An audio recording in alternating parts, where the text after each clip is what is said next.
Hello there, lovely creatures of the realm. My, oh my. Where are you?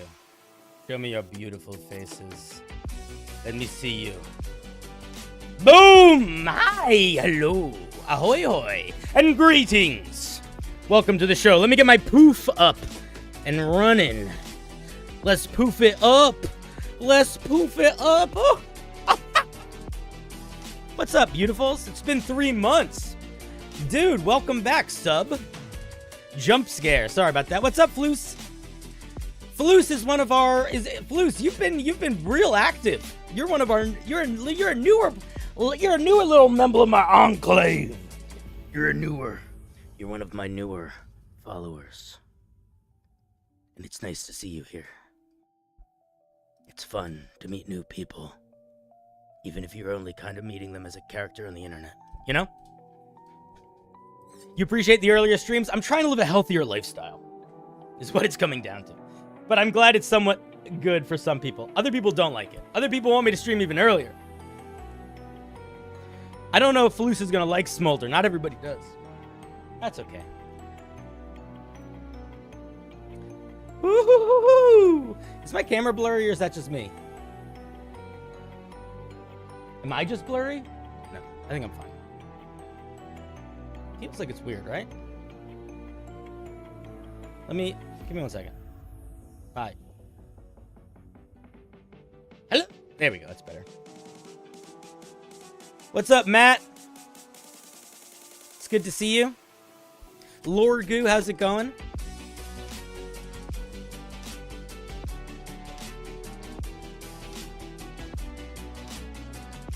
Devilman says we are tackling a super hard concept today.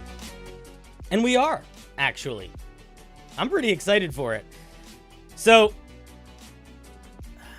well, we'll get into it. We'll get into it in a little bit. But how's everybody doing? Still blurry? That might just be you, man. You might need to get their glasses checked. But it's good to see you, Marauder. I feel like it's been a minute. The Sasquatch is just blurry too. Yeah, that makes sense.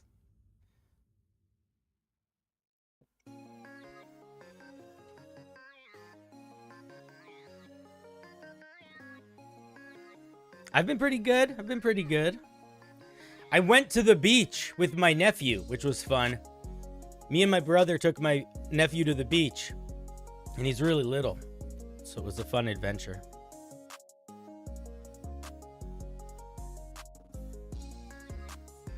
You're going to start work on your Seafaring Homebrew subclasses today. Okay, can I give you a piece of advice if you are making D&D subclasses that are inspired by or designed around a very specific location or monster or anything?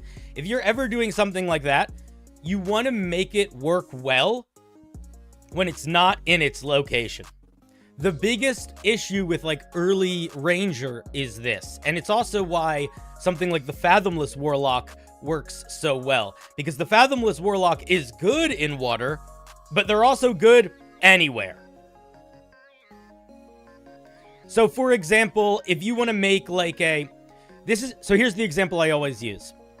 You want your homebrew to work wherever it is, regardless of how specific it is. So if you have a paladin that's designed around hunting dragons, instead of giving it powers to help it hunt dragons, give it powers to help fight creatures that are flying, or help deal with area of effect attacks, or help deal with fear more, because those are the types of things that dragons do. So it'll work on dragons, but it'll also work in general. Does that make sense?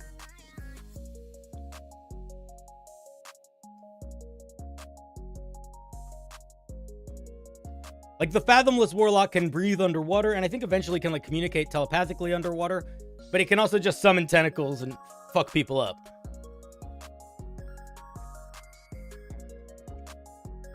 Cool. They have water themes, but don't have features that require water. You don't need to give them features that require water. You could give them features... Oh, Yazakan. Thank you for the return.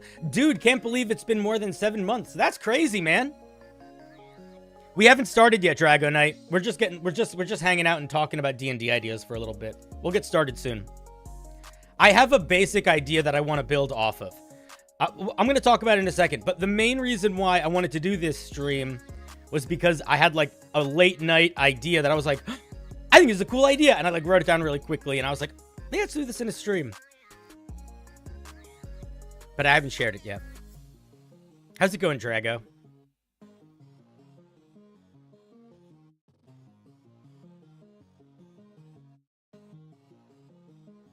That giant subclass wasn't even too pigeonholed. Like, the reason why a subclass that's around fighting giants can work really well if you build it around fighting creatures that are bigger than you, or being good at the sort of things you would need to be good at to fight a creature that's bigger than you. Like, giving you weird grappling hook mechanics, or making you very good at dealing with fall damage, or, you know, things that might be required when climbing a giant monster. Barbarians can already cast Power Word Axe. That is actually part of the problem. We are dealing with the fact that the Barbarian base class struggles with spellcasting because it has some features that are really powerful when you combine them with spellcasting. So you have to figure out how to navigate that.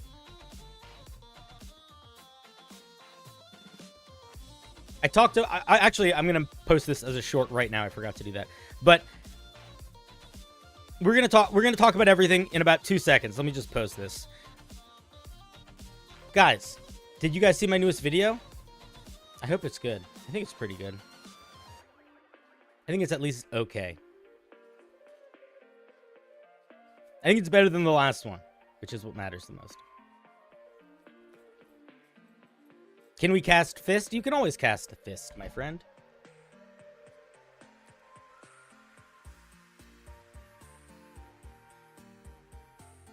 Mostly meant the climbing feature. Yeah.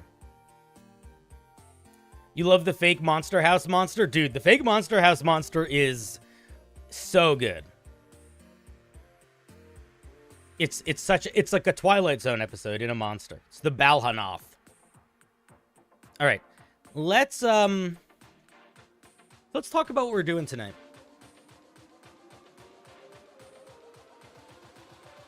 Let's get the music ready to be a little bit different. Like right now. Okay. So, tonight, friends, neighbors, countrymen, we are going to tackle a challenge that has been on since the dawn of Dungeons & Dragons 5th edition. How do you make a Barbarian Spellcaster? And it's a tricky question. And the reason it's tricky is because Barbarians, at their core, are built around their rage mechanic. And they can't cast spells or concentrate on spells while raging. So how do you make that work? That's what we're going to be doing tonight. We're going to be making a subclass for the Barbarian that can cast spells. Now, we have a couple things we're going to do here. I'm actually going to switch views for a second. Give me 1 second.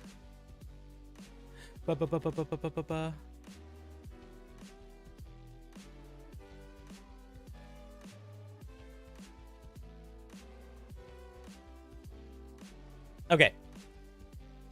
Let's bring up a different screen. Boom. Boom. Let's get this looking a little bit nicer. We're going to be here for a little while at least.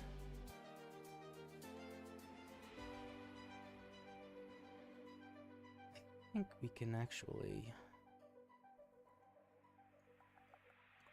We could just do this. That's better. There we go. I'm actually going to share this document with you guys, so you can follow along if you want on your computers or whatever. So we're going to be making a Barbarian Spellcaster. And we have a couple goals tonight. 1. Barbarian must cast spells. That's kind of an obvious one. Number 2, I don't need to say Barbarian every time. Number 2. It's big enough. There we go, it's better. Number 1, Barbarian must cast spells. Duh. Number 2, must work alongside core Barbarian features. Now, what I mean by that is I don't want to make a Barbarian subclass where we either have to where we have to not cast spells while raging. I don't want this to be a thing where we are just getting some spellcasting as the subclass and it's not tied to our rage at all. We are a raging character. We're a barbarian. Whenever we're making a subclass, we want that subclass to feel like it belongs to that class. We don't want it to feel like it could be on any class. It should feel like this is a subclass for the barbarian. So we should lean into the barbarian's core features when building it.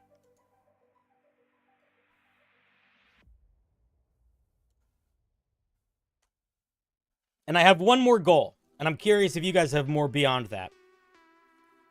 Also, if anybody needs me to relink the document at any point, just ask. The last goal is must be more than just Barbarian plus magic. I want it to sell some sort of fiction. I think Barbarian plus magic is a fine place to start. Excuse me, but I do not think that is a good place to have as a goal. I think that's like baseline.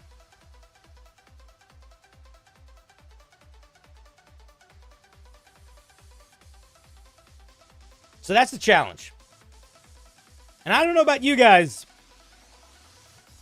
but I think we can do it.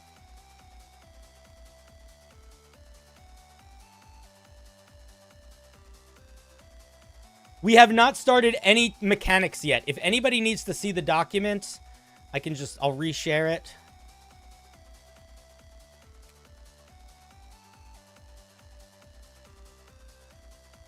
Yeah, you guys can see each other's chats. I have it set up so any Twitch chat gets sent to YouTube and any YouTube chat gets sent to Twitch.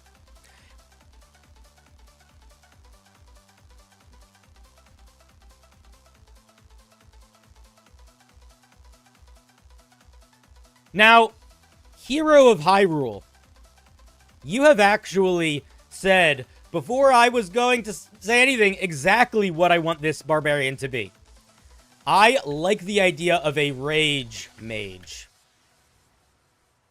I think we so often make a rage mage a wizard, but I don't think we need to here. I think it can be a mage. And I want to pitch you guys on my idea of what the gimmick of this barbarian is. And I want you to tell me if you, A, if you think it's enough, and B, if you like it. Because I think it does a couple things. I think it sells a fiction, and I also think it solves the problem of barbarians casting spells while raging almost immediately. Now, normally, when we think of a barbarian that rages, it's like, okay, I guess we're casting spells when we're not raging, or we're really limiting what spells we cast while we rage. But what if we go in the complete opposite direction? What if this barbarian can only cast spells while they're raging? Think about it. What if this is a barbarian whose magic comes from their rage? Because that's what a barbarian is at the end of the day.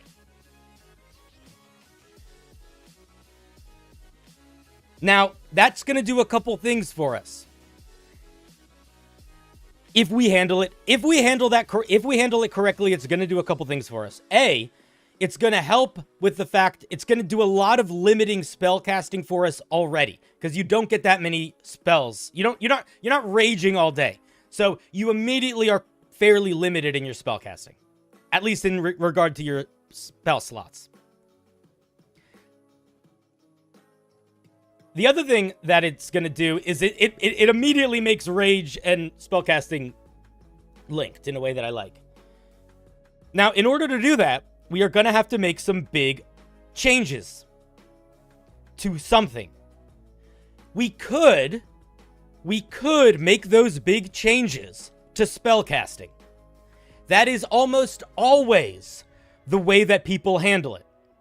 You either can only cast a certain type of spell, or you have a very limited spell list, or you can only cast touch spells, or non-concentration spells, or whatever. That's how it's limited. Which I think can work. But what if we go in the other direction? What if, instead of limiting this barbarian's spellcasting while raging, what if we limit the rage instead? So let me suggest an idea. What if, as a base, at 3rd level, with this barbarian subclass, when you raged, you could either do your regular rage, or you could do your mage rage. And when you did your mage rage, you got access to your spellcasting while raging, but you did not get resistance to bludgeoning, piercing, and slashing damage. We can build off of that, but that's what I was thinking about as a base. As a base of this barbarian, what if the core concept is that you get an alternative form of rage that is essentially your spellcasting rage? What do you guys think? I think that's a fun idea. That's what I would like to do today.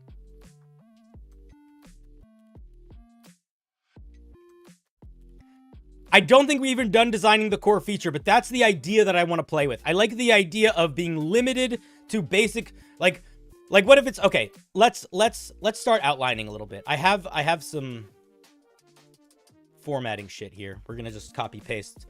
This is how I always write my homebrew. Okay, basic ideas. Okay, so alt rage. Here's what I'm thinking. You have an alt rage. Gives access to leveled spellcasting and loses basic damage resistance. Hooray! Stable magic barbarian. Stable magic barbarian. Yeah, basically. Thank you for the 2.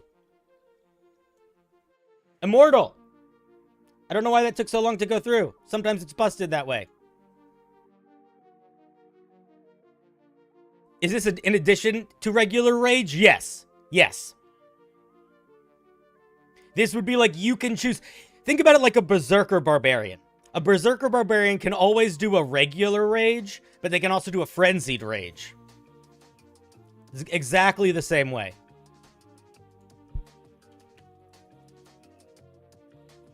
Like frenzy, but magic. So here's what I'm thinking. Here's how I'm thinking it changes rage. What if it gives access to leveled spellcasting? Not levels spellcasting. But you lose basic damage resistance. Actually, you know what? We are going to actually just write it out like proper bullet points. And we're going to write it all out because we're not stupid. Lose resistance to bludgeoning, piercing, and slashing. There's a couple other caveats that I want to keep here. Can maintain rage by casting leveled spells or concentrating on spells. So if you do not attack, you cast a leveled spell on a turn, or if you are concentrating on a spell, that would work to maintain your rage in your alternate rage form. That's the base. That's this idea, these 3 components. I don't think this is enough necessarily, but these 3 ideas is where I want to start from. That's the idea that came to me in the night.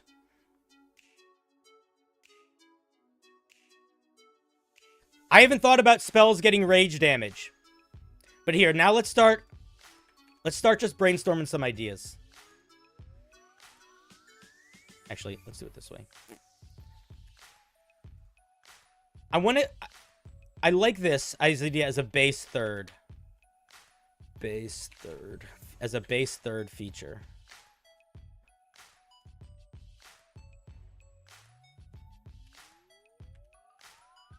Okay, let's think about ideas we could incorporate. So some things that we have to think about immediately are what spells are we getting access to?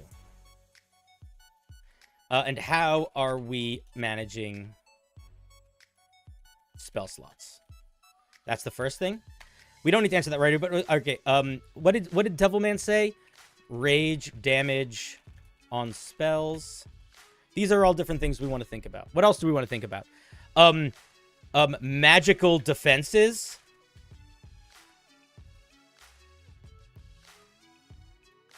While in alt rage or in general. What else do we want to think about? You don't think they should get concentration spells at all? Dude, Devilman, if they are not getting resistance to bludgeoning, piercing, and slashing damage, it is completely fine for them to get concentration spells. Like, it's totally chill. That's the whole point, is that this is alternative. Like, it might not jive with you from a narrative perspective, but think about it like this. Your rage normally is what drives you to not take damage. This would be your rage would be, instead of driving your physical body to not take damage, it would be driving your magic to keep going.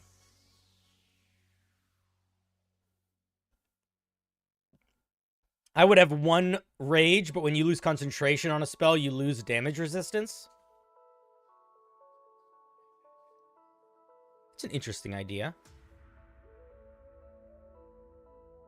Can the characters cast spells out of rage? What I was thinking is here's what I was thinking. I was thinking that maybe they get cantrips while not raging, but only leveled spells while raging. And then I was also thinking that spells, concentration spells that last longer than rage could extend rage at higher levels. That could also be a thing, maybe.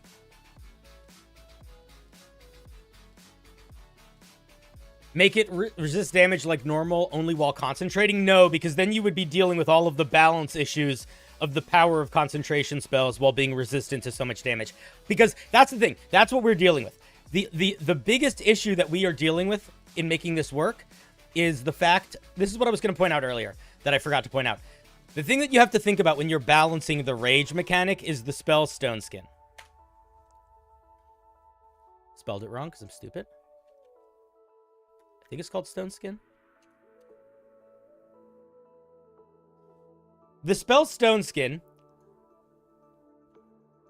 is a 4th level spell. It requires 100 gold every time you cast it, and it gives you a less powerful version of rage for an hour, and it requires concentration. This is a 4th level spell, concentration, and 100 gold every time you cast it, and it gives you it gives you resistance to non-magical bludgeoning and piercing and slashing damage. That's it. So if you can basically have a better version of this stacked on top of most other concentration spells, that's crazy overpowered. And that is what rage would be. But if we look at rage, if we actually look at everything that rage does,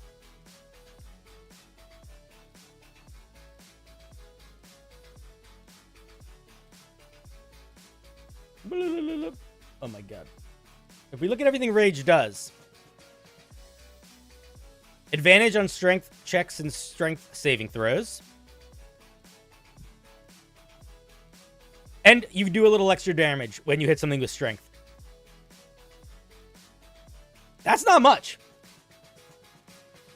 It's still something, but it's not much. I would say it's so little, though, actually, that we want to put more power into this alt rage feature than we would have in it just from casting spells. Because I would argue that if we take away the ability to resist damage, it becomes pretty bad. Which I like, because that means we have a lot of room to give it power.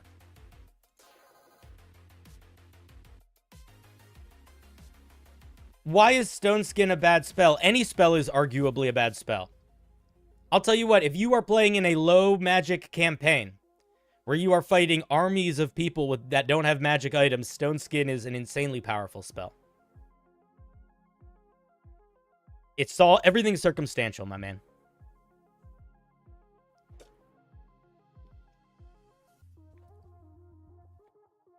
I think an important question is, what should the spellcasting modifier be? I was thinking it would be con.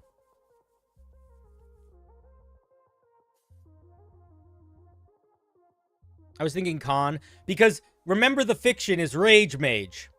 So I don't think it should be one of your mental stats, because I don't think any of the mental stats really represent rage. You think strength? I think strength could also work fine here, actually. I think either one would be fine. I think con or strength just makes the most sense. I don't think we need to be doing anything fancy there. I had this idea initially that maybe it would be like wisdom when you were not raging, but con when you were raging. But like, I feel like that adds a level of complication that we just don't need. So I don't want to do that. Also, Just as a little, I don't know how many people haven't seen it yet, but if you want to have the document yourself while we're working on it, just if that's easier for you to look at on another window or whatever, there it is. The Barbarian capstone makes me think strength and con might be a bad idea. I don't think so if we navigate limiting your spells. Because again, if you are not able to... Oh, that was the other thing I was going to say. I had some ideas about how we could limit spells a little bit. Because we do have to limit them a little bit. They don't need to be limited necessarily in the traditional ways, but they do need to be limited by like schools of magic or something. But if you can only cast spells while raging, I don't know, man. I think it's gonna be okay. I think it's all right. Because at the end of the day, also, you're still gonna be a quarter caster or a third caster. Or maybe less, depending on how many spells we give you access to.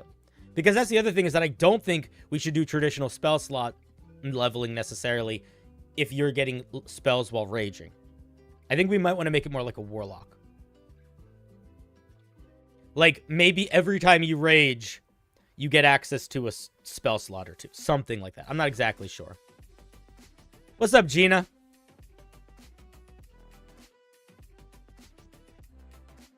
I was thinking about limiting spells by the target of self would not be a bad idea. I don't know if I love it. I think we need to look at what spells target self.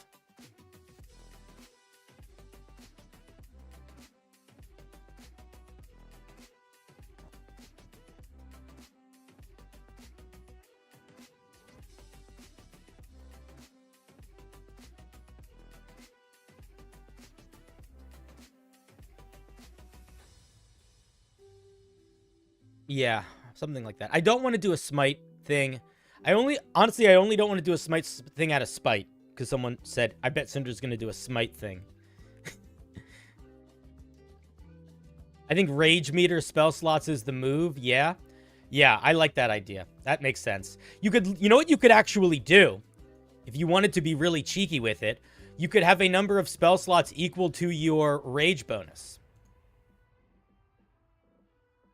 So at 3rd level, you could have 2 spell slots. And then at 10th level, you could have 3. And then at 20th level, you could have 4. That could work.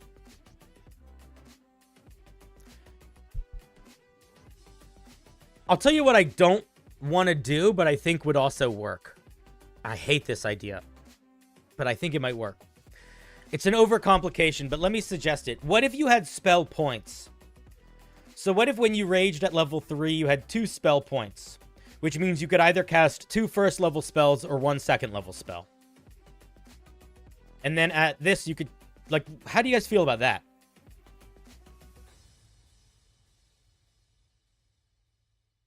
Oh, Max literally said the same thing as me. Max. You and... Max, get out. Max, where... Come here, Max. Max. Max. Max. Get out of my head. Or get deeper into it. But yeah, I was thinking maybe something like spell points. I gotta change my size, the size of my window. You guys can't see what I'm looking at. Let me fix this. This is stupid. There we go. Okay. Oh, the music turned off. Time to switch the music up a little bit.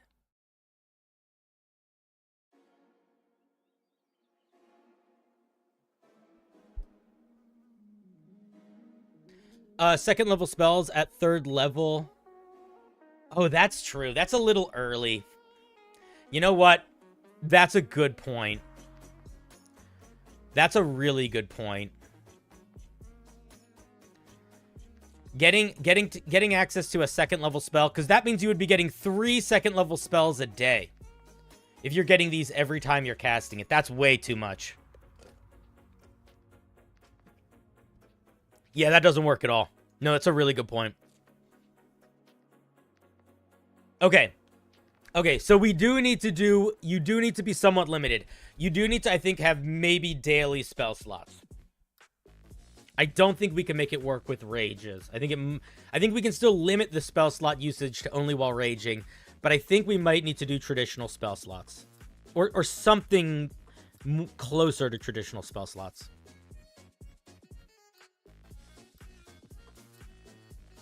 Can you explain why you gutted Rage? Yeah, sure. So, Rage, what does Rage give us? Rage gives us strength saving throw advantage, extra damage, and resistance to all bludgeoning, piercing, and slashing damage. This resistance to all bludgeoning, piercing, and slashing damage is pretty strong. How do I know it's pretty strong?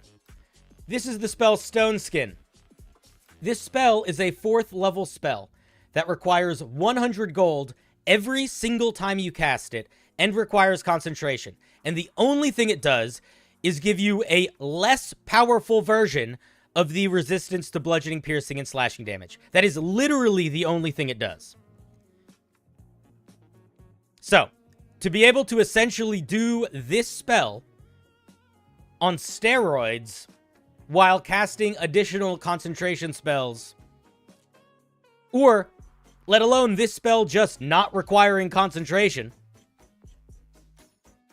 is pretty dang strong. The only reason why that's balanced at all is because the Barbarian literally cannot cast spells or concentrate on spells while it has access to this feature. If you change that, you have to really limit the spell casting in a lot of ways. And I'm not interested in doing that. I think it's more interesting to change the Rage to sort of give you a magical form. Those be my thoughts. Wait, what did Matt say? The max level of the spell could be limited by level. Oh, that's true. That's true. That could fix that. What about spell points, but you can only spend an amount equal to the highest level spell you have equal to your proficiency? What if you have... What? What about spell points, but you can only spend an amount equal to the highest level spell? Yeah. That could work for sure. I think the ability to switch between Rage, Mage, and normal Rage might be what we make the capstone. Matt, this is not taking away the core Barbarian feature. It's changing it.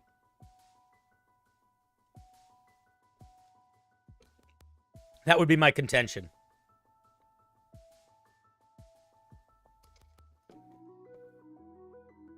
It's just giving you an alternative way to use Rage. It's not even replacing it. We also haven't built any other features. So this thing also will have 6th level features, 10th level features, and 14th level features that are unrelated.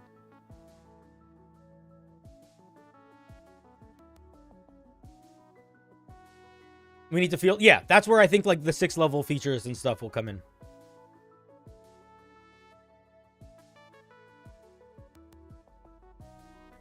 I haven't thought about how Reckless Attack will work for spells, but that's, I think, something worth thinking about.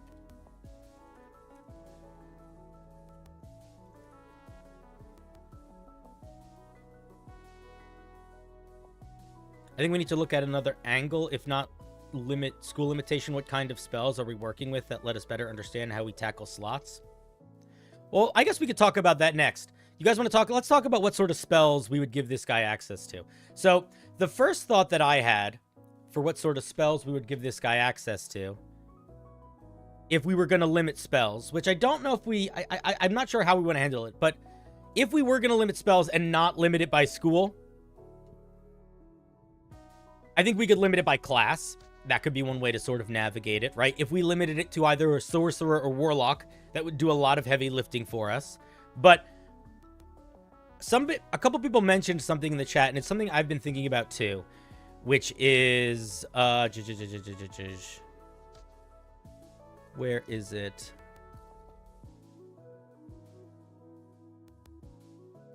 Where can I search by range or area? Can I not search by range or area?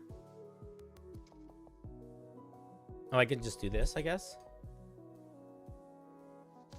I was thinking about what if we limit it to self? Because a lot of self-related spells are the kind of spells that basically are things that either would be good spells to have in combat, which sort of just give you like alternative forms, or they're good spells to cast out of combat, which would work well with basically turning rage into having it as an option for other things you can do with it.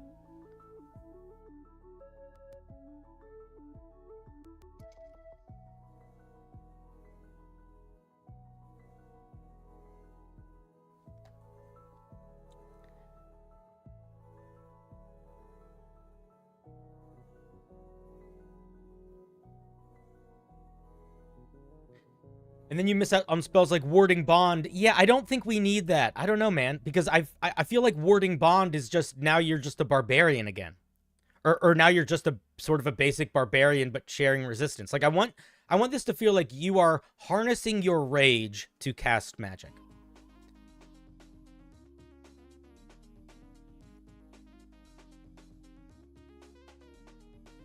How do the two rages interact with each other? I can immediately go from normal rage to rage mage? No, we have not discussed that yet.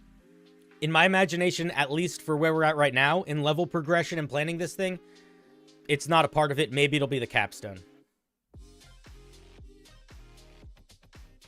What if Reckless is just replaces the ability to attack while raging? I don't love that. Barbarian with Mirror Image is not just a troll if you're not getting that extra damage. But that's the other thing. You're still getting the other stuff. You're still getting advantage on athletics checks. You're still getting your extra rage damage.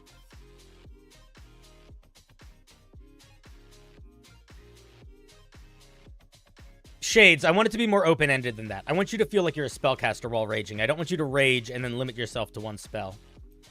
But that could work.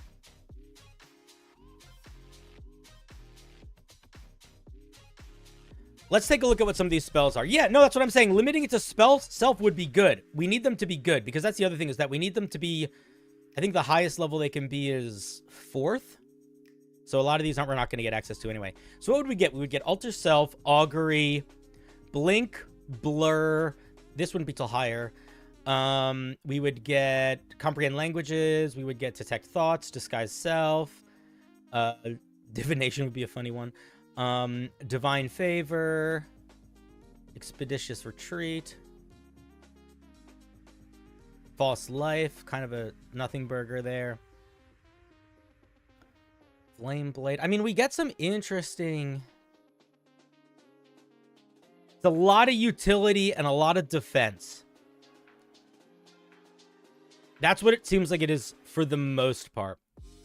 Occasional offense, but a lot of utility and a lot of defense. How do we feel about that? I think if we do that, well, there's things like Shadow Blade and Searing Smite. I mean, there's some defense. There's definitely there's some stuff with some meat on it.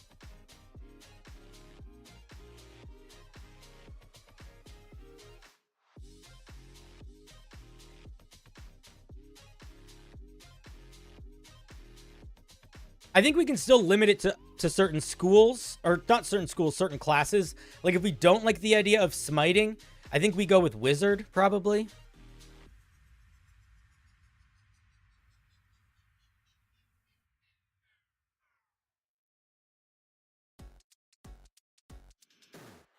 You don't know if you like the range limiting? I think it could be interesting. Because it would also have spells like, I guess Self is not really the range of these ones if they have 15. I mean, it is a range of Self. So all cone spells would work too. I mean, I kind of like it. Uh-oh, my window's breaking. Why is my computer being weird? Give me 1 second.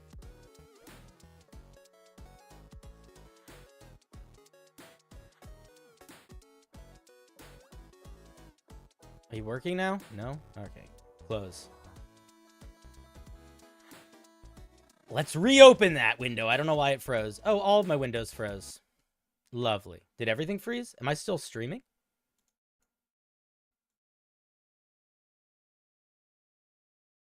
think I'm still streaming.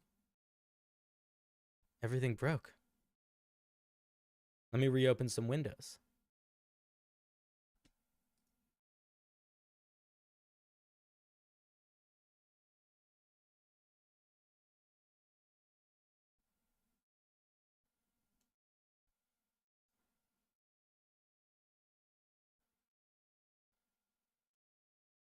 Everything's freezing. Okay, I think maybe we're back. Hopefully.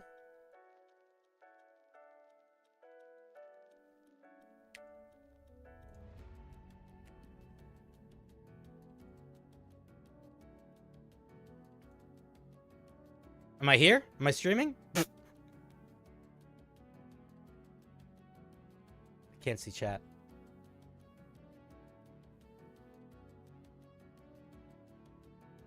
Okay, I'm back. Jesus Christ. Sorry about that. All right, let's reopen everything.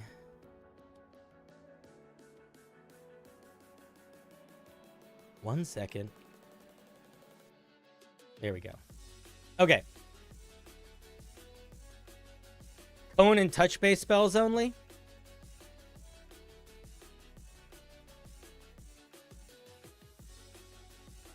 What about giving access to the ability to heal oneself? I don't want to do healing.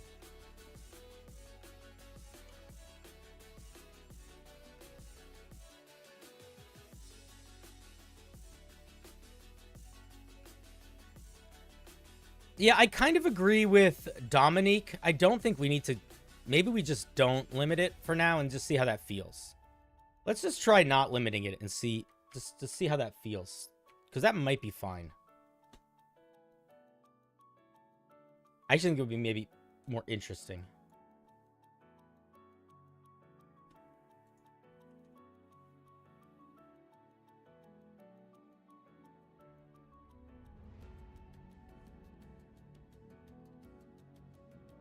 I don't know why my computer's chugging right now so much.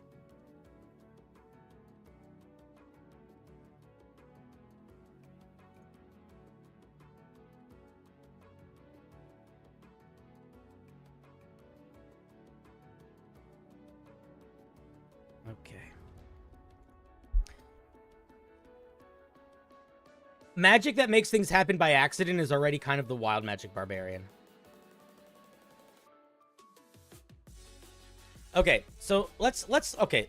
I think we're gonna start trying to build this bad boy. I think we have enough to start from. This is, by the way, how I organize the formatting of all of my things. I just keep all of the template stuff at the bottom of the page, and I just sort of plug them in as I go. Okay. 3rd level. Rage Mage. I think we call this one Mage Rage. Alternative. I think we get 2 things. I think one.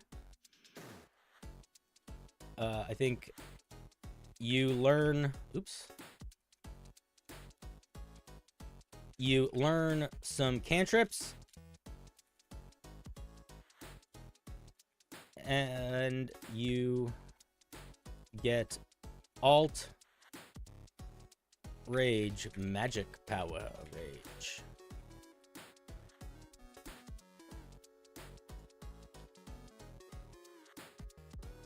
Magic Rage. We call it Mage Rage.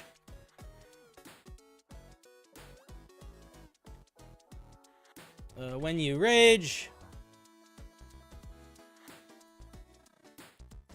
you can choose to enter a Mage Rage. When you do, your rage changes in the following ways. Okay, what did I say initially? You gain access to your leveled... you can cast spells and concentrate on spells. You can cast leveled spells.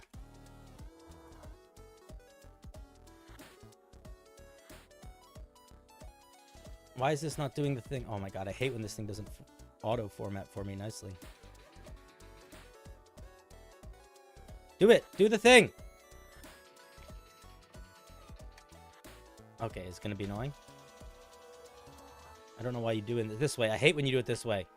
Making me fucking type weird shit. God damn it. Okay, I'm not going to struggle with formatting that much. I don't care. I'm not going to be that annoyed with it. I'm going to accept that it's not what I want it to be right now. There we go. Jesus Christ. Okay. You can cast leveled spells while concentrate. You can cast these things. No cantrips? Yeah. You can cast cantrips outside of rage.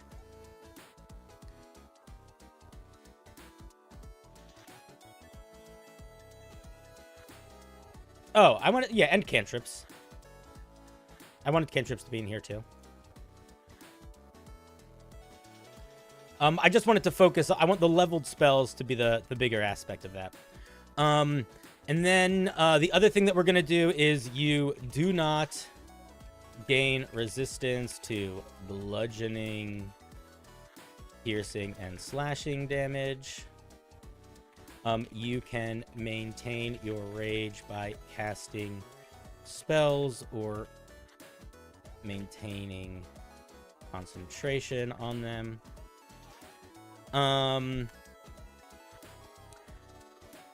Now, I want this to do at least one more thing.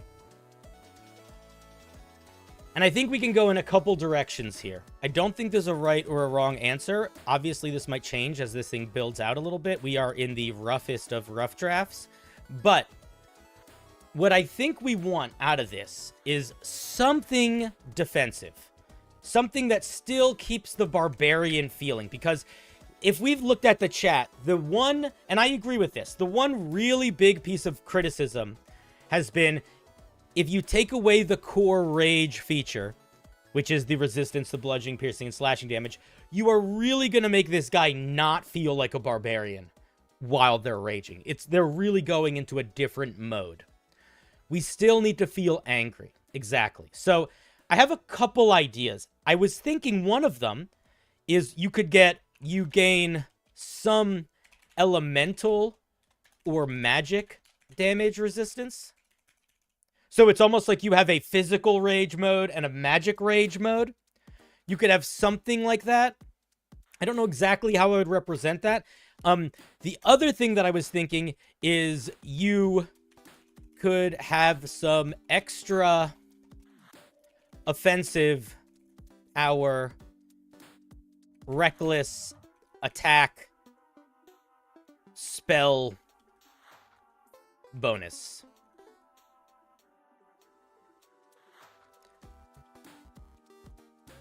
Something like that.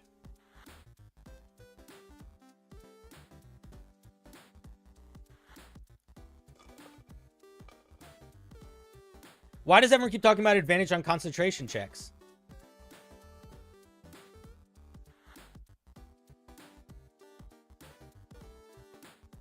Is that a thing that you're saying we should give this? Yeah, I don't want to give it that. That's not something you base get with the rage, though. No, I wasn't thinking anything with concentration checks. I don't think we need that. I think you're going to have a really high con anyway. You could do... That was the other thing. Better at magical... Better at saving throws. Better at mental saving throws.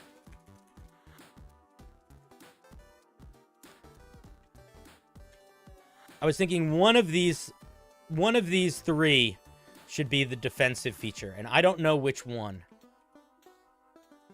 This one isn't a defensive feature.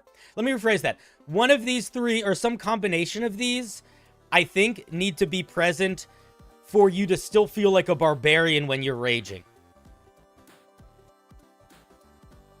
I see a lot of pseudo-absorb elements. There could be something there.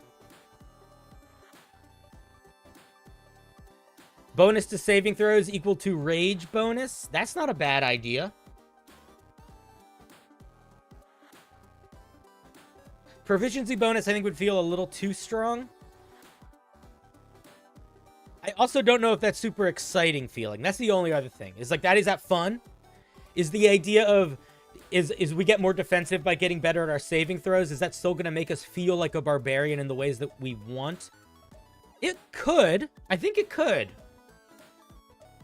Because we don't want it to be crazy, but we still want it to...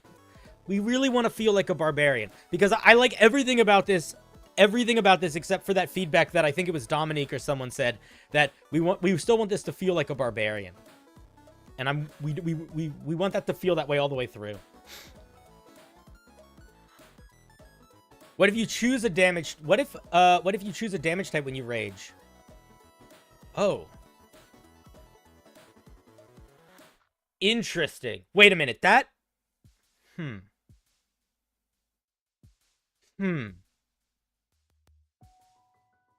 That gives me an idea.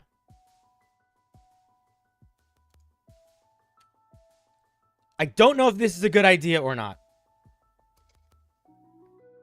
But what if it's sort of like the scribe wizard? So the way the scribe wizard works is that they can cast spells and they can change the damage type of those spells depending on what spells they have access to. So what if when you rage, you can pick a couple damage types that you have access to through your spellcasting, and that is how you determine what you get resistance to. Would that work? So, like, if, for example, you have Burning Hands and you have, if you have, like, Burning Hands and Thunder Wave and Magic Missile, you could have resistance to Fire and Thunder and Force.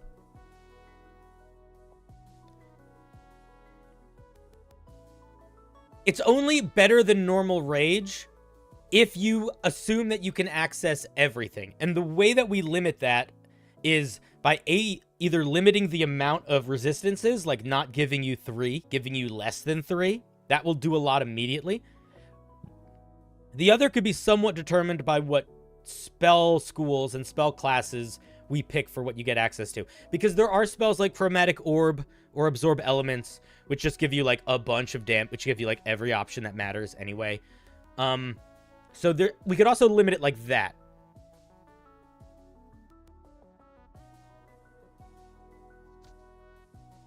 Seems a little weak. That's so funny. Some people are saying it seems literally, some people are saying that seems better than the original, and other people are saying that's weaker than the original. I mean, that's, you know, it's pretty reasonable.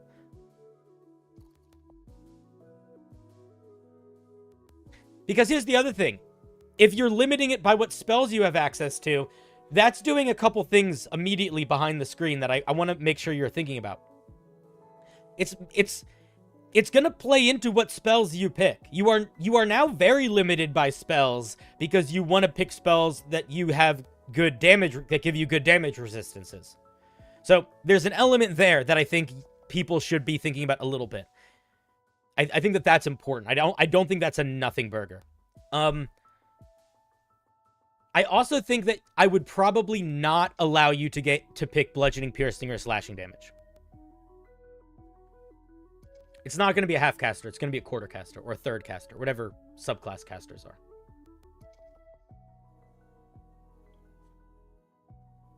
Yeah, Nikolai, I would say you're not picking those options. I don't think we should get both at the same time. I don't want to just pick one. I don't want to pigeonhole the player. I don't like that. I like this thing still feeling magical and still being able to do magic a little bit, or at least represent being magical when you want to do normal rage. But if you want to do magical rage, I want there to be an element of this thing can also still be a barbarian. Like, I love the idea that I love the fact that you're still doing your damage with strength-based stuff, so you can still, like, be punching, swinging weapons if you want. I think that's good. And I also think at higher levels, we can incorporate that into the game mechanics a little bit.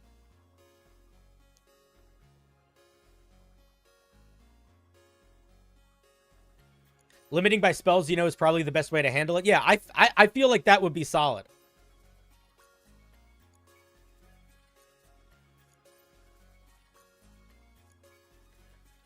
Okay, B. Javen has an interesting idea, which is, what if you choose an element when you rage? You gain resistance to that element, and you gain a list of spells that do that element. I like that idea a lot, but I don't like that idea for this subclass, because that would really make this guy feel like an elemental barbarian, and that's not what I want. I want this thing to feel more like somebody that Like, what's the name of that? There's that show where that guy does magic just by being really strong. That's kind of what I want. I want this to just be like, you're doing magic, real magic. Like, you can do stuff like go invisible or detect thoughts, and you're literally just doing it by going, ah!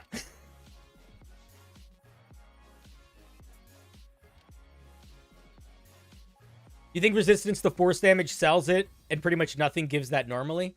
Yeah, I think that could work, but I don't know if it's enough. I don't know if it's enough. It sells it from a story perspective, but I don't know if it's enough from like a actual like gameplay perspective, because it's not going to come up that much.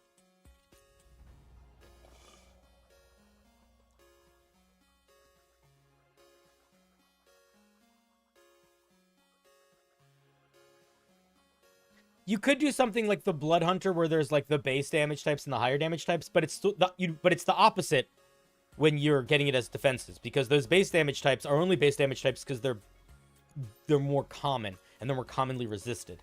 So you want to, like, having resistance to fire damage is infinitely more valuable than having resistance to psychic damage, for example. So you'd want to switch the order of operation there.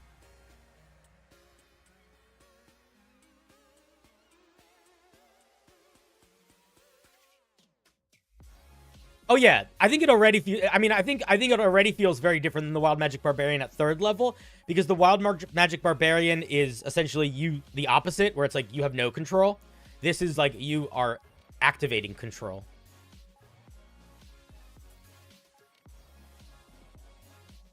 So far, it seems like an Eldritch Knight with a D12 hit die.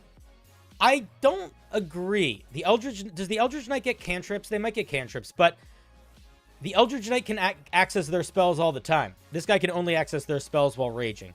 I think that feels pretty different immediately, personally. I also think we're not limiting the spells as much as... I think this guy actually is going to have access to more spells than the Eldritch Knight. I think we're going to have the spells be from the Sorcerer spell list. I think if we want to keep the spells this open-ended, I think we pick Sorcerer, because Sorcerer is a fairly limited spell list compared to the Wizard, but it's also, like, open-ended enough that I think it'll work well. So I think it's going to feel pretty different.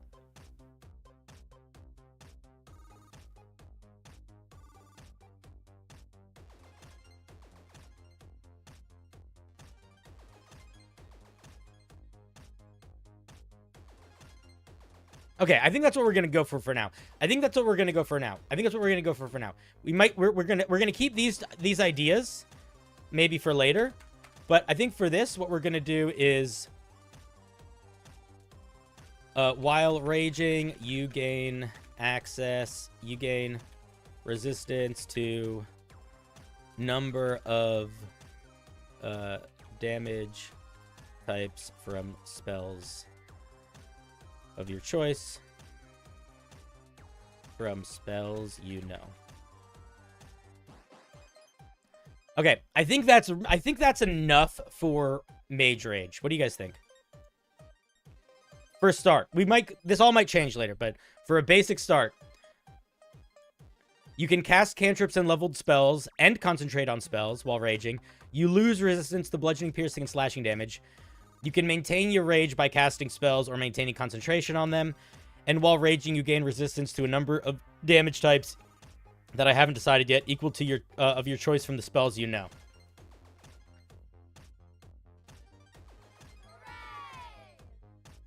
Is there no upper limit? No upper limit to what? The upper limit is the number. We haven't decided the number yet. I think the number is going to be 2. Because I do feel like having it be 3 might be... I actually don't know. It's going to be 2 or 3. I genuinely don't know yet. My gut says 2 to be on the safe side for balance. But I also could see an argument for it being 3 and that being totally valid. So I'm really not sure. If anybody is confused about what we're talking about or just wants to see the document so far, also, here it is in the chat.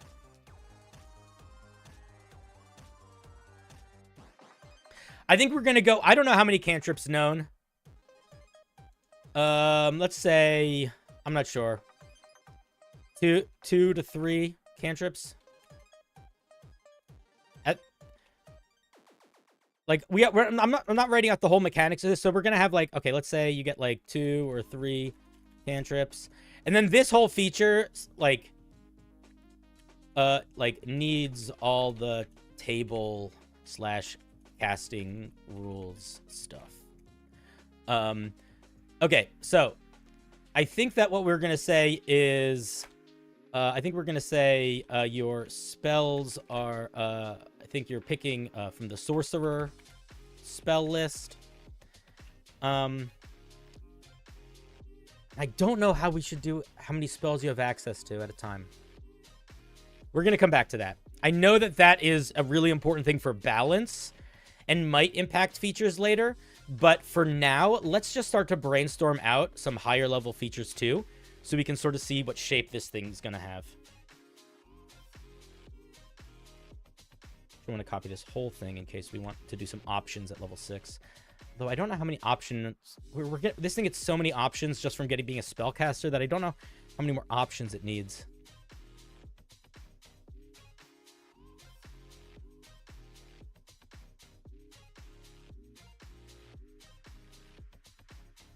Yeah, you won't be picking fire resistance against the green dragon, but that's fine. Like, you could, that's why there's a certain element of like needing to pick your spells or maybe swapping out spells. Like, that's, again, that's all stuff that's very important to think about.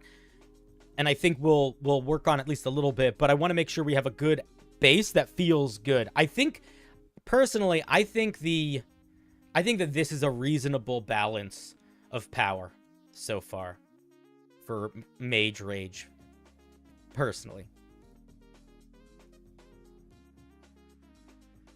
I don't think we're going to do, I'm not sure if we're going to do Warlock spells. That's why I agree. I think it's super tricky. Ideally, I want to keep it simple wherever possible. For myself, but also for the sake of anyone that wants to try it. Let them use additional rages to upcast. Maybe. I want 6th level. So for 6th level, we want something, utility. We want utility / damage, I think, for 6th level. Because we're not getting any... We might... Oh, that's the other thing, is we might want another 3rd level feature. I think we may... Do we want another 3rd level feature? That's the more important question to ask first. So this is what we get at 3rd level right now. We get cantrips, and we get the ability to do magic rage mode. Is that enough? I don't think that's enough. I think we need a ribbon feature here. It could also be a damage feature. It could be either of the two.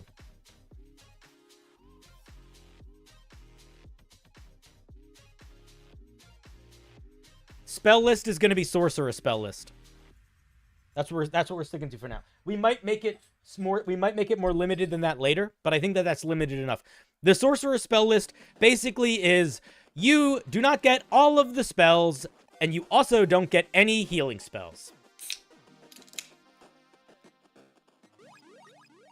Barb subclasses at 3rd level usually get 1 to 2 features, and they always get at least one feature that directly impacts their ability to cast their rage mechanic. So we have the rage mechanic one covered. That's our spellcasting. But what we could also do here would be either something that does a little bit of damage or a ribbon feature. And by ribbon feature, it can still be good. So for example, the Zealot Barbarian's ribbon feature is that when you cast any spells that bring it back to life, they are free. I don't want to do better ways to concentrate. We're a barbarian. We're going to have stupid high concentration. And we already have proficiency in con saving throws. We are going to be concentration fucking champions. You could have your... Okay. So I think if we're going to do another 3rd level feature... Okay, I'm glad we were doing this before we jumped into the 6th level, because this matters quite a bit in terms of the vibe. Okay. So, okay, for our 2nd, 3rd level feature, we either want to do lil bonus damage or ribbon. That's what we want. We want one of the two. I don't know what the right move is here yet, but one of these two is the right move. Oops, why are you doing that? Rage bonus applied to spells? That's not bad, but it's also still... The only problem with that is it's still only impacting us while we're in Rage Mage. I mean, we could add that here anyway, maybe.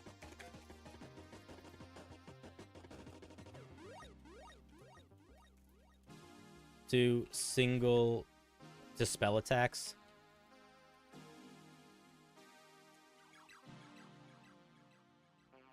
I don't know. I don't know if I like that, but something like that. Okay.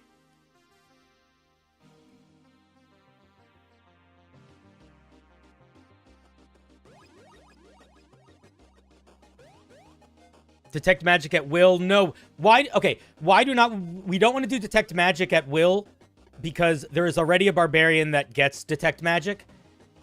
It's the wild magic barbarian. Magical awareness. So we want to make sure we are very different than the other barbarian that feels magical. So we don't want to do that.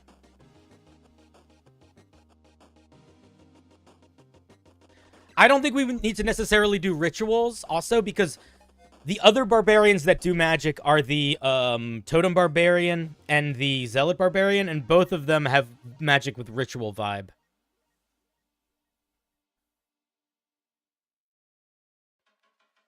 What is the spellcasting modifier? It's going to be Con or Strength.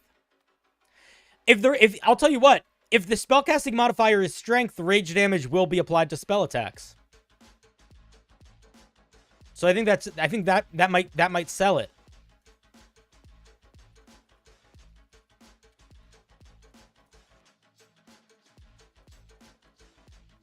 I think that might sell it.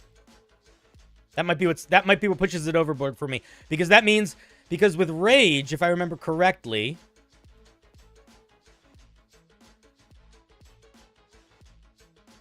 it has to be melee weapon attacks. Okay, so I think that we maybe then, I don't think this matters here. I think we could do strength or con. I don't know. But I do like the idea of applying rage damage to spells. So I do want to keep that as a potential, as just a part of the feature. Because that's not crazy. It's 2 extra damage. It's going to incentivize you to keep attacking. I think that's good. I think actually, you know what? I'm taking away the question mark.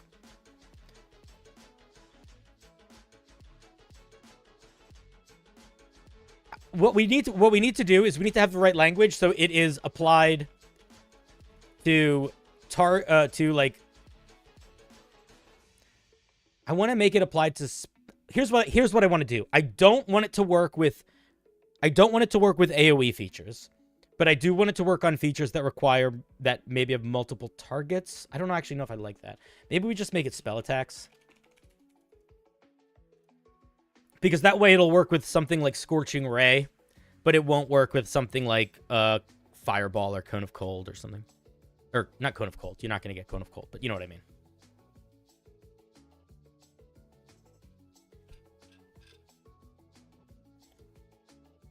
Oh, that's not bad. What if it's spell attacks and cantrips? What if it's just both? Because it's not OP to let your, produce flame or whatever the fuck, poison spray do extra damage. I think that's fine.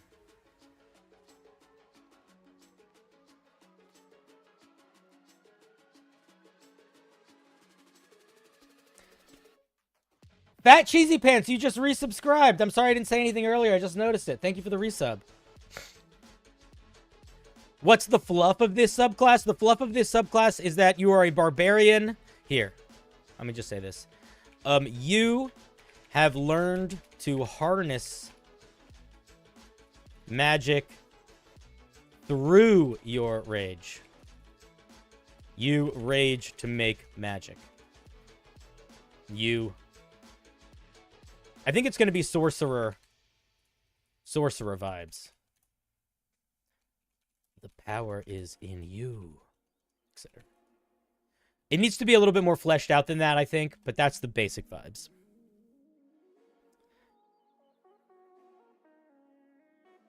Okay, I think that's good. I like rage damage applies to spell attacks and cantrips. I think that's good. Let's talk about this other thing. We don't need a little damage bonus now. I think now we just need ribbon. We do ribbon. What I mean by a ribbon feature, that's a great question, Random Rambles. So in D&D, Wild Poppy, 4 months. As far as I know, there's absolutely no direct buff to melee spell attacks. Wouldn't that fit the barb? Also, 4 months. Woo! Yeah, melee. I think if we do all spell attacks, I think that's okay. Because I like the idea of you being able to do some range there too. Like I think that's good to give them access to. Why is this? Everything is fucked. So I want to keep that. Okay, I just need to make this window reasonable. There we go. There we go. Okay.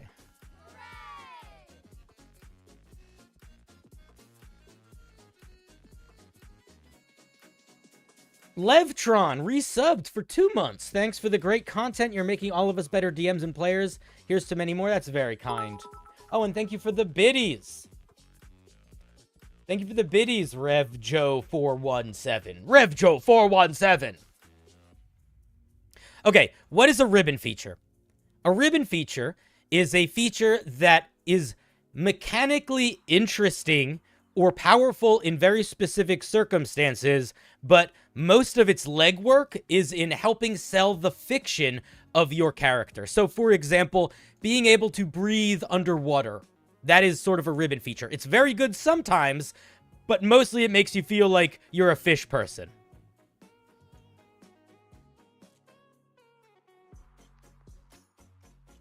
Is that a reasonable explanation? Ribbon features can also be as simple as giving you some skill proficiencies. Like, that's a very basic ribbon feature. It's just, you get proficiency in a skill.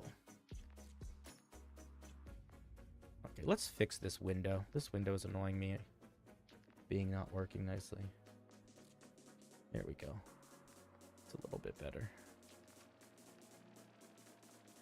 Not that much better. There we go.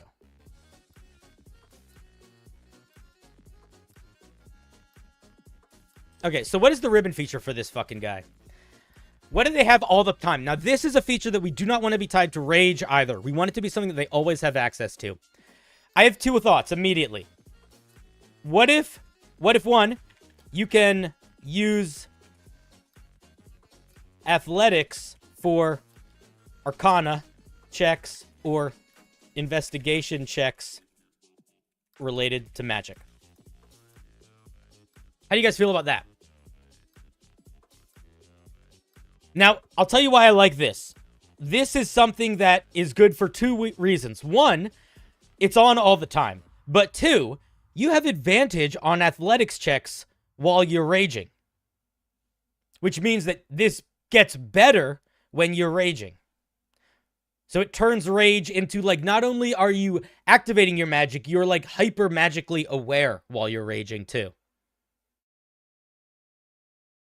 What's the fluff behind that? As I said before, the fluff behind that is that your magic and your understanding of magic comes from your innate strength. So the idea is you can activate your strength to better understand magic. You could also argue, you could also make it a con. You could say you could use your, you could also say you could, it could also be this. It could also be you could also add your, it could also be as an alternative, it could be, you can add your con modifier to, it could also be that. It could also be you could add your con modifier to arcana or investigation checks related to magic. Sort of like how the Fey Wanderer can add their wisdom modifier to deception or persuasion checks.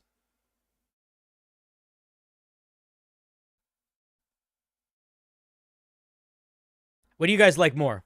I think the second one's actually better. I think this is better.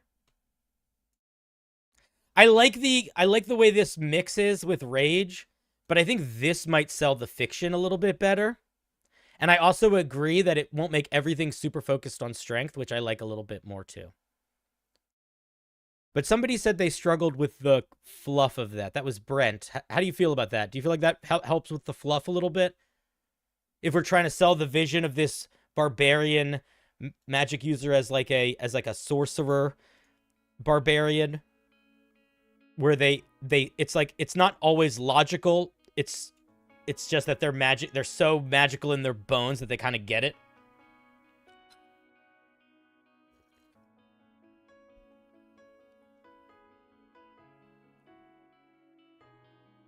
First feature feels better.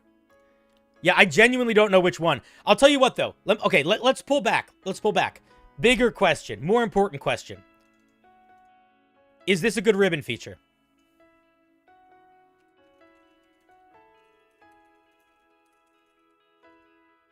Something like that. Is this idea good for this other third level feature? We don't want it to be too strong also, because even getting access to spellcasting, even if it's only while raging in that very limited way, that's still pretty good. So we don't want it to be crazy strong. You think it's mid? Does it need more? Is the problem that this is mid, or is the problem that mage rage is not enough on its own? Do we yearn for more magic outside of that?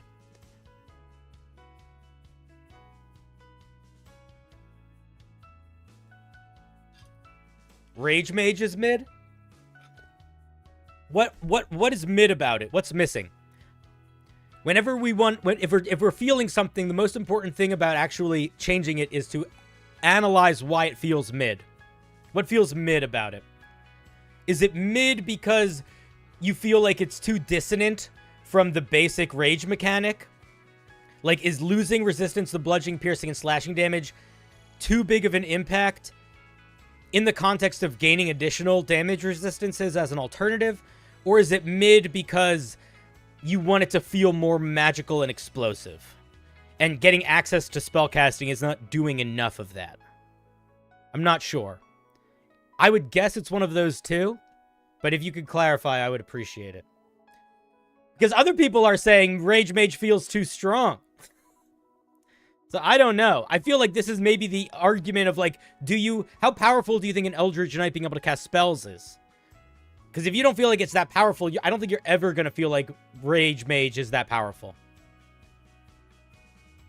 That's kind of where what I feel. Like, if you don't look at the Eldritch Knight spellcasting feature and see, oh, this is one of the most diverse and potentially powerful subclass features, you might look at this and be like, this is not the thing. But I also think you might be underestimating the power of not just spellcasting, but really open-ended spellcasting. Like, even the Eldritch Knight and the Arcane Trickster, who are incredibly powerful, largely just because they get access to spellcasting, they're very limited in what spells they get access to. This guy is way less limited in what spells he gets access to. And they're also still getting all of the other barbarian tropes on top of it.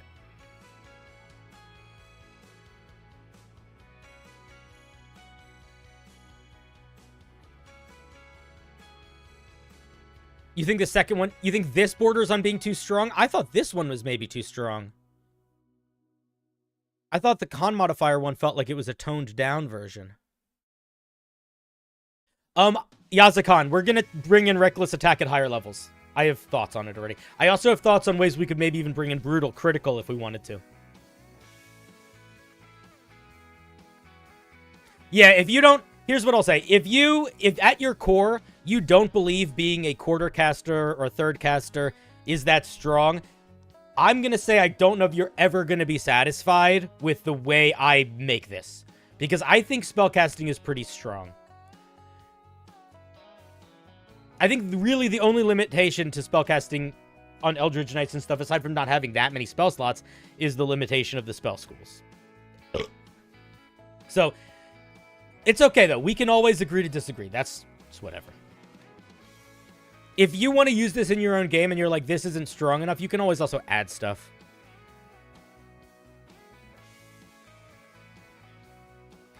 The second one is better because it incentivizes picking proficiency in Arcana or Investigation through a background rather than just ignoring those skills. That is such... Honestly, man, I think I agree. Okay, I'm not going to pick one yet, but I'm bolding this one because I think that is... I think this is more likely what I'm going to go for here.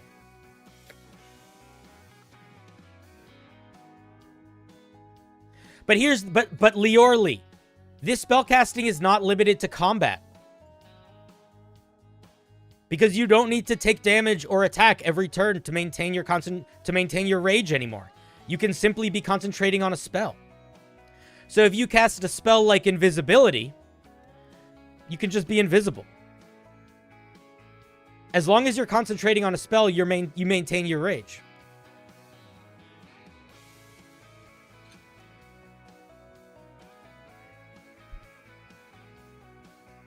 How you're going to do anything in a fight? I mean, you're still a barbarian. You're still going to have other features, I think. I don't know. I think it's okay. I think it's okay.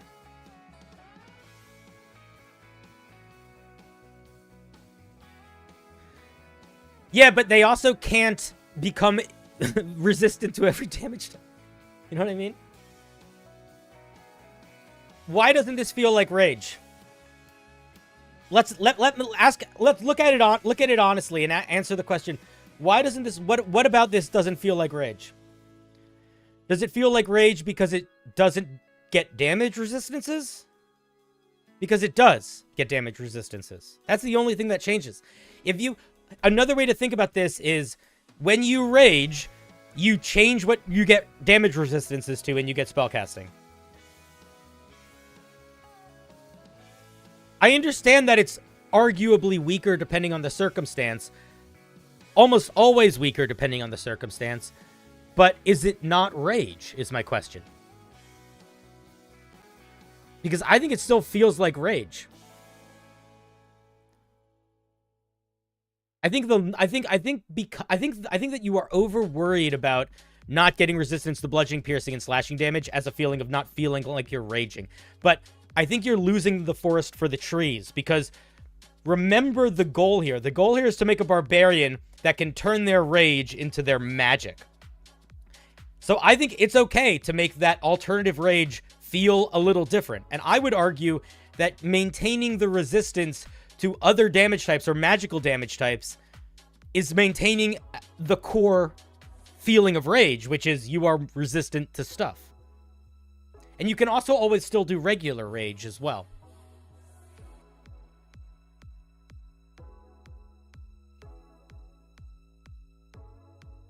Yeah, you're still getting your rage bonus to your attacks. You're still getting advantage on athletics checks. And I think we're adding getting your rage damage to spells. So, for example, like Booming Blade or anything like that.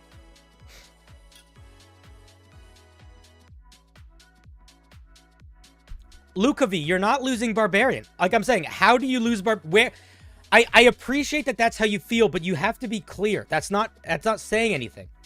Where are we losing Barbarian? Literally tell me where we lose Barbarian. If the only place that we lose Barbarian is the fact that bludgeoning, piercing, and slashing damage resistance is more powerful than getting different damage resistances that you get to pick, then we can agree on that, but I completely disagree with that is where we're losing Barbarian. If there's another place that you think we're losing Barbarian, I'm super open to hearing it. I just don't think that we are losing it. Because, again, what do we get with Rage?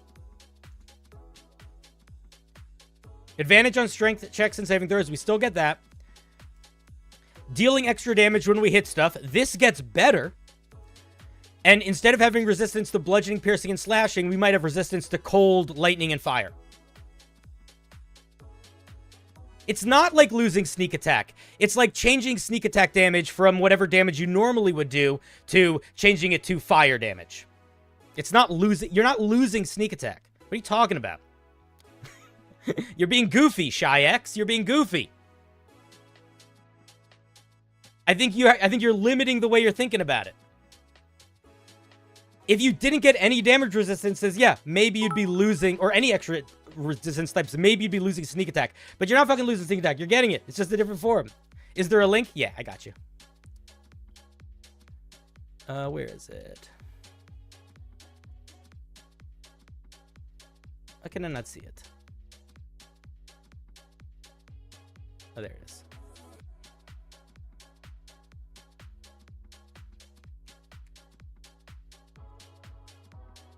I think that the thing you mustn't deal damage, get damage, or even be close to enemies. Well, you still need to do something. So you can't do nothing. It's still fairly limited, right? So you either are doing magic actively, which is likely going to be impacting the situation or doing damage. You still can take damage, or you need to be maintaining concentration on a spell. I feel like that's pretty solid.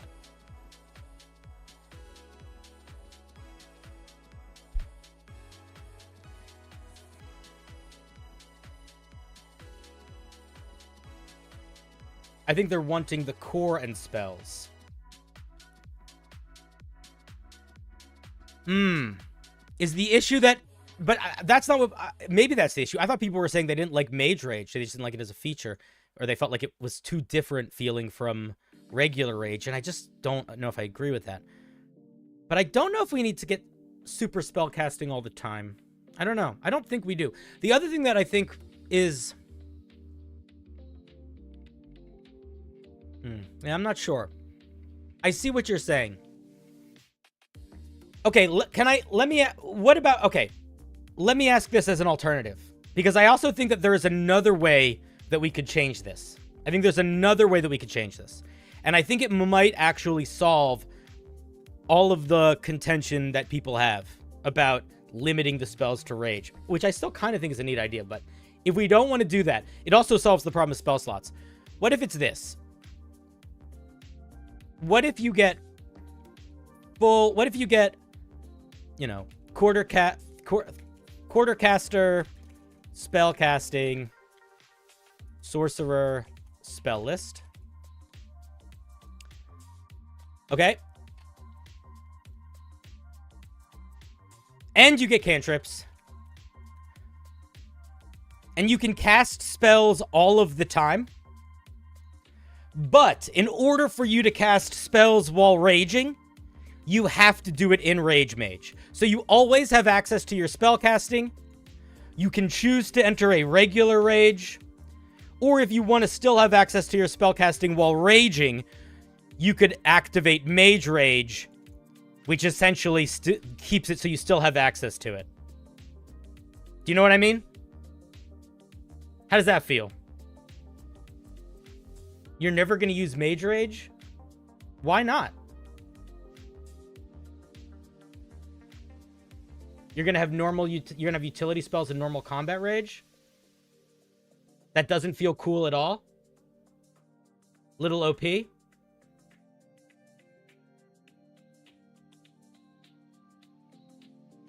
Okay. Yeah. I think we'll drop that. I think we're gonna keep spells. Oops. I think we're gonna keep spells while raging.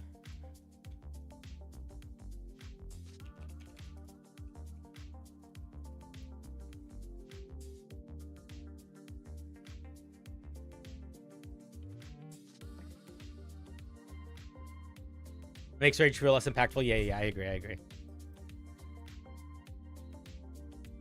Yeah.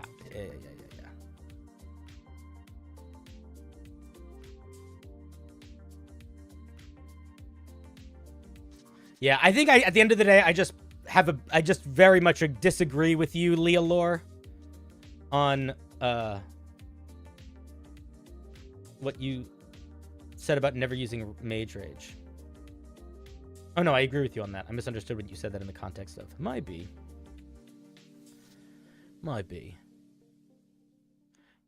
Okay.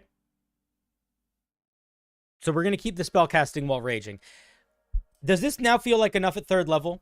You can cast cantrips all the time. You have a alternative rage where you change your damage resistances. You get to apply your rage bonus stuff to spell-related stuff. You can cast your spells. And you can also just be better at magic stuff in general knowledge. Does that feel like enough at 3rd level?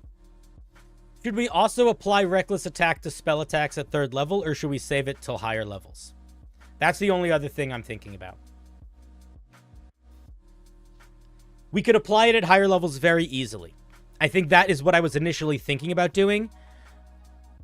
But if we feel like there's enough, if there's not enough here,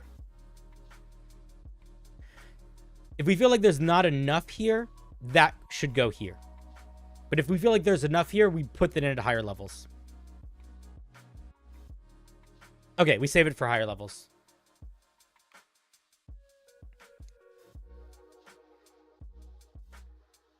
Okay, I think this is the base of 3rd level. I'm going to say my final thought on the Rage Mage doesn't feel enough like Rage. I think that is a perspective thing. I feel like this feels like Rage, personally. And I think if you feel like you don't like an incentivization for using rage in a utility way, or you're worried that it's going to pull those things apart too much, I totally accept that, but I am okay with that right now moving forward in the piece. I'm comfortable with that. I've decided that that's not something I'm super worried about right now. So we're going to move on from that feedback. I've heard it. I'm going to internalize it. I'm going to think about it. I might not listen to it. I think cantrips working with extra attack stuff could be something at higher levels. I don't know if it's something I immediately want to do. The thing is, cantrips with extra attacks is one of those things that everybody gets. And I would love if we could incorporate it in like a different way, but I don't know if that's going to make sense. I think it makes sense to have that in mind. I'm not sure the best way to handle that, though.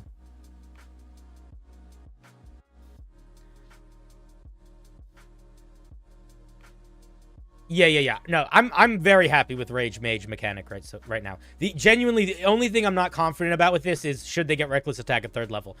I'm not going to make any more drastic changes to this probably at all until I'm done it and either redrafting it or playtesting it. Let's take a look at 6th level. So 6th level is we want some utility and or damage. I actually don't think we want damage here. I think we really want utility or defense at this point.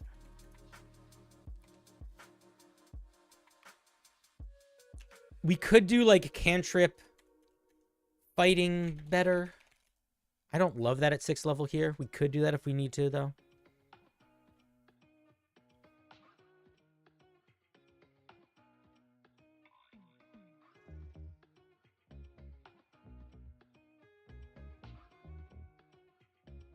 Blade Singing is an alternative rage, for sure. Spell sapping crits? That's an interesting idea. Okay, that's not what we're going to get at 6th level, but I'm writing that down. Because I love that. And I think we call it Magical Brutal Critical Hit? Magical... I don't know if we're going to actually use this or not, but I just want to keep it as an idea. When you crit, you can get a spell slot back. That's kind of fun.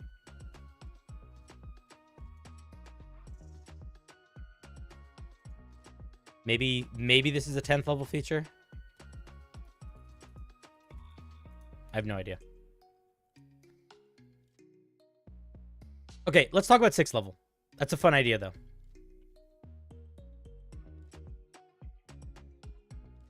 This isn't a normal barbarian, so it doesn't need every facet of the OG barbarian. It needs to feel thematic while having some key aspects of the original class. I think this sells it. Counterspell against targets in melee range, limited use. That's an interesting idea, too. I don't want to put that at 6th level. I was thinking at 6th level, I think that... I'm really not sure yet, actually. I'm kind of curious. At 6th level was initially where I was going to start incorporating Reckless Attack. So I was thinking 6th level could maybe be 2 things.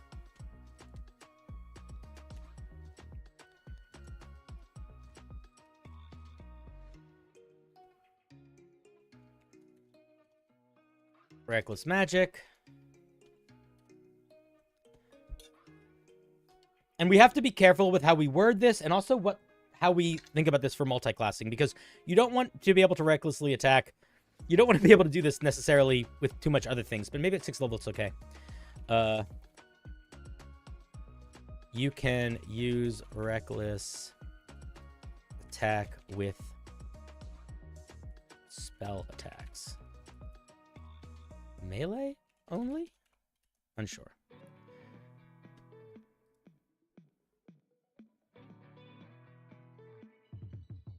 Not sure about this feature, but that's an idea for a 6th level feature. What about anti-magic rage? We could do something like that. Disadvantage on a save for disadvantage on saves. That's another interesting idea, where you could force someone to have disadvantage on a saving throw against your spell, but you have disadvantage on saving throws until the start of your next turn.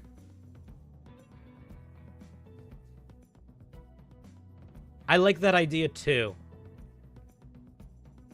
I don't know if I love it, but I do like it. It's kind of fun. What was the inspiration you were working on for the design of this class? The initial inspiration was I wanted to make a spellcasting barbarian that instead of trying to figure out how to limit spellcasting while you were raging, it was built around almost exclusively getting access to that spellcasting while you were raging, sort of taking it in the full opposite direction. And building it around a sorcerer with the idea that your rage is tied to like a magic and spark inside you. So you have to rage to activate your magic.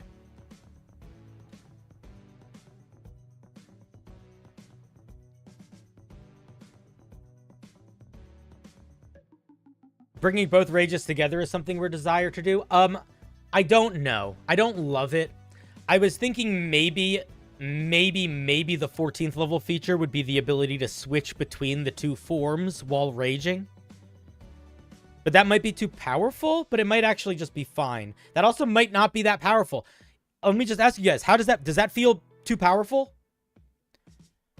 What if you could switch forms? What if I could, when I rage, I pick Rage Mage or regular Rage, and then as a bonus action on subsequent turns, I can switch between the two.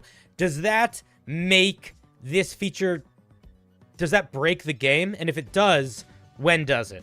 Because if it doesn't break the game, we could maybe put it in at 10. Or maybe even 6. 6 might be too early. But 10. But I also think it could work as a capstone. But I also think it might just not work at all. I don't really know. Doesn't feel broken. Okay, let's put it in at 10 for now. Or not 10. Let's put it in at 14 for now. I was going to say Gilded Prism. I think that probably you would not be able to maintain concentration. When you switched to your regular rage, it would have exact same functionality as regular rage. So you would lose concentration on anything. Yeah, very similar to the Wild Magic bonus action where they can switch. It's a good system.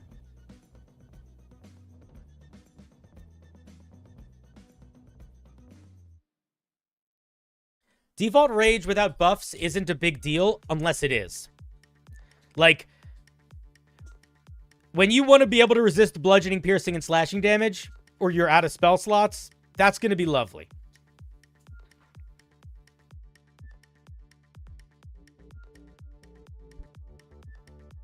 I think maybe that's not enough on its own. Like, maybe we add more to it, but I think that's a feature we put in there somewhere. If the Mage Rage completely replaces normal Rage, so you can buff it a little more.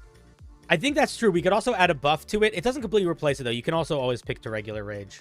Where do you read the Homebrew? Oh, I'll show you the I'll share the document. But you can also just try to read it on my screen if you want.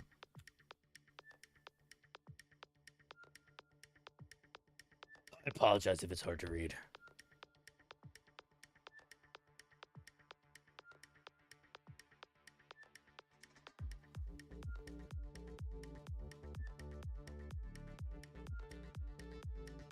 Yeah, it's a good feature to have if you've run out of slots. Yeah, I wasn't sure if it would be OP or not, but I don't know. Is getting that and Brutal Magic at 10th level too much? I don't think so. I think, okay, this is what I think. We have a choice to make here. Are we doing 2 10th level features or are we doing 2 6th level features? We can't do 2 of both. That's too much features. So we either, at 6th level, are getting Reckless Attack with Magic, and that's it. Or some other feature, and that's it. Or Reckless Attack and something else. Or at 10th level, we're getting Brutal Magical and Shifting Rage. Both of these, or one or the other. I guess Brutal Magical could also be the 6th level feature. When do we get Brutal Critical? That's important. That's good. That matters here. I don't want to get this before we get Brutal. Is that 9 that you get Brutal Critical? Oh my god, I'm so good at D&D. Yeah, so we should get Brutal Rage at 10. Brutal Magic at 10.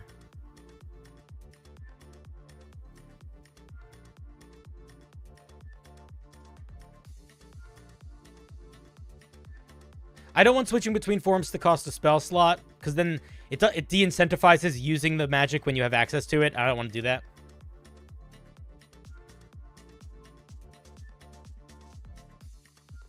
2 at 10, but shifting at 14.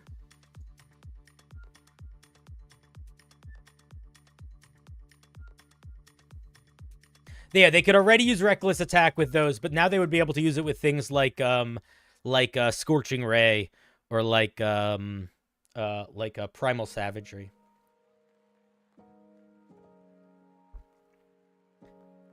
Reckless Magic is not that strong. How many spells have spell attacks?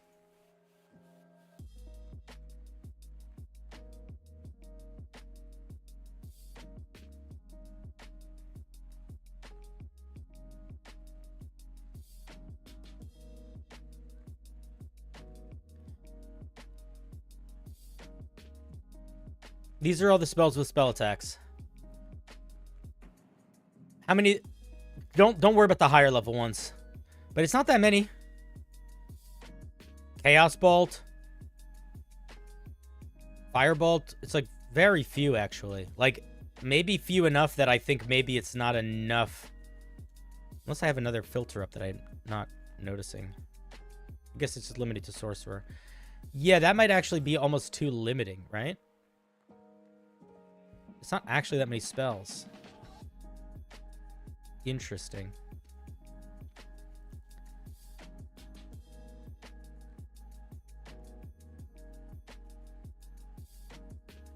Yeah, it's not a good feature by itself. I agree.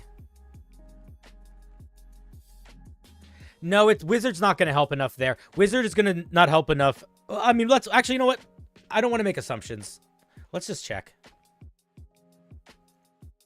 Because if it does, that might be worth thinking about.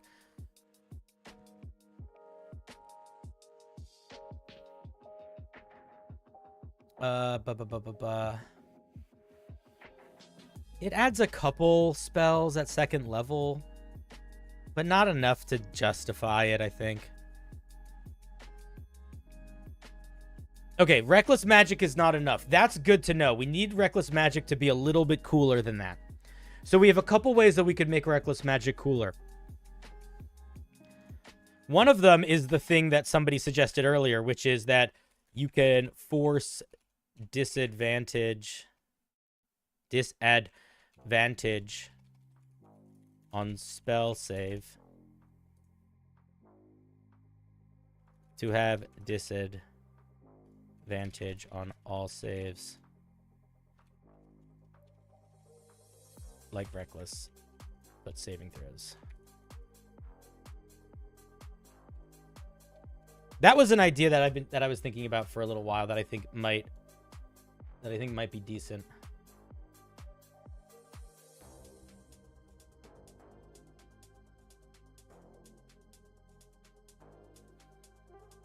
And I didn't make that idea. Somebody else said that in the chat, but I think that could work.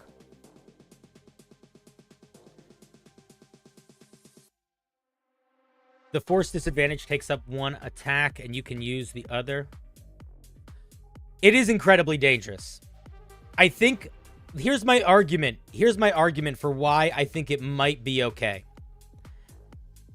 Forcing disadvantage on a saving throw is pretty strong. Like, there are a lot of ways you can do it, but to have it be as open-ended and easy as Reckless Attack, where you just decide to do it, like there's no factoring that you need to do. You're just going to get a penalty later on.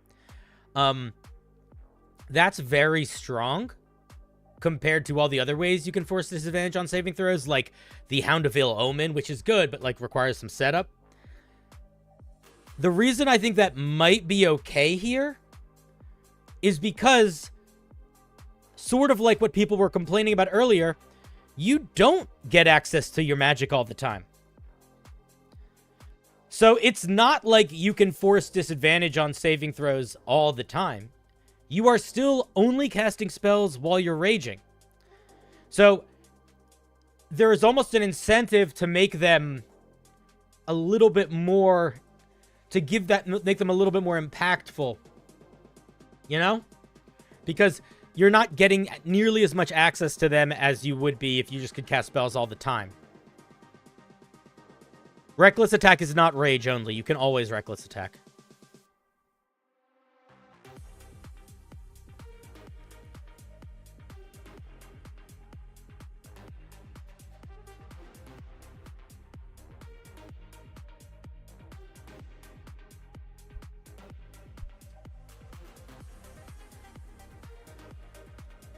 I mean, there's all sorts of spells you could use. Somebody said, what sort of spells would you use? Well, let's take a look.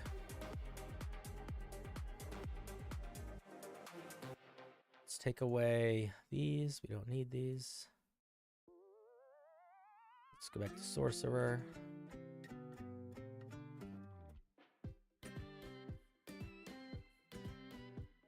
Let's go spell level 1. What level spells do you have access to as a quartercaster at this level? Let's just check. I don't remember. Go look at the Eldritch Knight for a second. So a 6th level Eldritch Knight has 3 first level spell slots, and then they get 2nd level spell slots next level. Okay. So assuming we want this feature to be good when we get it, what first level spells require a saving throw? That might be nice to force a failure on. Catapult is a saving throw. Charm Person's a good one. Let's see. Distort Value, I don't think is one.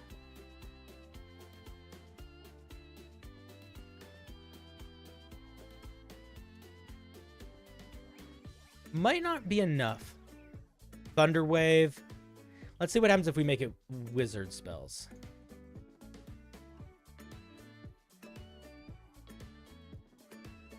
Oh, that helps a bit.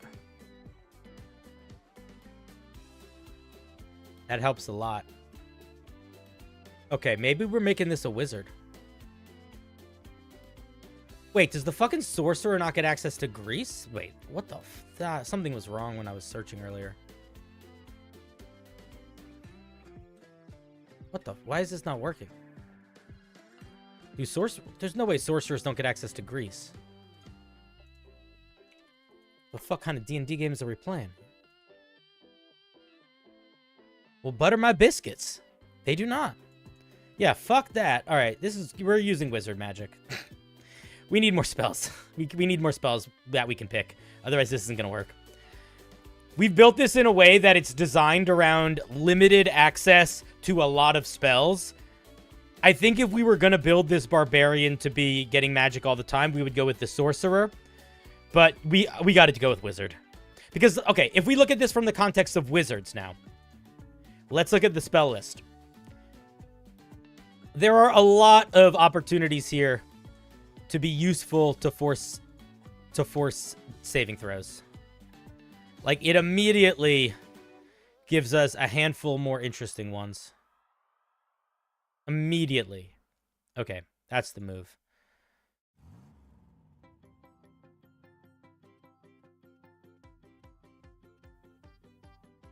Barbarian... No, this barbarian is not using his... This barbarian has learned magic by punching books. We're gonna say wizard spell list. If we need to limit spell schools later, we will. But I don't want to. I think it would be cool if we don't. If we can accomplish this without limiting spell schools, that's a win for me.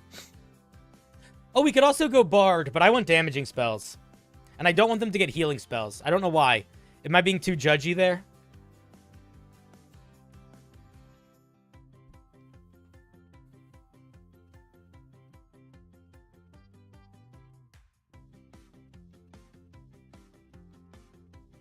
You don't need Reckless Magic Missile. It's just auto hits.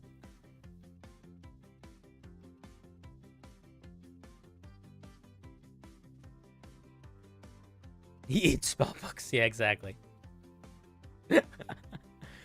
Okay.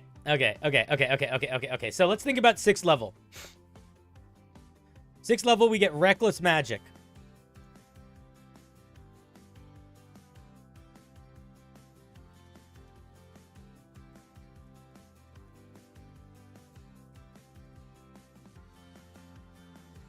Reckless magic is better for mashing and smashing.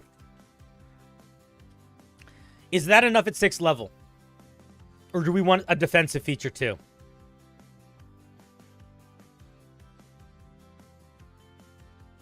Keep in mind, if we're doing 2 things at 6th level, we really shouldn't do 2 things at 10.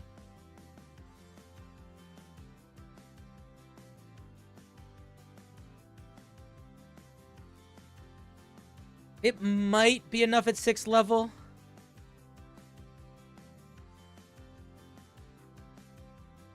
I really don't know. I'm going to say this is going to be like maybe more ribbon / utility. I don't know. This is going to need to be something like full flavor. If need. This is going to be one where we're like, this one's got to be really flavor if we put something in here. This is a big maybe. I don't know if we're going to be putting another 6th level feature here. This is the one that this is the one that I think we keep for now is reckless magic.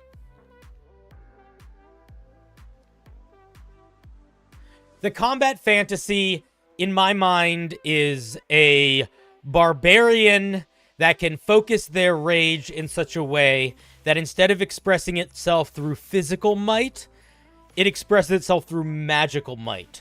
But it is still might in the way that the barbarian is might, in the way that the fighter is not might.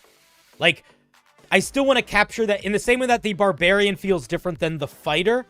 I want this thing, when it's doing magic, to feel different than another spellcaster.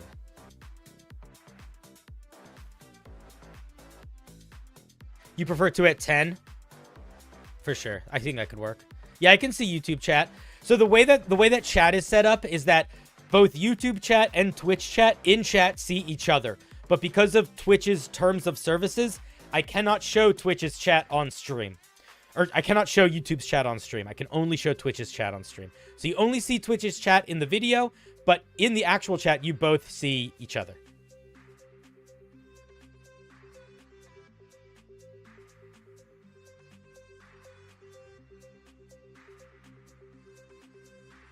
If they run out of rages but still have spell slots left, that's a great question, Dice Admiral. We have not talked about that yet. That is something that might need to be addressed. I'm not sure. The initial way that I was going to try to address that was that instead of you having traditional spell slots, you would gain access to a certain amount of spell slots whenever you raged.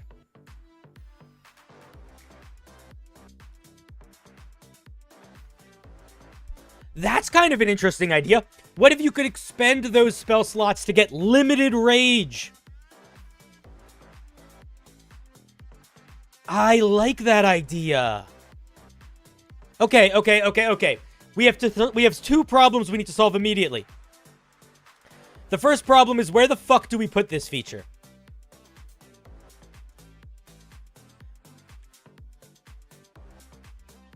Is this a 3rd level feature or is this a 6th level feature? It needs to be one of the two. Trade slots for rage. I think I like that rage time. Okay, we need to solve two problems. We need to do two things. We need to do 1, when we get it. 2, how long extra rage time? I don't know what the answer to either of those questions are.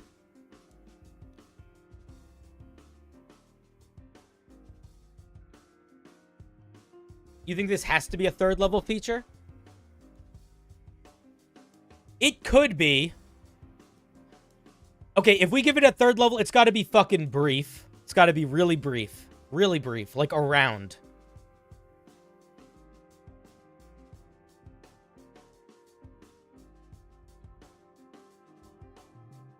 No, if it's 1 minute, that's too much, because regular rage is 1 minute.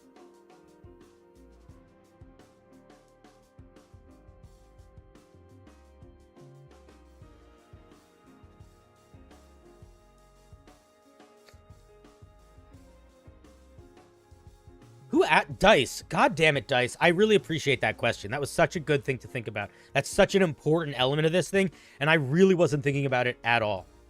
I appreciate that thought. A round per spell slot. I think a round per spell slot will actually be really good here.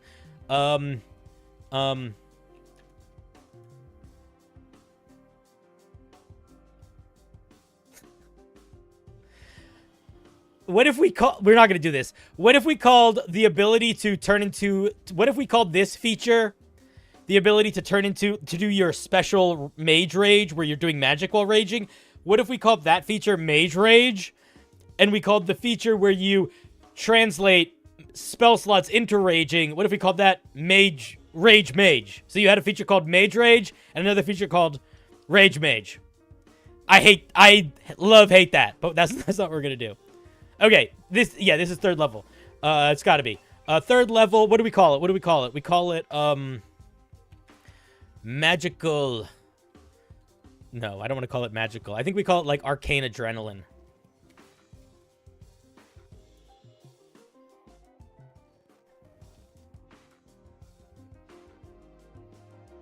And I think it literally is just, while you are not raging, you can expend a spell slot to gain the features, gain the benefits of raging for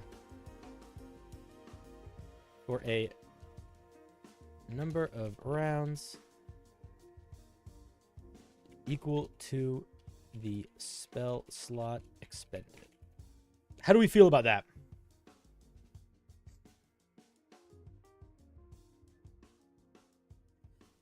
I was thinking it would be a bonus action. I specifically didn't put action economy in here yet because I just wasn't sure. The other thing that I was thinking is you could make it free. Like you could say at the start of your turn. Because that means you could always do it at whenever. How do you feel about that? Oh, that's an interesting idea. Using it as a reaction. Huh.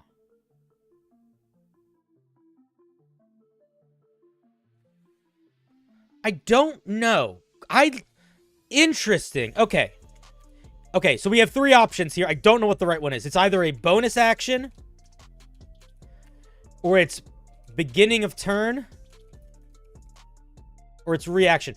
The only issue I see with it being a reaction is the benefit of it being a bonus action or the beginning of a turn is there's this element of strategizing as to what level of spell slot you want to use, because you can sort of be like, I'm going to plan ahead. The reaction, though, does allow you to save it till when you need it, but the fact that it's a lasting an amount of rounds equal to the level of the spell slot expended is kind of like it's less relevant. You could also make it do something else. That's the other thing, is that it doesn't need to necessarily give you rage for a round. It could also do something else. But I do like the idea of it arcane adrenaline. I need to pee so much. I'm gonna do that soon. I'm losing focus. Not because I'm not interested. I'm actually... By the way, chat, are you guys enjoying this type of stream? Is this fun for you guys? I know most of the time I spend looking at your homebrew, and I really want to do that because I think there's a lot of benefit, and it's fun to like be like, oh, Cinder might read my homebrew. But I really like this too. Like, this is hella fun for me. I want to do these types of streams more because I really like this. And I also don't feel like we're losing the element of hanging out. Like, I think I'm doing a pretty good job, even though I am looking at the sheet a lot. I think I'm mostly still seeing what you say, and I'm having a lot of fun. You guys having fun? Is this fun?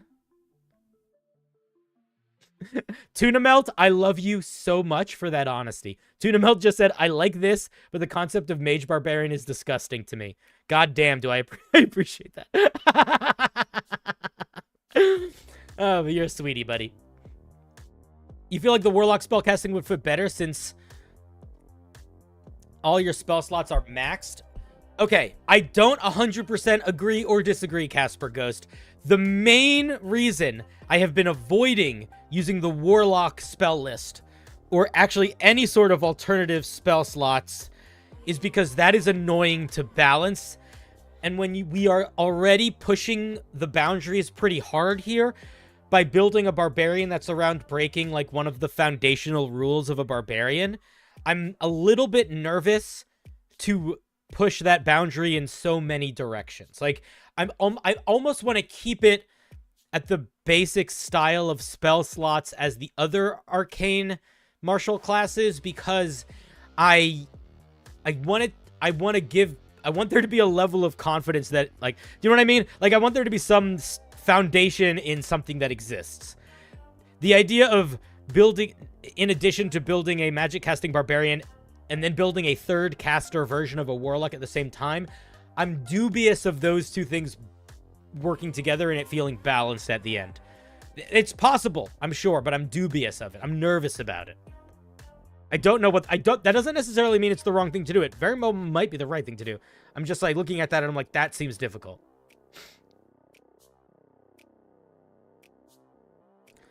Beazle. This is 100% weak. This is a very weak feature. No question. No question at all.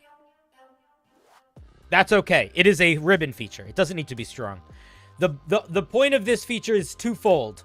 One, it is to give us a little bit of wiggle room if we end up in a situation where we're raging and we don't have spells, where we don't have rages left, but we have spell slots left, because that's a thing that could happen, at least in the iteration of it right now. And then the other is I do actually think it does a really good job of making this barbarian feel magically barbarian, because a lot of this barbarian is going to be about being in a rage state that doesn't really feel like a rage state in the traditional way.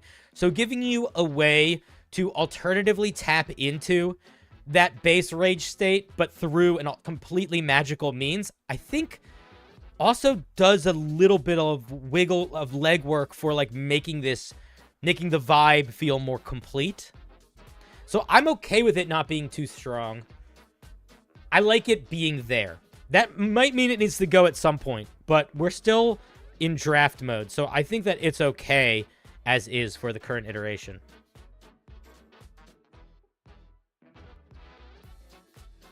I don't want to do selling rages for spell slots, because at level 20 you have infinite rages, and I don't want you to get infinite spell slots.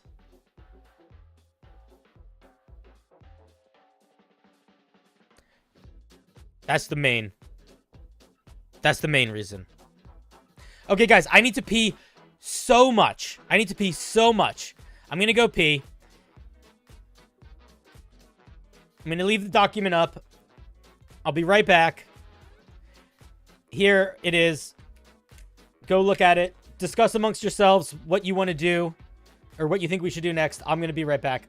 BRB, 1 second. I love you. 1 second. I'll be right back.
Boom!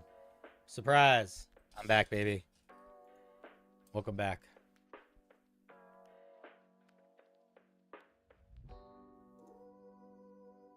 Here's the document again for anybody that just got here. All right, we're back to the rage. Mage.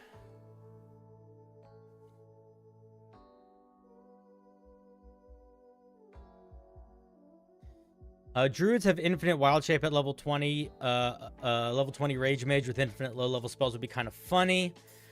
Yeah, but isn't that really... I don't want to give them essentially what... I don't want them to be able to do like the wizard's capstone where they... That's basically what the wizards get to. I feel like it's okay to make it more different than that. What's up, Bizalul? Yeah, funny idea for sure, though. It would be good in a movie. I would love it as a character like in a movie.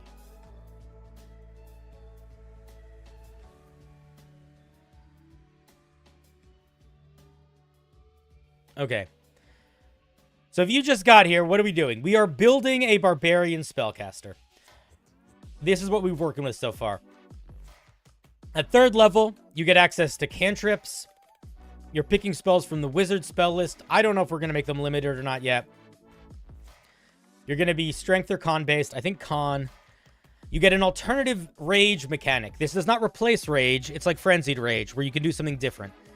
In that raged mechanic, you get access to your cantrips, but not only that, you also get access to leveled spells, and you can maintain concentration on spells. However, you lose resistance to bludgeoning, piercing, and slashing damage. You can maintain your rage by casting spells or concentrating on them. And while raging, you gain separate damage resistances. I don't know how many yet, probably 2, based on the damage types you have access to through your spell casting. And lastly, rage damage applies to spell damage. Also at 3rd level, you can add your con modifier to Arcana checks or investigation checks related to magic. Also at 3rd level, if you are not raging, you can expend one of your spell slots to gain the benefits of rage for a number of rounds equal to the level of the spell slot. So 1 round, 2 rounds, or 3 rounds, or 4 rounds from between level 1 and 20. That feels like a good 3rd level to me. I like it. I think it's fun.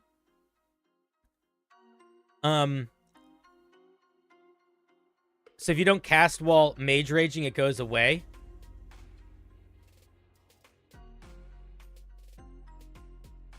We do not need to. I don't think we need to add to that because it's made clear that it doesn't say that if you don't cast, it goes away. It says if you don't do any of the things that rage needs or don't cast, it goes away. So you don't need to cast spells while mage raging. You can cast a spell your first round mage raging, and that counts as maintaining your rage. And then after that, you can start swinging your axe, and then that also counts as maintaining your rage. This is literally just giving you alternative ways to maintain your rage. Honestly, the main reason for that is because I want you to either be able to set yourself up by casting spells while raging, so then you can go out and use them, or, you know, while raging in the middle of combat, if you want to, you can also be casting spells as a part of that without worrying about, like, things breaking or losing it.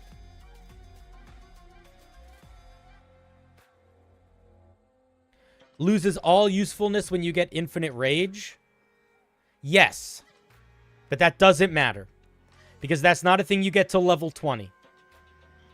And I don't think that matters then.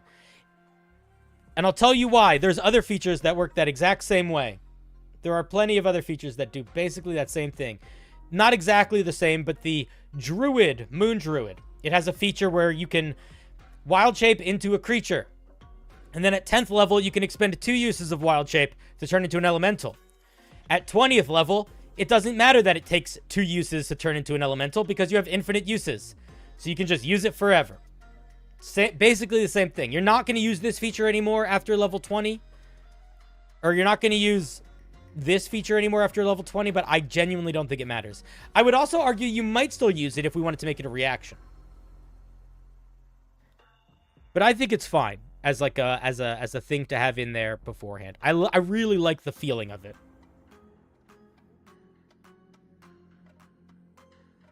If we are really concerned about it feeling useless at level 20, the way we make it not useless is we make it a reaction. Yeah, you can use Infinite Mage Rage at level 20, for sure. Okay, so let's maybe lean towards this being a reaction to make it feel a little bit distinct.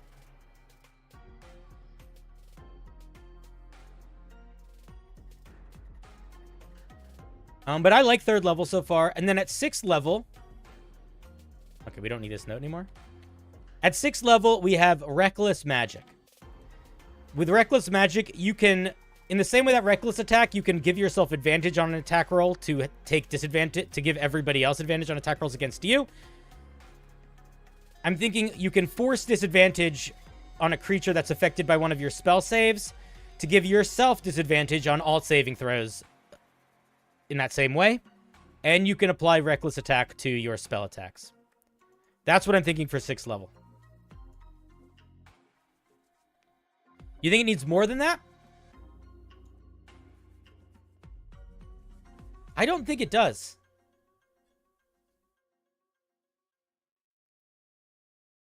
Because you have to keep in mind, this is not the only thing you're getting at 6th level.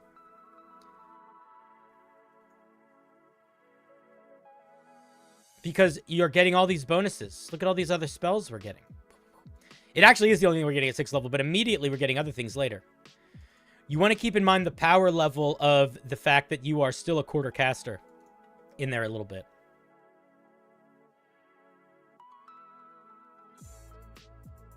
What are you going to use this feature on 3rd level? Are you going to really Reckless a spell? I mean, why wouldn't you? If you aren't interested in fighting recklessly, why are you being a barbarian at all? At 6th level, you get 1st level spells. So we could do this again. We did it earlier. Look at all the 1st level spells that you could force somebody to have disadvantage on a saving throw on. Or you could give yourself advantage on an attack roll on. There's quite a few here. That would be pretty nice for that.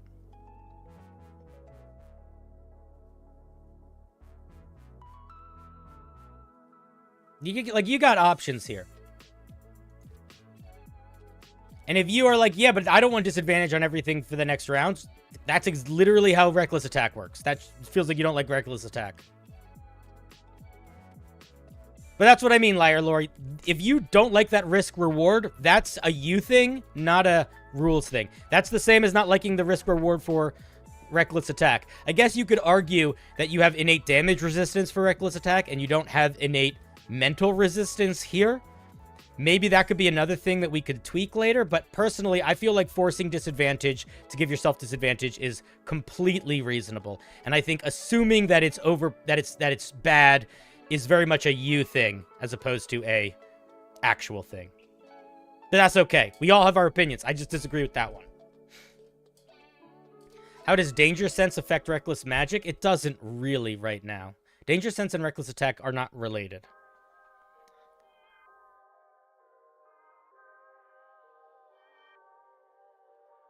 Yeah, it would just be... Oh, I see. Yeah, it would be normal saving throws.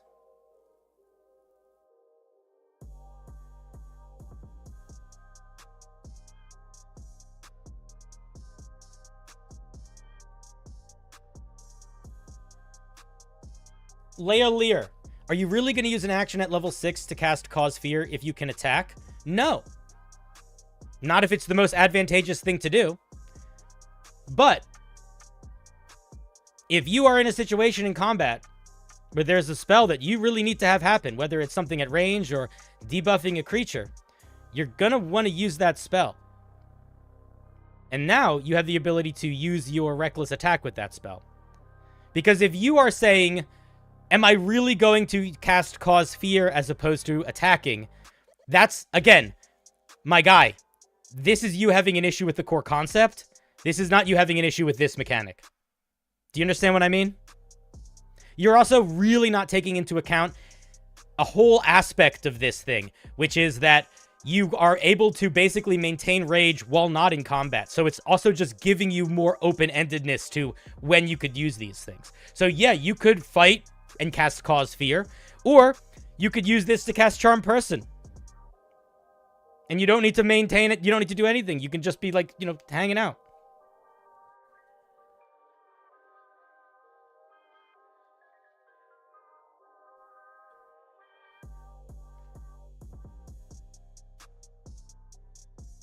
But Leo Lear, dude, you are being so simple-minded right now. It's not once per combat every 20 rounds because you're just using one spell. You're being incredibly simple-minded here. Look how many fucking spells we could do it with Burning Hands, we could do it with Catapult, we could do it with Cause Fear, we could do it with Charm Person, we could do it with Chromatic Orb, we could do it with I think Distort Value.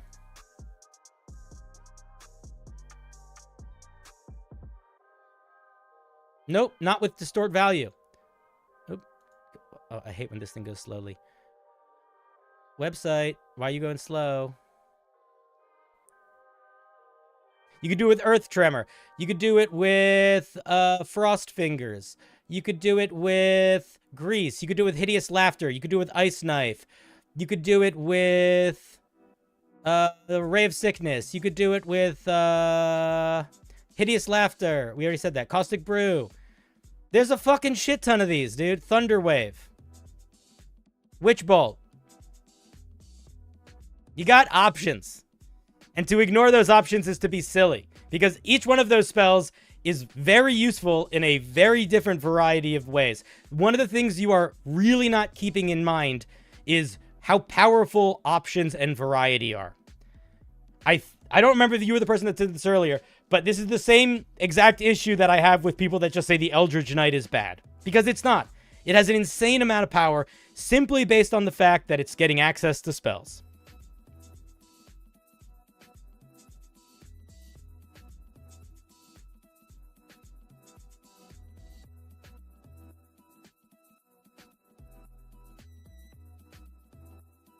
So yeah, I'm not exactly sure where you're going at here, but those be my thoughts. Like I said, it sounds like you disagree with the core concept. So you have a choice to make as somebody that's watching this channel now. That a channel that's about trying to build something together. You can decide, I don't like this concept, and I'm going to keep disagreeing with it, in which case I should shut the fuck up. Or, I don't like this concept, but I like watching Cinder build something, so I'm going to hang out. Or, you can offer a solution to the thing that you're struggling with. Instead of just complaining about it, you can say, here's an alternative idea. If you don't do one of those three, what's the point? You know what I mean?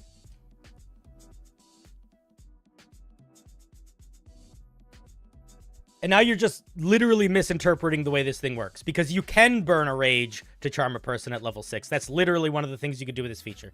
So, I feel like I don't have anything else to say about that.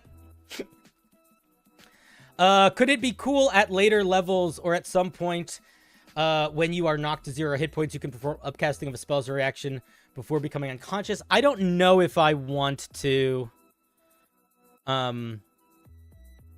Lear, I'm going to time you out soon. You're literally saying nothing. You are being a broken record. You're just saying, I know you could, but why would you? You would because it might be beneficial depending on the innumerable circumstances that exist within the complexity of a D&D game. Holy shit. What are you not getting here? You have options.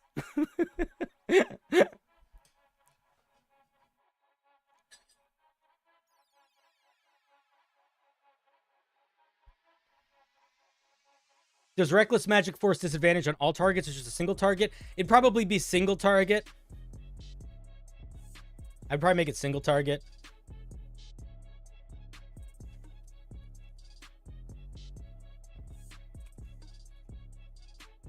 Not single target spell, single target creature.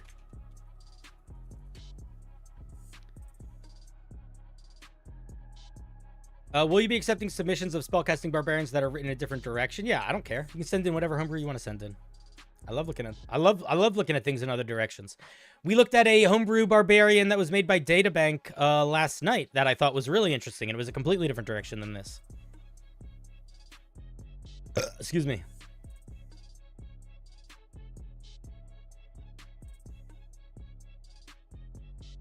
You think replacing this with Bladesinger's extra attack is better?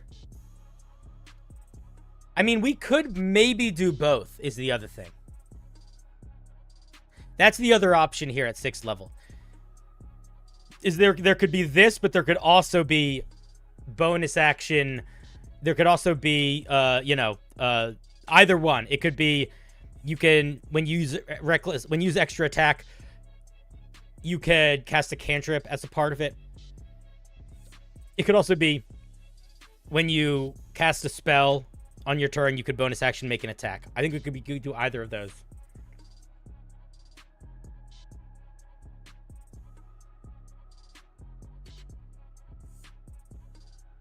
Leo Lear, I have heard that feedback already from you at least 3 times. So consider it heard. That's what I was saying in terms of, like, you have made your point clear. Unless you have a solution to this problem that is interesting, I don't agree with it as a problem. If you have a solution that's interesting that might add a new element, I'm open to it. But I disagree with you fundamentally as it is a problem, and I don't think we need to address it that much. That's what I'm saying. You're standing in the mud, screaming the same thing over and over again. I have heard it, and I am telling you that I disagree. And I have even given you options of how to continue the conversation if you want to continue it. Namely, suggesting extra things, suggesting alternatives, instead of just saying, I don't think it's enough. We heard you, my guy. I'm down for, I'm open to that. But if you don't have solutions, I don't agree with that problem, so I don't feel the need to address that problem. If you want to keep addressing it and give us some ideas of things we could add, I'm here for you. I'm all about it. But standing there screaming, this doesn't work, does nothing to help anybody.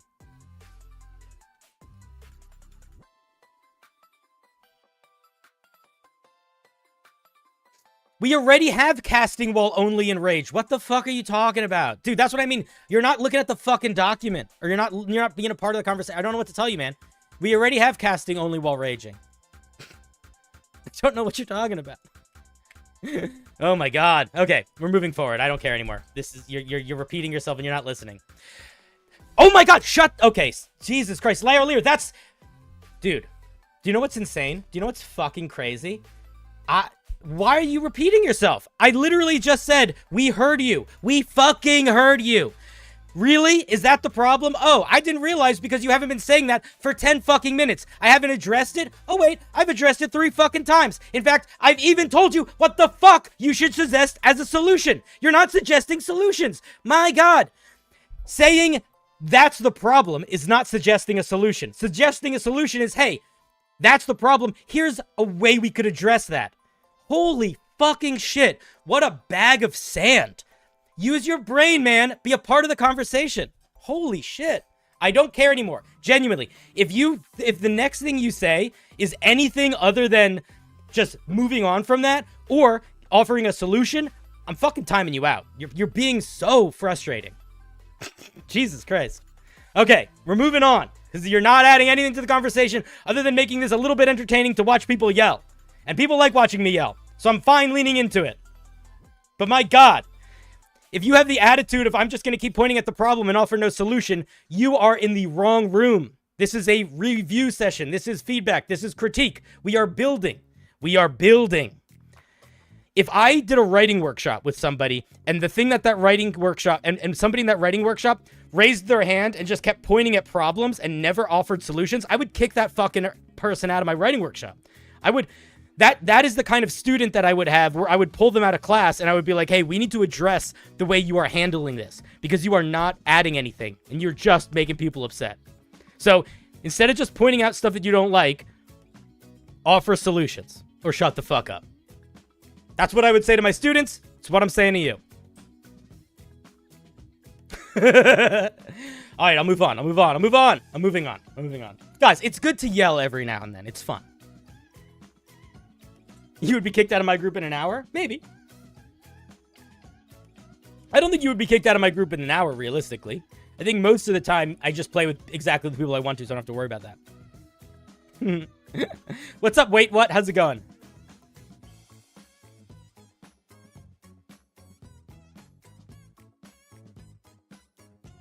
All right. We're moving on. So, at 6th level, we have Reckless Magic. Is this enough at 6th level? I think it might be, but I'm not 100%. Not 100%. Not 100%. I don't know. Question mark on this.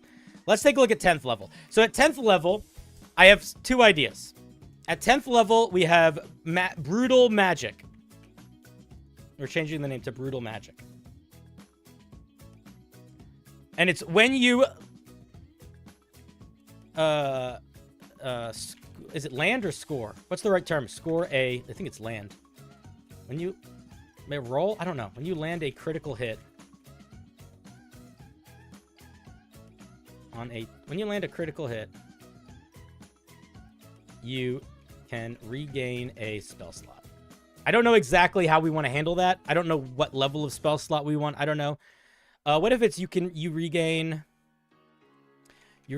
a number of spell slots equal to your rage damage modifier. How about that? Is that too many? Or maybe we just need less. I think maybe we need less. I don't know. You regain spell slots. I don't know how we're going to do this. Let's see. Blade Singer extra attack fixes the issue of 6th level being weak for some people. Yeah, that was the other thing that I was going to say. Okay, I had an alternative for Reckless Magic, and I kind of want to hear your thoughts on it. What if Reckless Magic is essentially when you Reckless attack, you can replace one of your attacks with a cantrip. How do you feel about that? That could be an alternative for Reckless Magic. Or maybe there's some way to combine these two. But that's sort of what I was thinking for that. I don't know if I like both of them.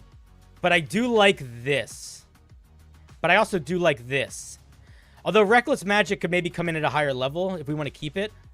When I have students, I used to be a teacher in another life. If we want to do focus on a single target spells, you do something like Quicken Spell or Twin Spell. I don't know if I want to focus on a specific type of spell. Pact Magic, getting a single spell slot back easy. Yeah, no, I know, dude. I know. What about you regain a spell slot equal to your last cast spell? I don't want to have to keep track of that. That could incentivize the Barb to still be frontline, not just Rage Mage in the back lobbing cantrips. Wait, what could, Beazle?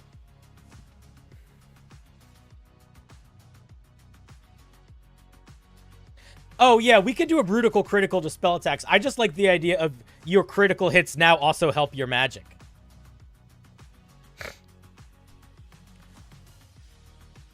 I'd rather it be...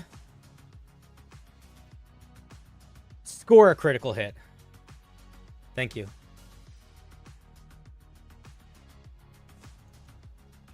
Who looked that up? Moon Bear, you're a champion. I'd rather it be make a weapon attack as a bonus action purely because of the strength of getting to use a cantrip, weapon attack, and bonus action spell. Oh, that's a good point. But then you can't really tie it to Reckless attack. Because you can't... You'd have to cast the spell first.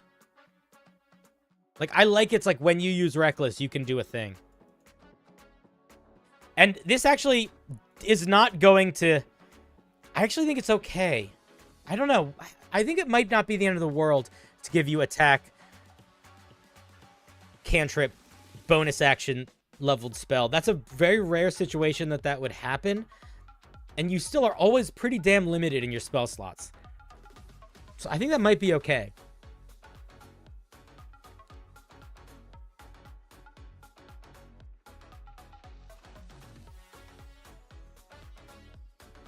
When you Reckless Magic, you can bonus action attack. Oh, I don't know if I want to combine them both like that. That might feel too... Well, let's ask. Chat, does that feel too strong? What if it's this? What if it's reckless magic? But then what if reckless magic also comes with when you use this, you can bonus action attack. Does that seem good? That might be too much. I feel like that might be too strong. Maybe it's fine though. Yeah, the character still has access to normal rage. Character still has normal rage. You think it works if we keep it to just spell attacks?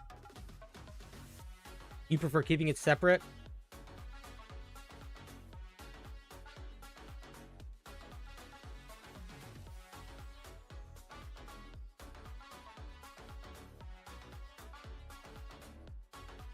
What does Beazle say? When you attack with a melee, your spell attack modifier gets advantage and vice versa.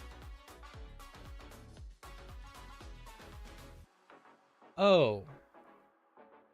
Interesting. I think you could also just make that a part of reckless attack. I don't know. Seems like too much. I'm worried it feels like too much. Do you think we should improve base rage at all? I don't want to. I guess we could, but we kind of are already, because even if you discount Rage Mage as a feature at all, like if you don't think about this extra option for Rage Mage, at 3rd level, we still have 2 abilities to activate our rage separately for a round with Arcane Adrenaline. So we're still getting, we could even get a little bit more rage time in there, even if we're not think about spellcasting. I think it might be okay. I don't know if we need to change anything about the base rage. I'm worried that if we do too much, it'll be too powerful. Or extra attack. We can't really mess with a 5th level feature because it's not a subclass feature.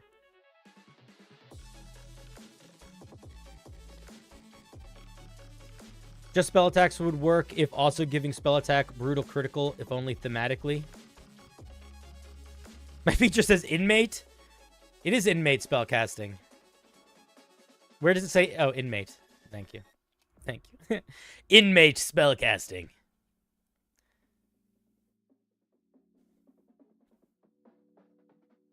That's funny. Reckless magic is used. You can make a bonus action attack against the creature that failed its save.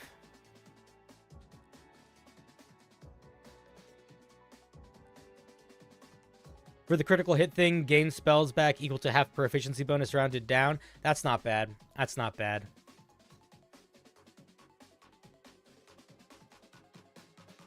Oops, that's in the wrong spot. You regain spell slots equal to half.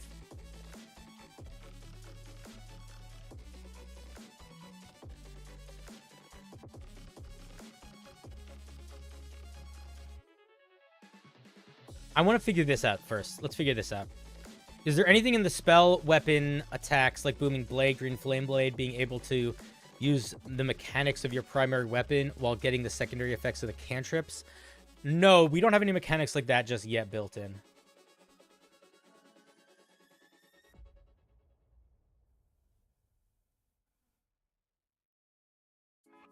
There's a 78% chance to crit over the course of encounter. Be careful with how many spell slots you gain. I think that the solution there is you just limit how many times a day that this can work. You know, this works limited times per day. I think that solves that problem immediately. Booming Blade and Green Flame Blade stack with whatever your weapon does naturally. Yeah, you could use those with this for sure.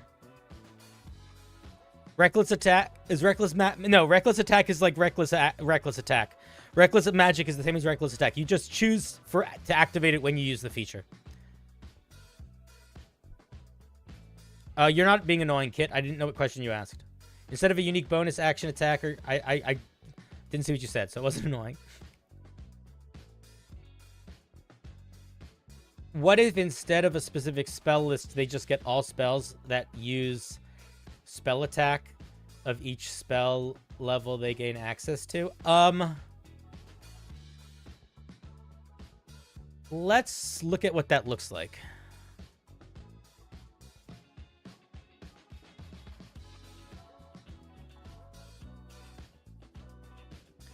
So means we look at cantrips.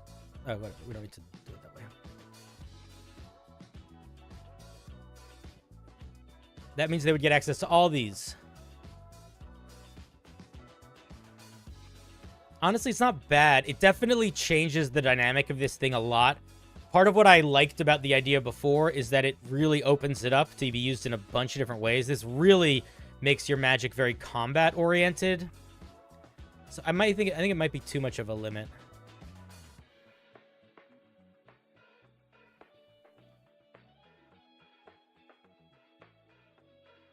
Hot take, but I think it should be half proficiency bonus rounded up. More uses of the feature. It could be. This is just a personal taste thing. I round down. I always round down for D&D stuff. Good or bad. That's just force of habit.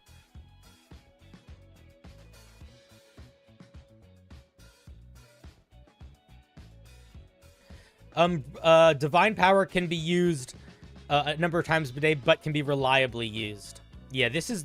The unreliability of this makes me feel like it's a little bit more reasonable.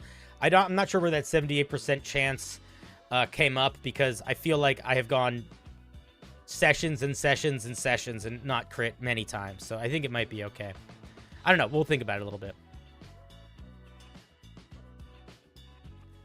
What if you got the returned slot once per spell level? So you start with third, second. Oh, that could also be good.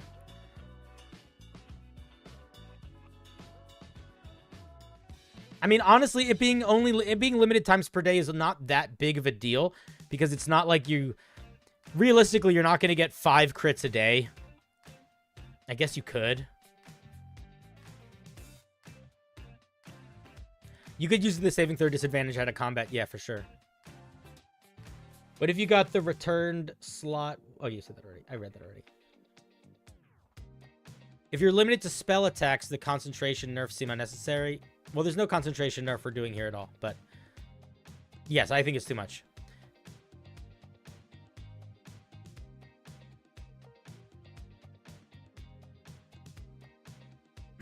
Hold on, let me punch my bag of rats real quick.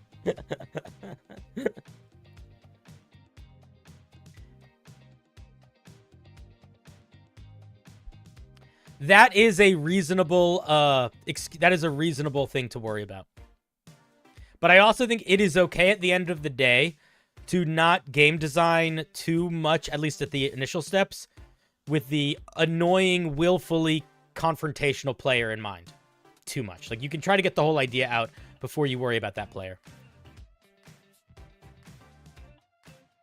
Because the type of player that would purposely attack objects to crit is a player that's worth thinking about from an annoying perspective, but at the end of the day, also, if that's the thing your player's doing, fuck that player. You know what I mean?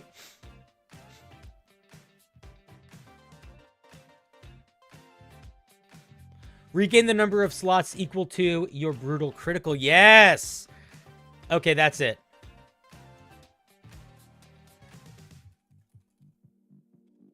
That's perfect. That's perfect. One at 10, 2 at 13, and 3 at 17. I like that.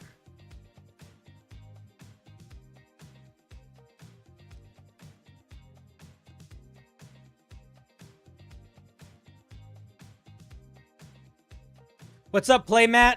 Who's going to review this? Chat is. They're roasting me.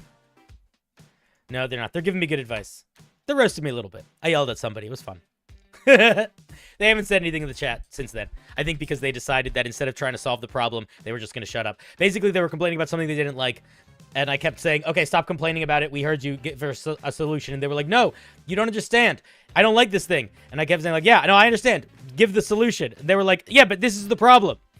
And then I yelled at them about how if they're not going to offer a solution, I don't care because I don't see it as a problem. And they never said anything ever again. Now they love me, and they're my #1 follower. And that's a great way to grow your audience, is by getting into arguing competitions with them. If the extra attack can be a spell, then the optimal DPS pattern for the class would be melee attack, then spell, incentivizing class fantasy. Yeah, for sure. Brutal magic should be brutal magic. Do you think it should do more damage?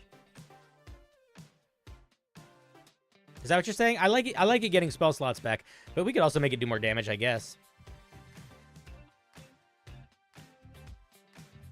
Is the only reason we're reconsidering gaining spell slots feature is because we can spend spell slots into rage? No, I just thought this was a neat idea. If we don't like this idea doesn't need to even be in this at all.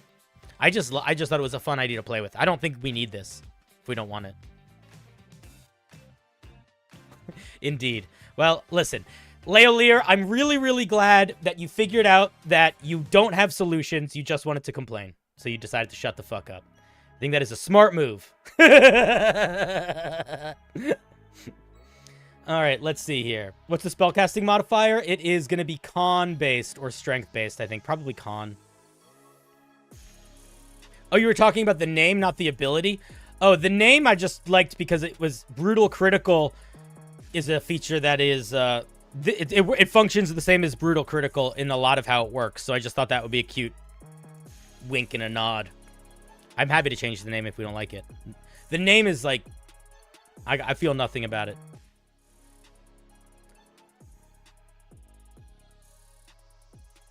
Being solution-oriented is incredibly difficult. I'm not saying it's not difficult, but I am saying that if somebody says, hey, man, you're not being solution-oriented, I've heard that you have a problem, but now I need you to be solution-oriented if you want this conversation to continue. If they say, actually, instead of being solution-oriented, I'm just going to keep repeating myself and complaining, that's not a conversation. So you do need to try to take that difficult step at a certain point. As hard as it might be. And it is hard. But it's also the key to getting good at giving feedback. And getting feedback. Because if you learn how to, instead of just saying, this sucks, or I don't like this, say explicitly why you think it doesn't work, and then offer ideas of how it could work, you also, not only are people going to actually want to listen to you more, because you're not just being a naysayer, you're helping the conversation move forward, which is just going to help you generally in life be a better socializer and be someone that people want to be around. But on the other side of that, you are going to start getting much better at getting feedback, because you are going to start to notice when people are offering solutions and when people are just complaining. You are also going to start to notice when people are complaining versus when they genuinely think something doesn't work. Because that is also something that is very hard to learn the difference between. And it's part of why when I give feedback, I try really explicitly to say, this now is my opinion. Like, I don't listen to me when I say this, because this is very much my opinion in this moment. Because there's a lot of stuff that I feel, which is just comes down to opinion, which I don't think is necessarily relevant feedback unless you very explicitly want my opinion. As opposed to, like, feedback on this feature is way too complicated, which is an opinion still, but it's much more objective feedback. Does that make sense? So, you get better at noticing the feedback that you're getting when you get better at giving feedback. And the benefit to that is if you are somebody that wants to get better at writing, if you're somebody that wants to grow as an artist, a big part of that process is seeking feedback and getting feedback. And in our day and age, unless you're working in unless you're in a writing workshop group or something, most of that feedback is going to come from online sources, posting things to Reddit, etc. And you're going to get a shit ton of comments in all directions. And a lot of them are going to be mean. A lot of them are going to be shitty. A lot of them are going to be very unhelpful. And you need to train yourself to genuinely stop caring about the unhelpful ones and to find the helpfulness within the shitty comments. Because some of the really critical, mean ones are still going to have useful information in them. And if you don't figure out how to do that little gameplay loop of not just writing stuff and putting it out there, but how to analyze and internalize feedback in a way that helps you and helps your piece grow, that is going to make the process of creation a lot more difficult for your whole life. So, that's a very long-winded rant about why, at the end of the day, if you don't like something, that's awesome, But you have to acknowledge that just saying you don't like something doesn't help. I'm wondering if Rage Mage, for the Rage Mage, it would be better to let them pick from a normal resistance or current one and add Spell Rage extension to normal Rage. I don't want to do that. I want them to stay feeling pretty different. Oh, it's definitely okay to point out a problem that no one else sees. But when the problem has been discussed avidly, I think it's time to move on from it. Because then you're not being like, guys, look out, the bridge is collapsing. The bridge is collapsing and you're standing next to it yelling, guys, the bridge is collapsing. But it's like, yeah, we know, dude. We all see it too. We're trying to work on the bridge. Stop yelling about it collapsing. We see it. Let us know if another bridge starts collapsing. That would be helpful. You know? You just joined recently, so they can weave in and out of attacks. Okay, so if you want to see the document here, I'll share the whole document again, but I'll briefly explain what this thing is doing again. Very briefly, this is a barbarian designed around only casting leveled spells while they are raging. And the core idea is they're going to get spell... I don't know exactly how the spell is going to work, but spell is similar to Eldritch Knight or whatever. And they get this special mage rage feature where they... they can choose to enter a mage rage similar to a frenzied rage.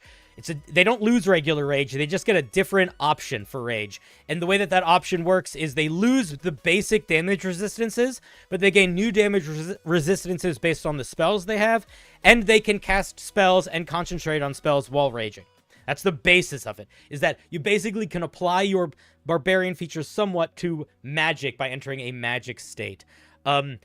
You also get better at Arcana and Investigation checks, and you also can expend spell slots while not raging to gain the benefits of rage very briefly outside of combat. At 6th level, we're playing around with the idea of Reckless Magic, and that is either essentially applying the logic of Reckless Attack to spellcasting, being able to force creatures to have disadvantage to give yourself disadvantage, or to be able to give yourself advantage on spell attack rolls, and it would just function the same way as Reckless Attack.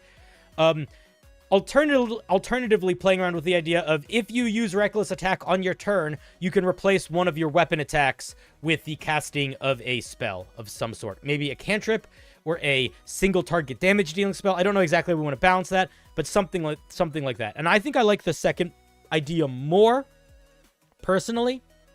I think it'll be more fun, but I think we could probably tie aspects of this in if we really wanted to. But those are my thoughts. That's where we're at so far. Oh, and then Brutal Magic is the idea that if you score a critical hit, you could get some spell slots back, which I just think would be kind of a fun mechanic. Not necessary in the subclass if we decide we don't like it. It's just an idea that we've been thinking about for a higher level a little bit. When you score a critical hit with a spell attack, or a target fails their save against your spell by 5 or more, you can deal your weapon's brutal critical damage die. Oh, that's an interesting idea. Now, do we want to tie it to the weapon, or do we want to tie it to the damage of the spell? Because the weapon you're wielding might, I don't know if I buy the logic of the weapon you're wielding having an impact on the damage die that your spell deals. Maybe that's okay. I don't know. I want to solve Reckless Magic first. Let's work on that first. Tied to the spell damage die. Swing your sword for a somatic component. Okay. Wait a minute. That's an interesting idea.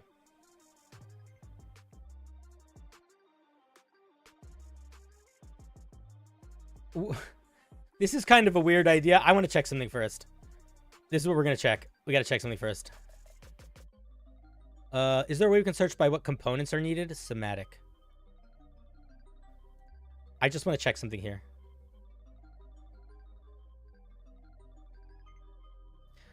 Okay, I have a weird idea that might work. I don't know if I like it or not.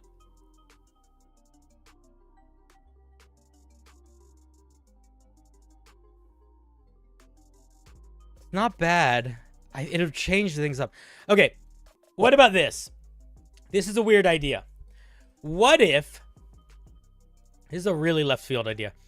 What if you can make a weapon attack to cast a spell that has a somatic component? Targeting and the only creature affected by it is the target of the weapon attack. That's basically Smite, is the only issue there. But that's kind of a weird idea that I kind of like. I don't know where I would put that in. But if a spell has a somatic component, you can essentially make a weapon attack as a part of casting of that spell, and the weapon attack replaces the somatic component. It is Smite with extra steps. That's why I don't know if I love it or not. It's a little bit different than Smite because it doesn't let you extra attack because you're not taking the attack action. So you would not extra attack that turn. And it doesn't, and it is much more open-ended because Smite is very limited in what it can do.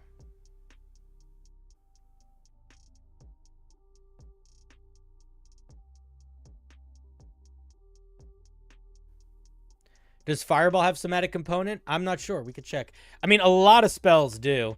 It's also Fireball's 3rd level, so you're not even going to get it for a long time.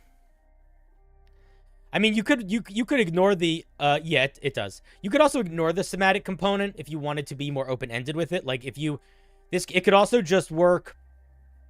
It could also just work. Do you know what I mean?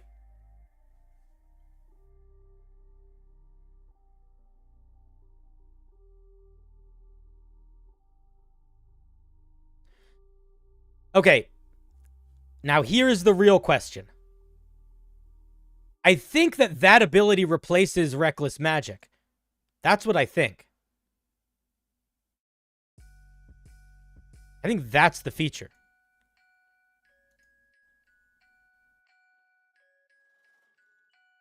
How would it work with Booming Blade?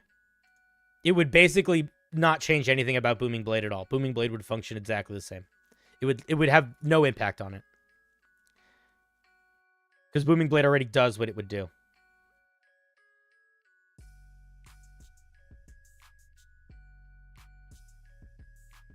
Yeah, I agree, Wire Mage. I think maybe it should just work. I use my weapon attack to cast Fireball on the guy 5 feet in front of me. Exactly. Do you limit it to action spells, or would it allow... Oh, chat jumped. Would it allow attack counterspelling? That's an interesting idea. At first, I was going to say I think you should limit it to action spells, but if you allow it to work for reaction spells, it would kind of be fun because you would have to be next to the guy. I think to simplify it, you make it only action spells. I think just keep it simple. Yeah, exactly. I swing my sword and cast Arcane Lock. I break the door and then I make it impossible to open.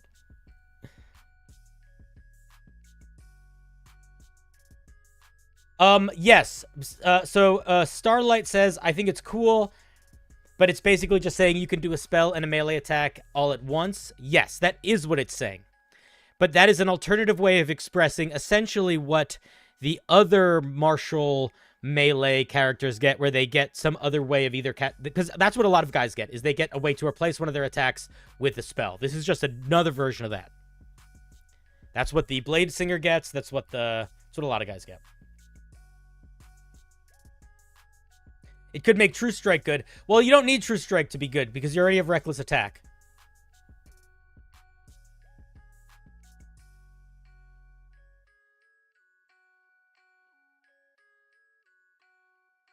What if you could cast a spell with a somatic component using your bonus action attack? I don't know if we need to be giving this thing extra things. Attack Mending. It's funny. They don't get that until the capstone. I think that is correct. What do they get at? What do they get at 7th level? No, they get it immediately. When you use your action to cast a cantrip, you can use a weapon attack as a bonus action. Boom. That's literally what I was going to give this guy. That's exactly the same thing. It's not a leveled spell. Leveled spell is not till up here.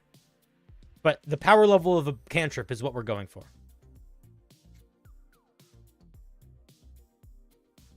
I think that's how it works for the Eldritch, for the whatchamahoo's it? The Blade Singer too, right?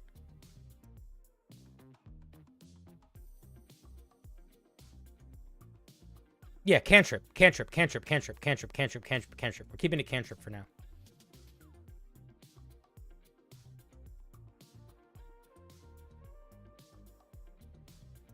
So I think what we do...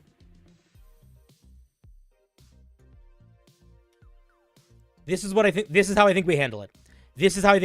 I have an idea. Because it's a little bit... It feels almost weaker if you have to tie the attack roll to the cantrip. Like, the attack roll has to hit in order for the cantrip to do anything, as opposed to you getting to do an attack roll and a cantrip. And by limiting it to attack rolls, it also takes the range of cantrips and makes them melee. Those are the two big issues there. So we have to address that.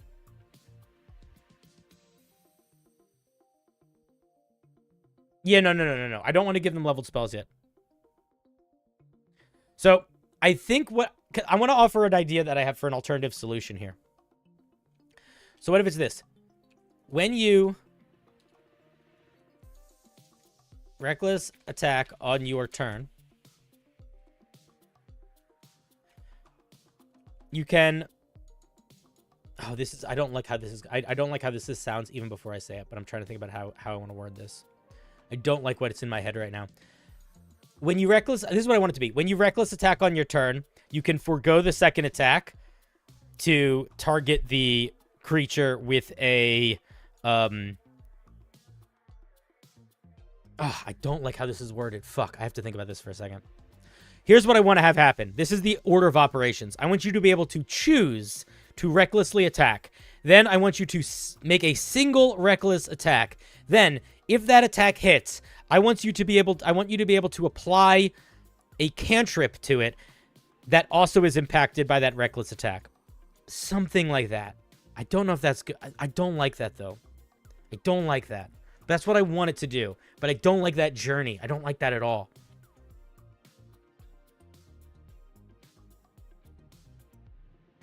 You could do it the other way. Yeah, make it a unique action. Okay. That's what we do. We make it a unique action. So it's not reckless attack, but it's going to essentially function similarly to reckless attack. Okay. That could work.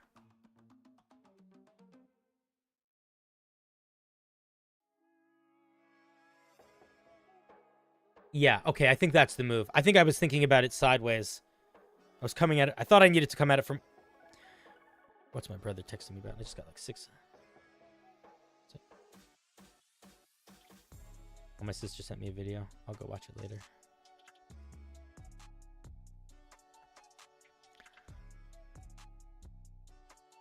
You can cast self spells on allies? No.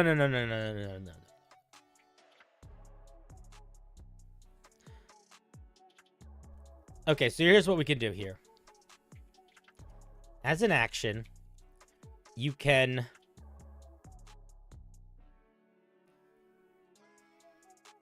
cast a spell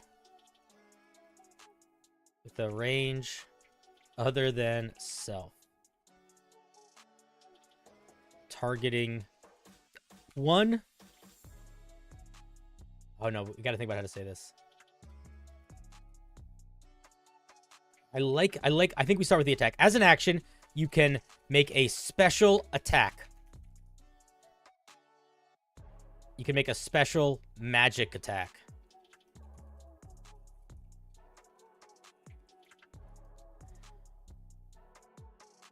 That's how we're going to start this. You make this attack with advantage. If the attack hits, melee. This is not perfect wording right now. We're just working on it. As an action, you can make a special magical melee attack. You make this attack with advantage. If the attack hits, you can then cast one of your leveled spells, or cantrips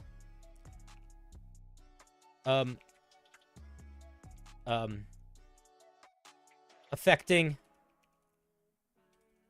only the target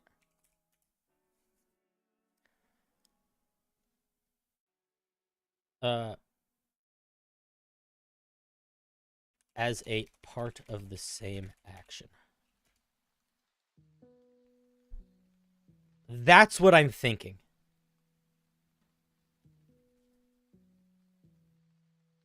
I think we say you can expend one of your Rage Mage spell slots to...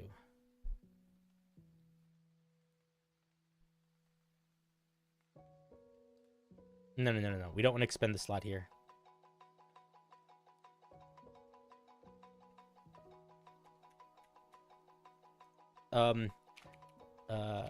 Casting leveled spells expends spell slots as normal.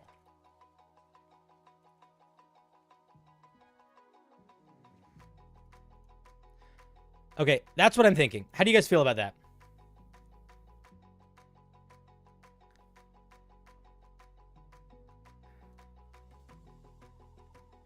As an action, you can make a special melee attack.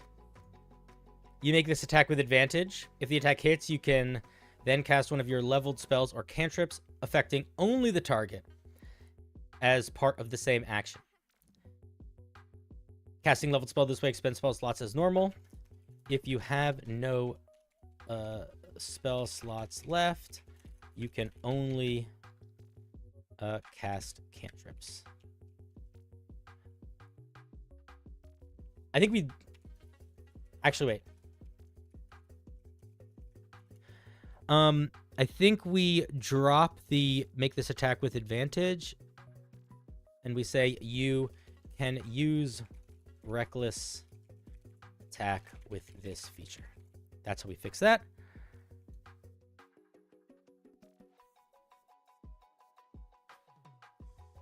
Okay. How do we feel about that?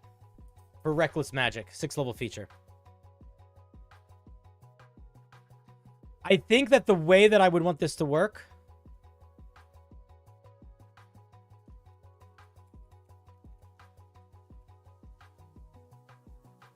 I think I want this to only affect one creature, regardless of AoE. So if, for example, you hit a creature with Fireball, it's essentially doing an 8d6 fire damage smite.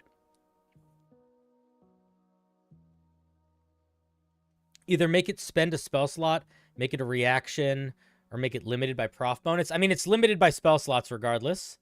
And if you are doing the cantrip option, it is roughly the equivalent of the extra attack cantrip feature that the Eldritch Knight and the fucking Blade Singer both get.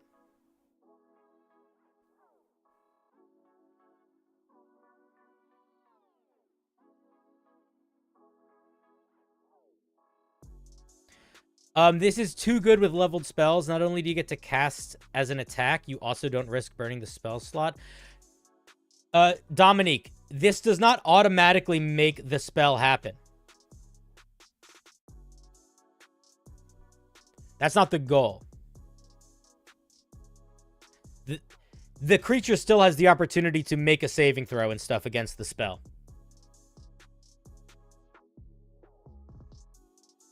Yeah, it's worse than the extra attack cantrip feature because it's one and done. You only get one shot at it. As opposed to the extra attack cantrip feature where if you miss with your attack, you can still do the cantrip. So I feel what Leolia is saying there is dead on accurate. So I feel like that risk reward is reasonable. I don't think it's too strong with the leveled spell. I disagree with that.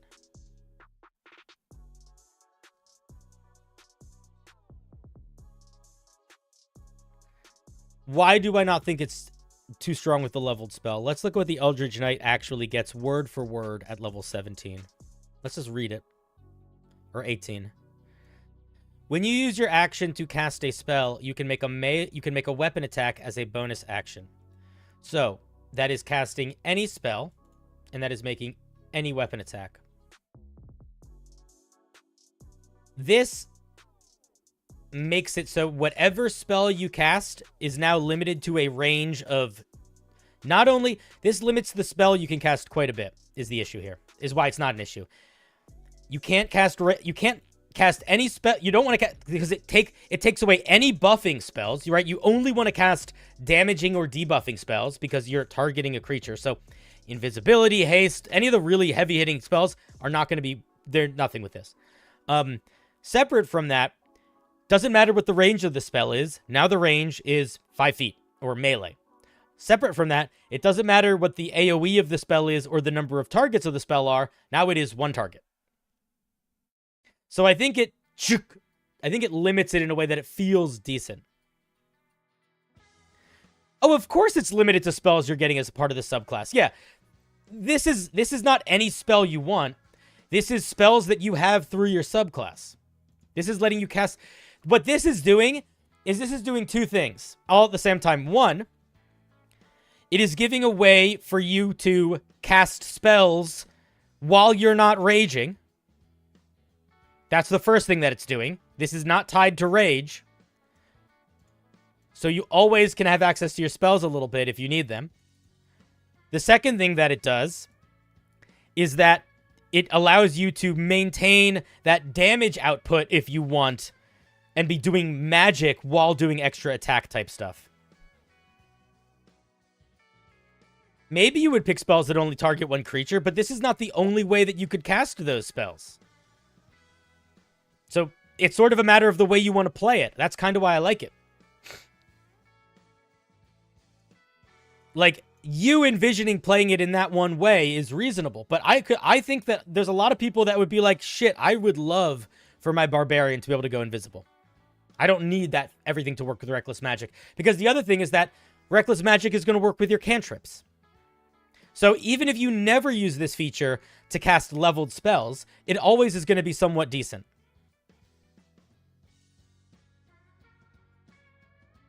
It would not let you cast spells in normal rage, because normal rage very explicitly does not allow you to cast spells while raging.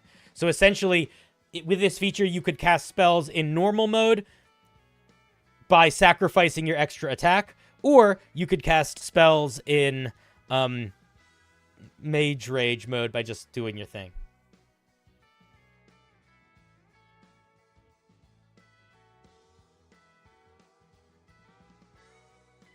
Yeah, all of this stuff I think should probably be limited to your rage mage spells.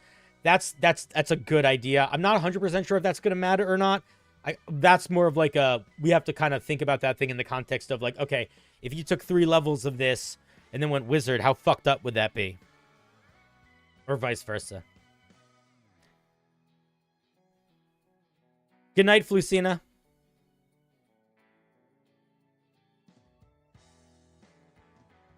Yeah, you can't use reckless magic in normal rage.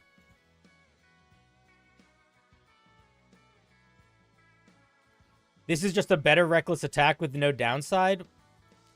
Why is it a back? Well, Fluffcopter. Why is that? How? How is that the case? The downside is still the same downside as regular reckless attack. The other downside is you are losing half of your action economy if you don't hit with that first reckless attack. If you don't hit with that first reckless attack, you don't get to cast that spell. So you are cutting your odds, you're cutting your potential impact down quite a bit. It's much higher in terms of risk reward. But the other thing that I think is really important to note here is that it's limited. It's very limited. Because it's limited by your spell slots. And when you're using it with your cantrips, that is the damage bonus of this subclass. And it's not even that much of a damage bonus until you really get higher in level, because again, it comes down to that risk reward.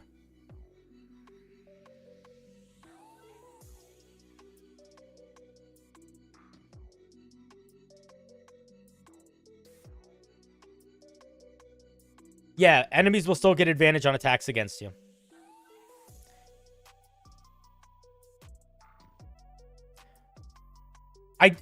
Okay, let me ask that. Is this better? What makes this is this better or worse if it is automatically reckless attack, or you can opt to use reckless attack with it? But it's not a cantrip in place of the attack, Dominique. That's the whole point. It's a cantrip on top of an attack. The whole point of making it a cantrip instead of an attack is when you have extra attack plus cantrip, neither one needs to succeed for the other one to succeed.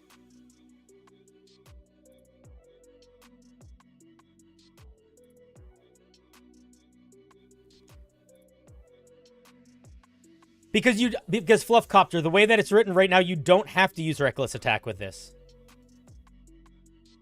Maybe we don't call it reckless magic. Maybe we call it, I don't know, magic punch. But the way that it's written right now, you don't need to use reckless attack with it. That's why I was asking, should we make it so you have to use reckless attack with it?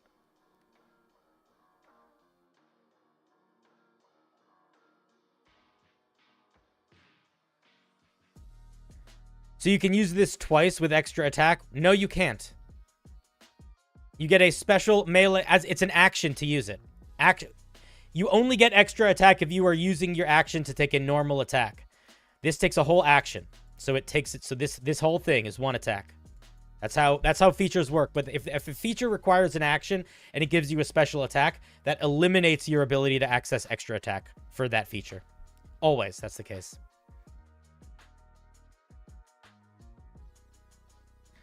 Enemies would get advantage against you, Fluffcopter. You're missing this sentence. You can use reckless attack with this feature. Maybe that's not the right word grammatically, but reckless attack is reckless attack. I believe the reckless attack feature to the blades. I believe tying the reckless attack feature to the blade singer extra attack is much better and fits the theme better.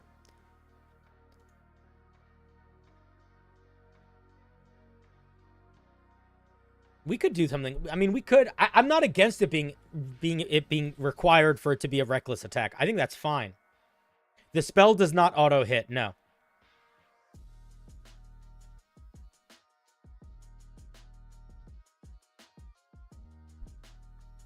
I think if the spell auto hit, it would be too strong.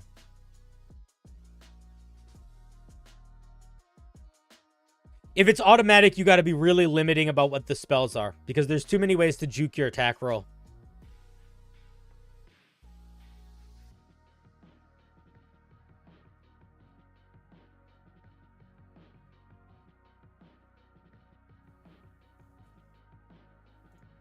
Melee attack? Oh yeah, sure, it needs to be a weapon attack. You're right. Good call.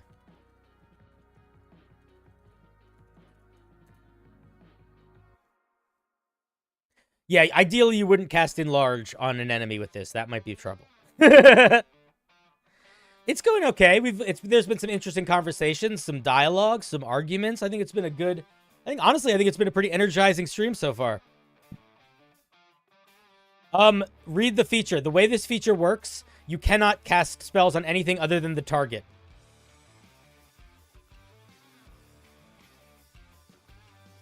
So you would have, if you use this feature, you are targeting the creature. Yeah, you'd cast Reduce.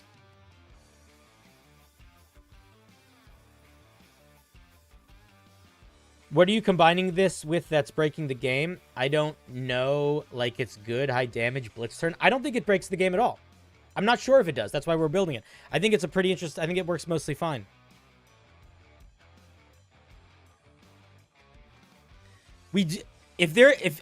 Guys, this wording, special melee weapon attack, we do not need to be any more specific than this. I think we arguably could be less specific than this. I think it's fine. Okay, let's look over the whole feature and see how we feel about it. As an action, you can make a special melee weapon attack. That uses... How do we say that this automatically uses your reckless attack? I don't want to just say this automatically triggers your reckless attack. But that's what I'm saying right now because I don't know how else to say that.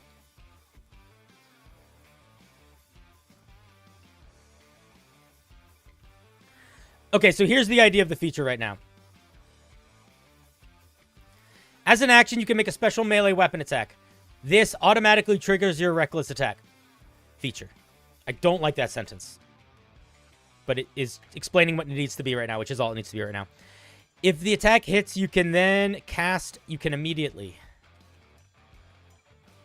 cast one of your leveled spells or cantrips affecting only the target, regardless of AoE, etc. as a part of the same action. Casting leveled spells in this way expends spell slots as normal. If you have no spell slots left, you can only cast cantrips this way. How do we feel about that? Is that too much? Is the leveled spells feel too much here? The limiter in my mind comparing this to the Eldritch Knight, which doesn't get a feature similar to this until level 17 or 18, is that they have no limit on the type of spell or the type of attack they can do, while this severely limits the type of spell you can do as well as the potential of the spell in terms of like range and stuff, but it still is, you're still casting the spell. So I'm not sure. I'm genuinely not sure, but that's where I'm sitting at right now.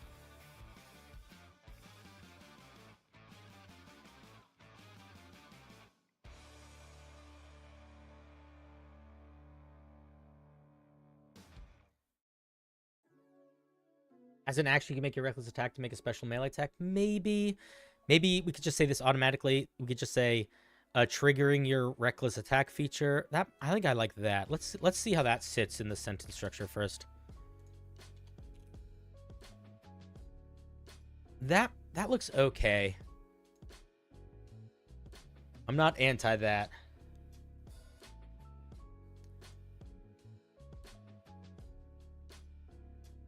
Oh, I guess that's true. You're right. We don't need that last sentence. Good call.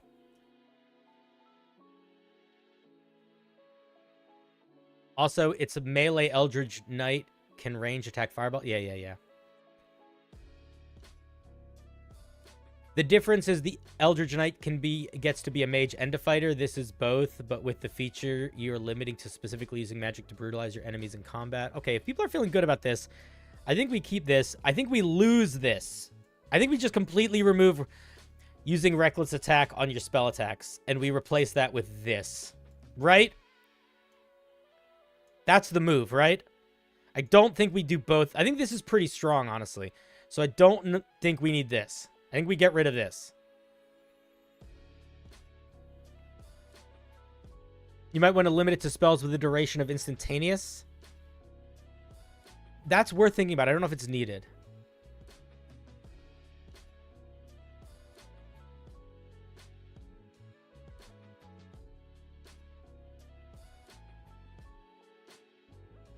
Most leveled spells 1 through 4 are only optimal when targeting multiple creatures in combat. I don't 100% disagree, but I also think that that is okay because, again, the main thing that we're getting here is the cantrip combined with the special attack. Like, that's the main thing, is it's damage boost time.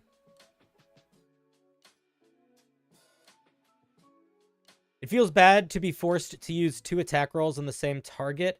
If the melee attack kills the target with the crit, then the spell is wasted on the corpse.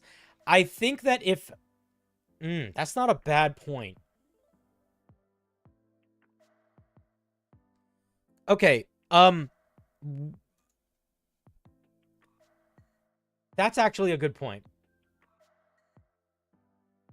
Would it be crazy to say if the initial attack kills the target, you can target a different creature with the spell within 5 feet of you? Is that too much? I almost feel like that caveat is really important to address, but I don't know if this is the best way to address it. This is a very direct way of addressing it by adding a whole other piece. Maybe we need that, or maybe we could figure out a way to express it more mechanically up here. I don't know.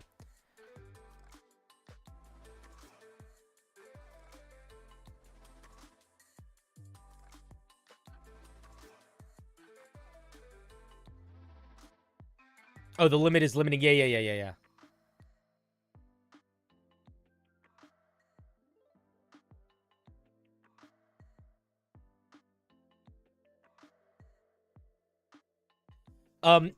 Using your, I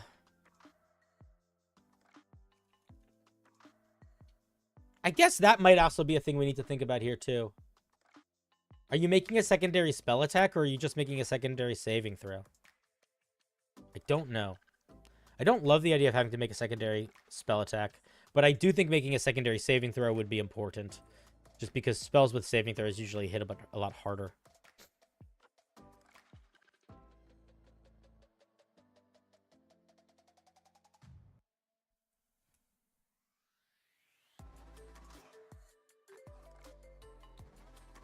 Spells have to have a casting time of action or bonus action? Yeah, that's true.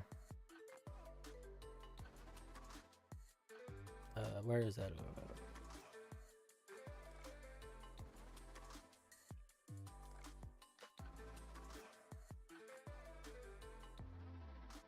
This is such a long sentence. Look how long this sentence is. It's fucked. Holy shit. We'll fix that. But that's fucked. There we go.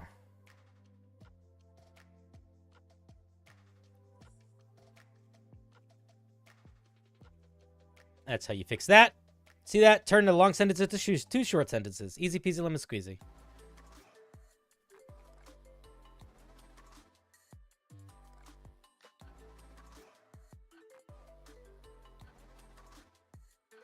Okay, wait. Just when you kill a target with the weapon attack, you can just cast a Rage Mage spell with a casting time of 1 action. That's not bad either.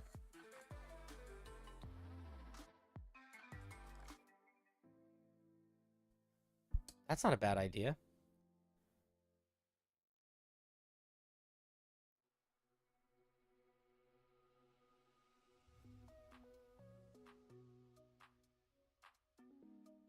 How would spells work once the damage is done to them? The spell affects them post-damage. They take the damage first.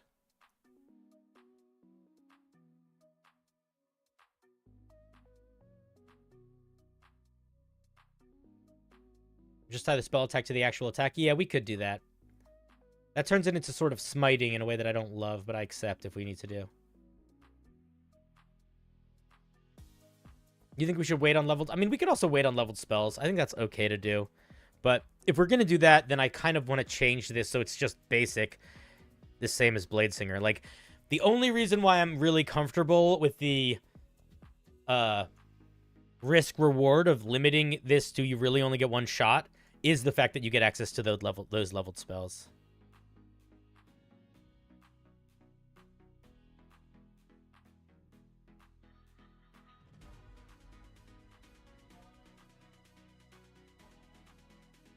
Yeah, but that's okay. If you attack a guy and then try to charm his friend, he'll be hostile. Yeah, but that guy would be hostile regardless, right? If you're using Charm Person with this feature, there's no way they're not gonna, you know, that's just that's like this. That's the same issue as deciding to use Charm Person in combat whenever. I think it's okay issue. Is what specified anywhere? I missed your first question.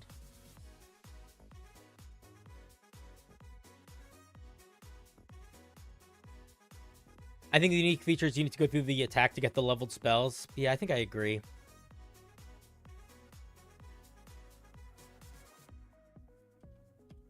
Okay, how do we want to handle the attacks of the spells? Because the way that it's written right now is you're making a secondary spell attack. Do we like that? I understand that for streamlining's purpose, it would be better if it was based on the attack roll and not making a secondary spell attack. I also think it makes it work more with the idea of reckless attack. But I'm worried about it for saving throws. You know?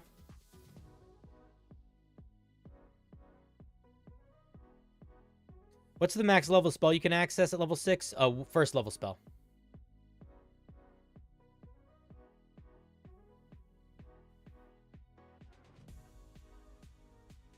It's like using attack and extra attack, but you hit them with the blast. Yeah, maybe it's okay, actually, because it's not taking up any more action economy than it would be to just make 2 attacks. Like, That actually makes it okay in my mind, is that it is still extra attack. I actually think it's fine. Okay, that sold it to me.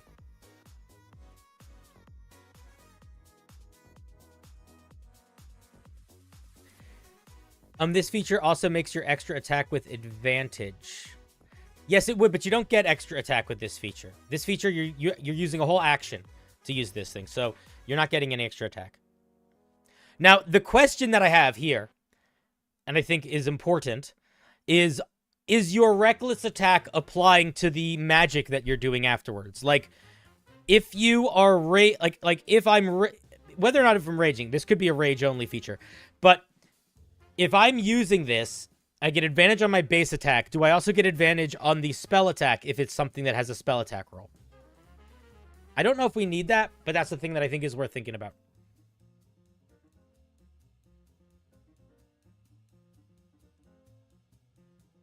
What happened to the left field to attack us with a somatic component?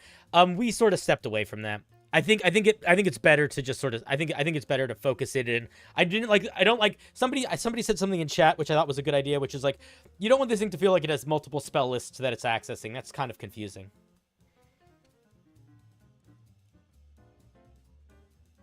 I think the spell attack has to be the same as the weapon attack. If it has an attack roll, reckless attack only gives advantage to strength-based attacks. Well, that's what I mean, is that we can choose to decide to make it do more than that, Fluffcopter. That's my point. The way that it's written right now, reckless attack would only affect your base attack. But we could say, when you use this feature, you get that, like, spell attacks have advantage. You know, you could literally just plug that in. Why is it busted if it's limited to Rage Mage? I don't understand why it would be. I don't think it is at all. It's a little bit of extra damage every turn, which is basically what everybody gets. Beyond that, it is... I think it's okay. I think it's okay if it's not limited to Rage. I'm also missing something. I guess it is extra damage all the time, in a way that, like, the Zealot Barbarian or the Beast Barbarian do not get extra damage all the time, because you could always use this. But there's always that element of risk-reward also. So I think maybe it's okay. It's worth thinking about for sure, though.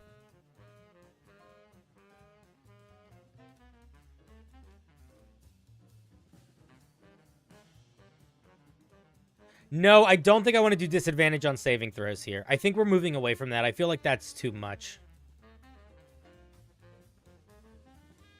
Other classes have it will, so it's probably fine. Yeah, for sure. Yeah, this is its own thing, Fluffcopter. It's what I've been saying.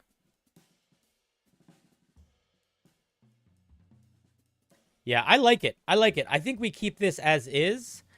And I think we say, essentially... You make a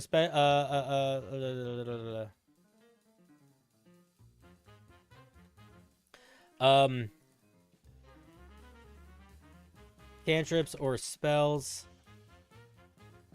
cast this way that use spell attacks gain advantage. That's not the right way to write that. When the spell you cast this way has an attack roll, you can make that roll. I think that's the way we write it. I think that's the move. Goodbye, original version of Reckless Magic. How do we feel about that? I feel pretty good about that. The first time you hit a creature with reckless attack on your turn, you can choose to replace the rest of your attacks to immediately cast one of your leveled spells. I don't think we need to... I think that's overly worded. I don't think we need that. But I agree. I think that I appreciate the idea. That use an attack roll. That uses, thank you.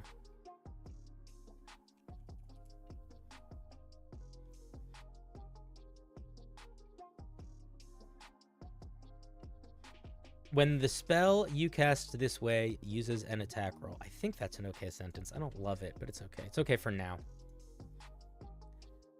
Why don't I allow disadvantage for it too? Honestly, because this feature has 3 bullet points right now. One of the bullet points is a little bit complicated. I don't think we need to be doing more. I think it's powerful enough.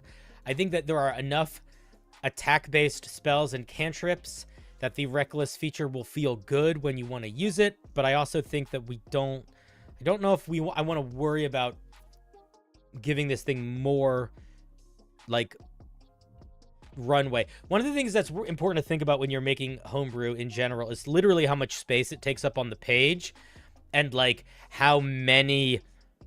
You don't want to overbuild it. Yeah, I agree. TYGKO, I agree. I feel like we're overdoing it. Like, I don't want to add more onto this. This already feels overbuilt. I want this to be pretty dramatically simplified. Right now, this is literally just saying all the things I want it to do. I don't think it is doing enough to be concise yet. But is this getting busted with the Hexblade multi-class? I don't think so. I don't think so. And I want to ask where you think it gets busted. Because the thing is, you're still only getting 1 attack. It's still a special action. It's also going to be limited, I think, to your Rage Mage spells, which are going to use a different spellcasting thing than your Warlock spells would. So you would be partially a Constitution caster, partially a Charisma caster. I don't think so. I think it's okay.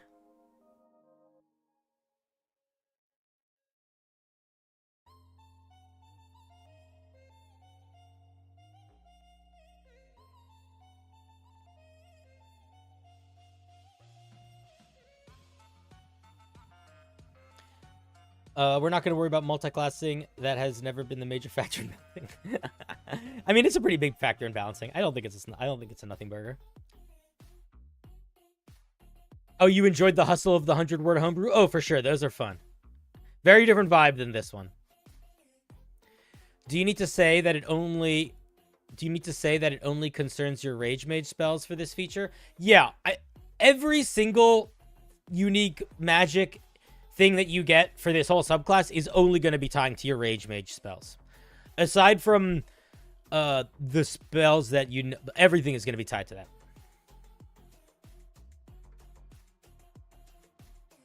My main concern is Eldritch Blast getting rage damage. You don't get access to Eldritch Blast with this subclass, so that doesn't matter.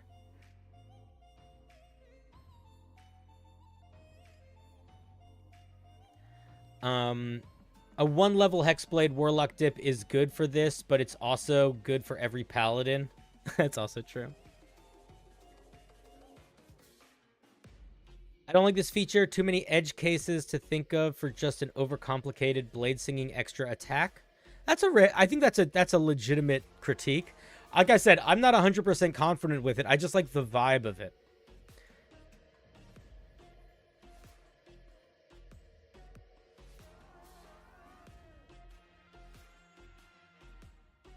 I mean, it could also literally be when you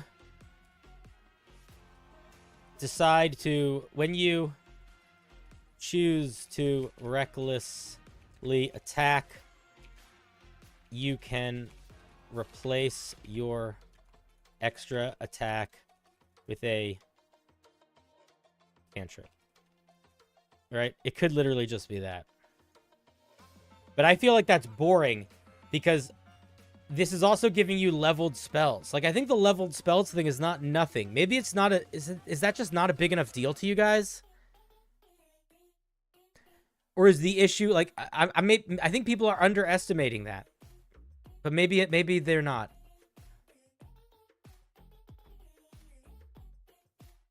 If we go to first level wizard spells, which of these spells would be cool with a casting time of a bonus action or an action specifically? Catapult's still going to be pretty dang good. Charm Person's sort of whatever. Chromatic Orb is pretty good. It's just Smite at that point. Color spray is weird. Detect magic is sort of nothing. Earth tremor is okay. What does fog cloud do? Frost fingers is not bad. Grease is not bad. You could just knock somebody down. Hideous laughter is pretty good. Ice knife is very strong here.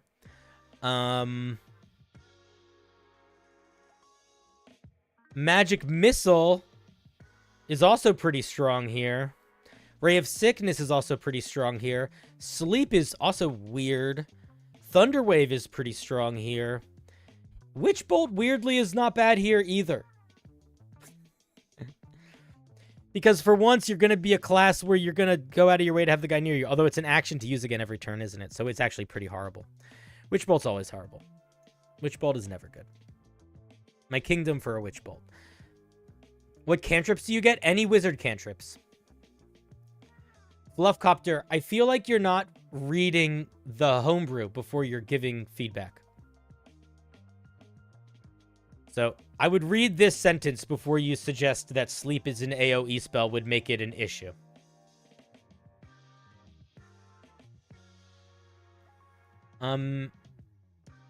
Are you allowing spells that do not target creatures to work with this? That was not... Initially, it was going to be spells that do target creatures. So, like, things that are all saving throw or attack roll related. That is probably another caveat that needs to be put in here.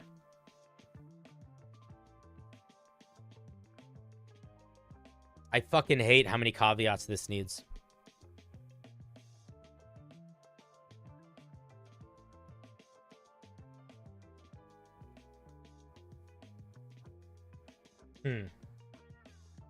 That's worth thinking about. That's a note. I don't know what the solution to that is. A note. Language for limiting to attack rolls saves is important.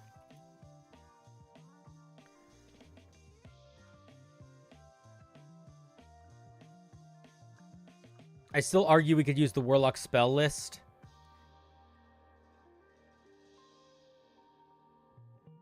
You think the Warlock spell... I like it being the wizard one. Just because there's more options on it. Yeah, it's overly... It's a little complicated, but I think it's... Listen.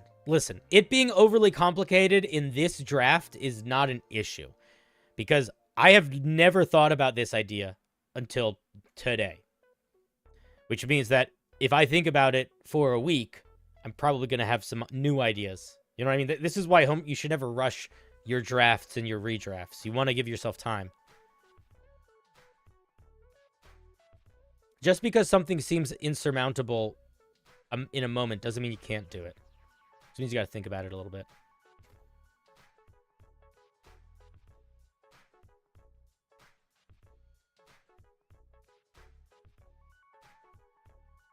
I don't think anything is yucky so far. And I don't even think this needs to be yucky because I don't even think we need this. Like, I like trying to work towards this because I think it's more interesting than just saying, when you reckless attack, you can cast a cantrip. Because I think that's boring. I think that will work totally fine. I think if we decided it needed to be that, that would be fine. But I think this is legitimately more interesting. Which is why I think it's worth trying to get through the yuck to find something. What happened to the Metamorph? It's still sitting in a rough draft somewhere.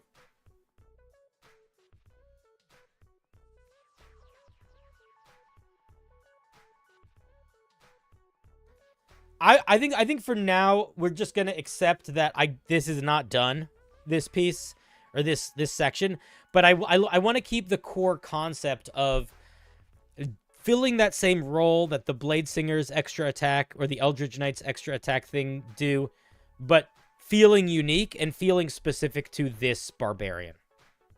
Because I don't want to just express the idea in a way that everyone else gets it. Because that's boring, and it's like, what's the point? Why are we even making it then?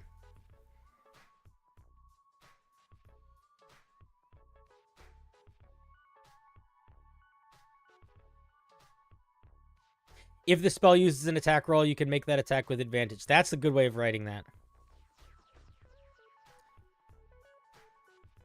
I think you still need to do a spell that targets creatures, or well, the tricky thing is there are spells that affect creatures that target areas, but there are also spells that target areas that don't affect creatures in the same sort of way.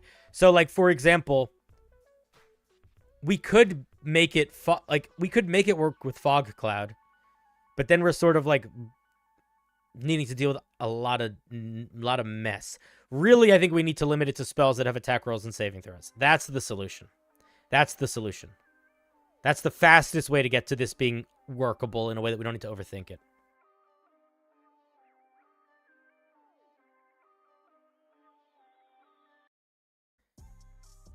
The thing is, this feature is not really complicated. It's complicated in the way we're expressing it right now, but it does one thing. You get an alternative attack you can make. It automatically triggers Reckless, and you get to cast a spell as a part of that attack. That's literally all it is. The complicatedness comes from needing to figure out the weird situations of some spells.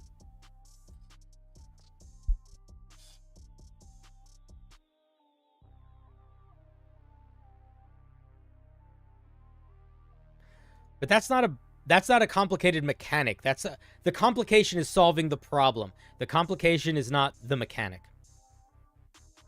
Why limit the kinds of spells? Because I think if you can make it any spell, you sort of create a situation of... I don't know how I would word it. I guess you could say...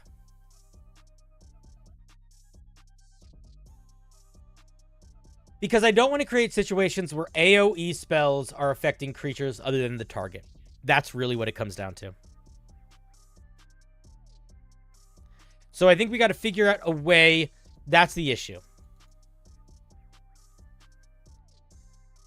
So I guess we could limit the range of it, but not necessarily the area.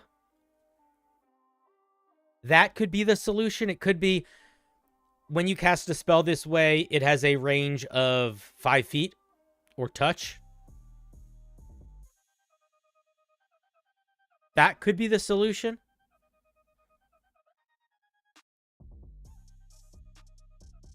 But you have to, yeah, you have to limit it. Yeah, otherwise I agree. I agree with Dominic. Otherwise it is just the Eldritch Knight feature.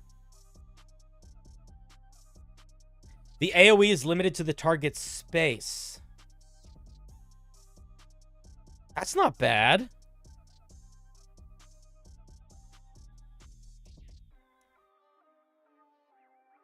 You could say creatures other than the target are immune to the spell's effects, but then that gets into weird stuff with, like, I cast Fog Cloud, and now everybody can see through the fog other than the guy, and I don't like that. What about spells that summon hazards, like Flaming Sphere and Dust Devil? I think that's another really good point. Yeah, I'm not exactly sure how you'd handle that. I think what would happen is the spell would appear in their space. The other thing that sort of helps with that is a lot of those spells require concentration. So you would only be doing it sort of in rage mode anyway, so it would kind of tie in nicely there.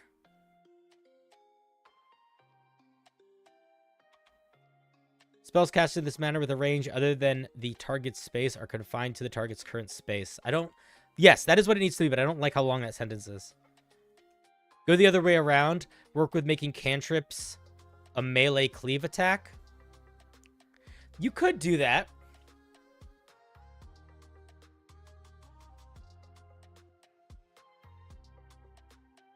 Yeah, clunky wording, but that's a format. No, for sure. I agree. Spells that only target a single creature, and you must target the creature you hit. You got sent here from Diana of the Rose to ask me a class-related question. Shoot, man. We're designing a Homebrew Barbarian Spellcaster right now. What's your question? I got you, fam. Is Diana streaming right now? Tell her to give me some ice cream. What are your thoughts on Bear Totem Barbarian being the best subclass simply because of the resistance to everything? And how would you go about fixing it without simply nerfing the Bear Totem? I think the Bear Totem... It suffers from being one of the first subclasses being designed. And I think the Bear Totem also is really boring.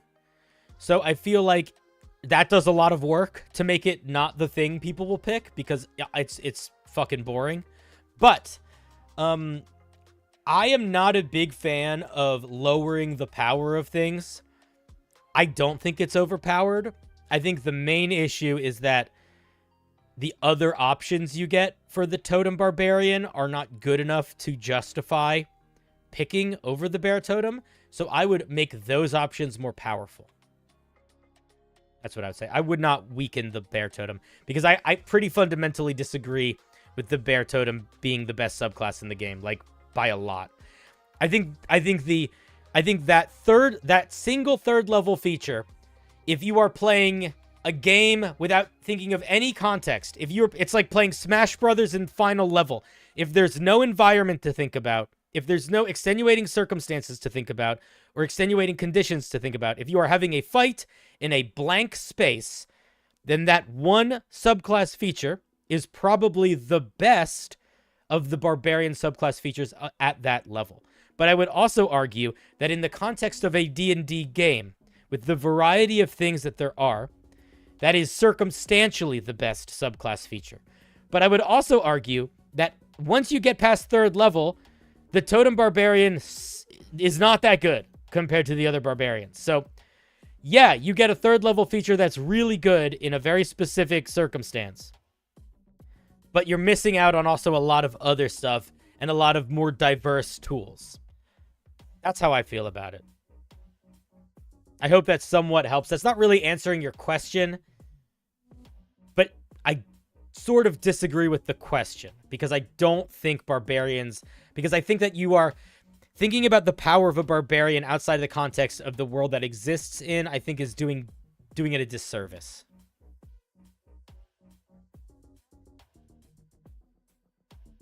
So that's how I feel about it.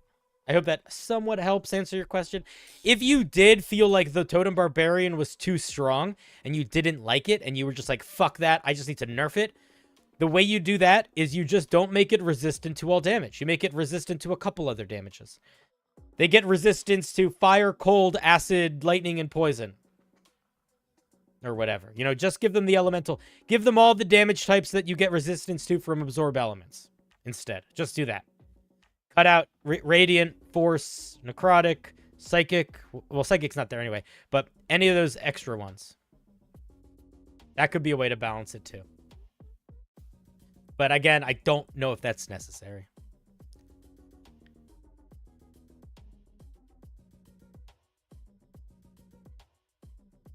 You co-run a West Marches game and almost every Barbarian goes Totem Barbarian simply because it means effectively doubling the hit point with resistances.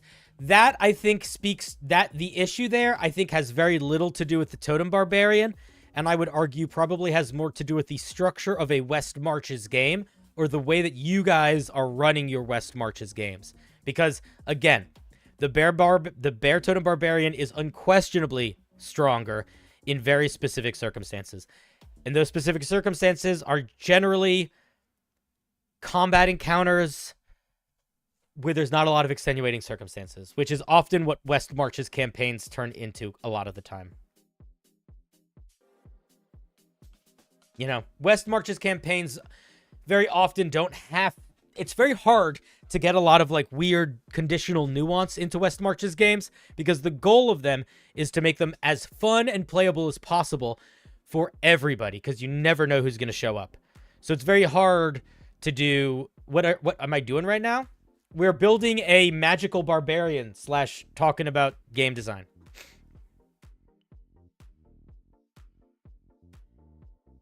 So if you're running a game that is predominantly combat, that is general in its design so that everyone has a bunch of different things they can use, then yeah, it's going to be OP.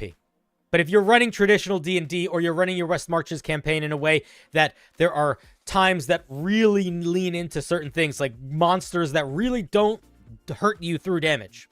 They hurt you through battlefield control or mind control or shit like that. That the Totem Barbarian doesn't feel like anything. Doesn't feel like anything compared to them.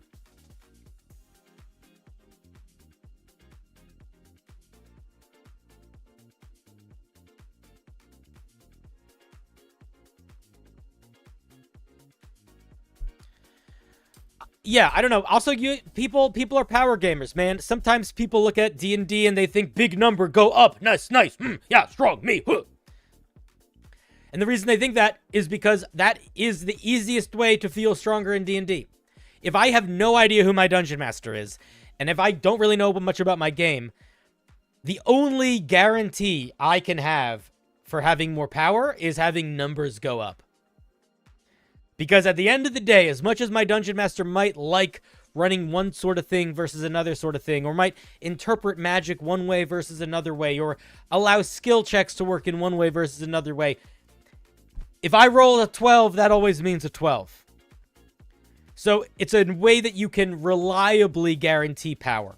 So that might be another element there, is that there's the power gamer element, but there's also the sort of safety net element.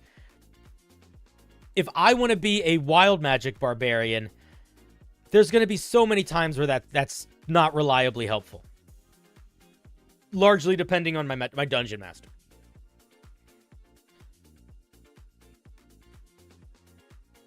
So I think that if I were you, I would not worry about it too much. I think what I would do is, if you are on the dungeon master side of this, I would maybe have a conversation with the dungeon masters, not about this barbarian issue, but about trying to, like, diversify the challenges so that it's not always just having more damage resistances is going to be what helps. Or you as dungeon masters trying to encourage your players to experiment with some ideas that might not be optimized from numbers perspective, but could be interesting and flavorful, and reward them in-game for doing so. You know, if I'm like, I want to be a Storm Herald Barbarian, I'm going to be bad. That's a bad Barbarian subclass compared to the others. It's really flavorful, though. So, what if I'm playing a Storm Herald Barbarian, and as the dungeon masters, you're like, shit, that's cool. Cinder's really trying something here. I'm going to make sure he gets a magic item that enhances his Storm Herald magic. Or I'm going to make sure that there is a plot here that allows him to use his Storm Herald magic to, like, feel special, right? Something like that. You can always nerf stuff as a way to balance, but you can also encourage the type of gameplay you want to see more of. I hope that somewhat helps. Now, will you please tell Diana that I say, oh, hey, if she's still streaming right now. If she's not, she can go suck an egg. Okay, I wanna move on from Reckless Magic. I think the vibe of it is good. I think that the mechanics of it, the nitty-gritty of it, we can move on. We can address as we grow and develop.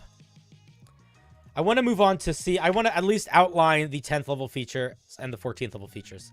So, 10th level feature. Let's talk about 10th level feature first.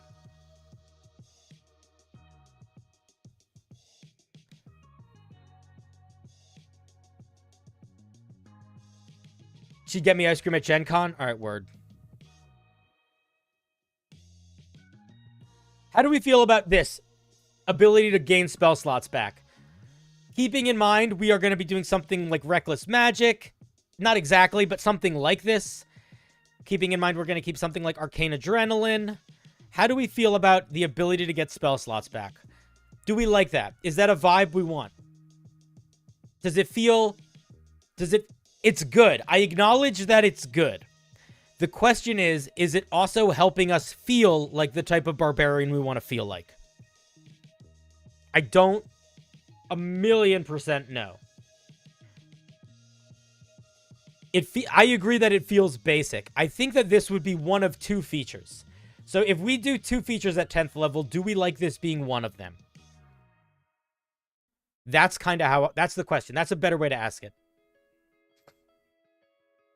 Ultimate Gamer, I also hate when things are locked behind crits. That's not just a you thing. I think the main reason why I like it on the Barbarians specifically is because Barbarians have a core class feature that's about crit fishing because of Reckless Attack, basically.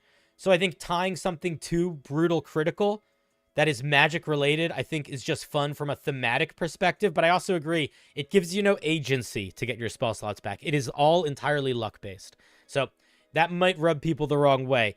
I don't know if I feel like it's okay here or not. I like it here more than I would like it on almost anything else, because of the nature of barbarians and brutal critical, though.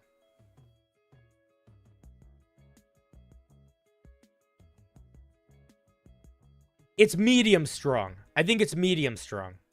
I think there's also ways we can address it. Like, it could only happen once a day, right? Like, it doesn't need to happen every time you crit.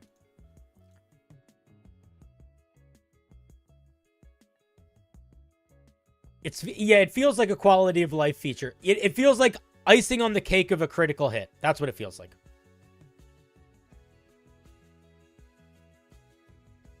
I think it would if you got them back at lower health or something. You think this does work here? What does Fluffcopter say? You're burning through your spell slots a lot more with this subclass because you need to cast them to keep raging. This not only lets you cast more... You can also attack to maintain your rage. You can still attack to maintain your rage. Not only does this let you cast more spells, but also lets you rage more when you hit stuff, which ties back to the core concept. It's really nice for this subclass. I like the core loop, too. I think I like it. I think we just need another 10th level feature. I fundamentally believe that the DM has the ability to make any character feel legendary regardless of player choice. They just have to talk to the other players. Rex, I agree with you 50 to 60%. The Dungeon Master has an insane amount of power to make any character feel powerful. But I would argue that the other players at the table have almost as much power as the Dungeon Master. Let me give you an example. If I, as a Dungeon Master, have a player that is trying to be like a sniper, I can build encounters that allow that player to really lean into having a lot of range and give them some really cool opportunities to take advantage of that range. If I don't do that, that player is going to struggle. If I do that, that player is going to feel cool in those moments. But regardless of whether or not I give the player those things, if the player, and this is true actually for anything in D&D, if a player gets to do something really cool, if the Dungeon Master is excited by it, that's one thing. If the player's excited by it, that's also one thing. But if the other players are excited by it, that makes it feel so much better. The best Dungeon Masters have a lot of power to make any character feel special. But the players, I think, have just as much power, both in how they react to the cool things that they do, but also by encouraging that player to explore their character. You know? It's a co-op game of making players feel cool with their weird characters.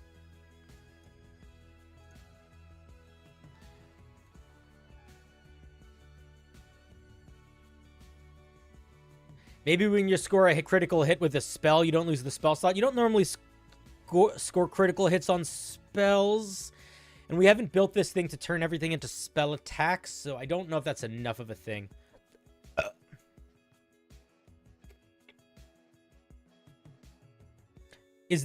Right now there is not a limit on it. The limit on it is the size of the spell slot you get back. So basically, if you score a critical hit at level 10 or higher, between level 10 and level 12, you get a first level spell slot. After that, you get a second, and then you get a third.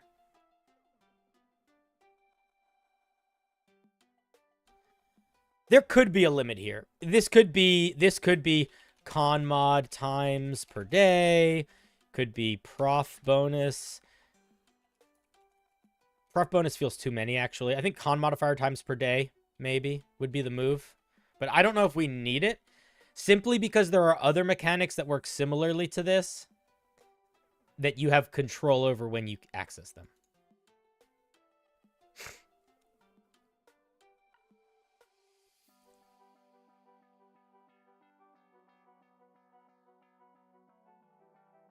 We're not going to do anything else with like weird melee spell attacks right now because we've sort of built a base up of the way this thing interacts with magic that I think works pretty well, which is essentially they basically can cast spells the way anybody else can cast spells while they're raging.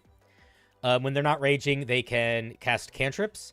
And then at 6th level, when they use their reckless attack, they can opt to make 1 attack instead of 2 on that turn, and they can tack on either a leveled spell or a cantrip to that attack. That's the basic.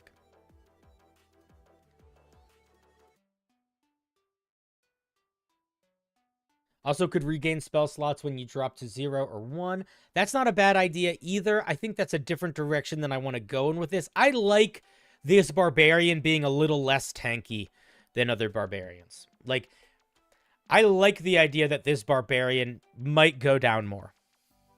I don't know if we need to be giving them pop back up mechanics or anything like that. Because it sort of feels like you're burning yourself to do your magic a little bit, which I like the vibe of.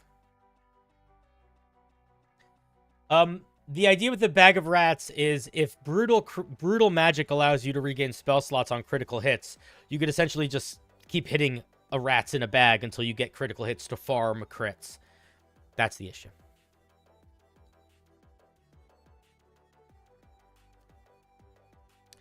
Magic Missile has only one damage, only one damage roll and no attack roll, so how would it fill you up? I don't understand what that question is in reference to. But I love you. Okay, I think brutal magic is fine. We need another 10th level feature. So here's the question. Do we like the 10th level feature of you can switch between doing your mage rage and your regular rage as a bonus action? Do we like that as the other 10th level feature? Does that even feel like it's worthwhile? Or not really? The question was responding to another comment. Ah, I got you. Okay, cool. Just don't give the players a bag of rats? Yeah, exactly.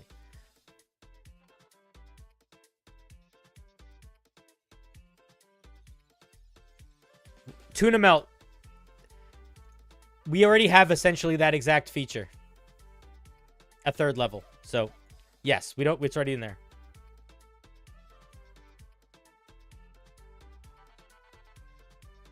You think it's good? Yes, no, yes, no. I still don't understand why they keep normal rage. Why wouldn't they?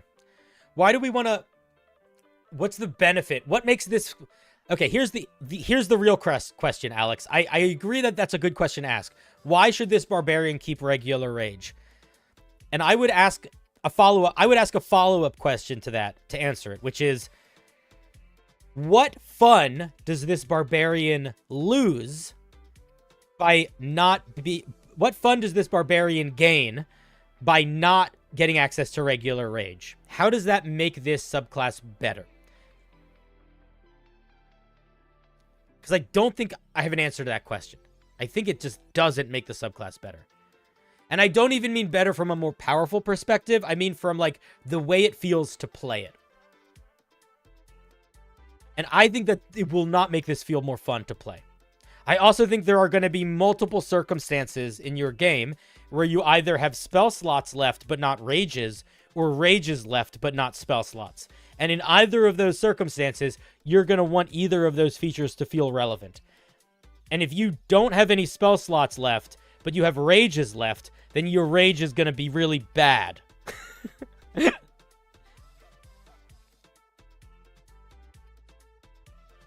Yeah.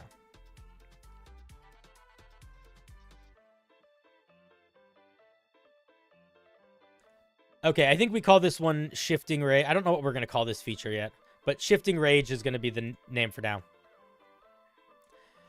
While raging or mage raging, you can use a bonus action to shift between them. Shift from one to the other. If you are concentrating on a spell, when you do this, you lose concentration. I think the way that we word this is, I don't know if we need to, your spells cast, how do we want to word this? Do we just say you lose, I don't know if, okay, here's what I'm gonna say. You lose concentration, spelled concentration wrong, on any spells you have up during this. That's bad wording. I acknowledge that. We want to fix that sentence structure, but also the question is, do we need this sentence or not? Because regular rage already tells us you don't have you lose all of that anyway. So I think this might be a redundant sentence. Is this a redundant sentence? Okay, cool. I thought so. I just wasn't 100% sure if everyone would agree with me there. And I want to make sure that we're doing this. I want to make sure we're handling this right, you know? Cool. So 10th level, while raging or mage raging, you can use the bonus action to shift from one to the other. Cool. And then I think we can do 14th level, and then I think the rough draft is basically done. We are now at the end of a rough draft, and then it's time to move in, and then you move into polishing. So for anybody that's watching at home and is like, I want to make D&D homebrew, this thought process that I'm doing, this is how I write homebrew when I'm not streaming also. Like, I know this is crazy. Like, we've just spent 4 hours nitpicking the shit out of features, but like, that's the way that I like to do it. I feel like that's also like, it leads to a good base. And you can have stuff like this, where I know this feature does not feel good yet. The idea of it feels good, but it still doesn't feel good yet. But that's okay. It's a rough draft. You know what I mean?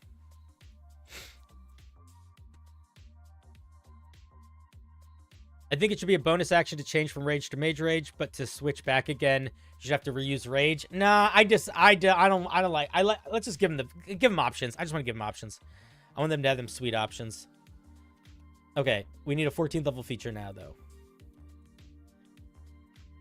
What about spells that aren't concentration spells but have a duration longer? Those would maintain anyway. Moonbeam. Those are that would still function as normal. What does STG stand for, Carlos? You said, is the spellcasting collected to STG? I don't know what that acronym is. What do barbarians generally get at 14th level? That's a good question. At 14th level, barbarians get a variety of different things. It's kind of all over the place. The 14th level Guardian, Ancestral Guardian, gets basically the Spirit Shield feature they get at 6th level. Grows, and now it deals damage instead. The Battle Rager is stupid, so we're going to skip it. The 14th level Beast Barbarian gets a proficiency bonus times per day. Can make a big crazy noise. It gives you a bunch of temporary hit points and gives the bonuses to all your allies. The Giant Barbarian at 14th level, you get extra big, and you do extra damage. The Storm Herald, which is also not super well designed, but is okay, gets an increase of its aura features. The Zealot Barbarian, Totem Warrior first. Totem Warrior gets its capstone totems, which are like flying and shit. They all are only active while raging, which is also worth note. Zealot Barbarian at 14th level. Also, maybe they're all while raging. Are they all while raging? That might be a through line. This one is while raging, because this is Spirit Shield, and that's only while raging. Beast Barbarian while raging. Giant is while raging. Storm Herald is while raging. Totem is while raging. Is Totem while raging? While raging, while raging, while raging, while raging, yes. Wild Magic is also while raging. And Juggernaut doesn't matter because it's not real. Okay, so it needs to be something that is... It's got to be while raging. That's basically it. So it could do a couple different things. We could do a couple different things with 14th level. It's got to be while raging. It could be improvement on base... mage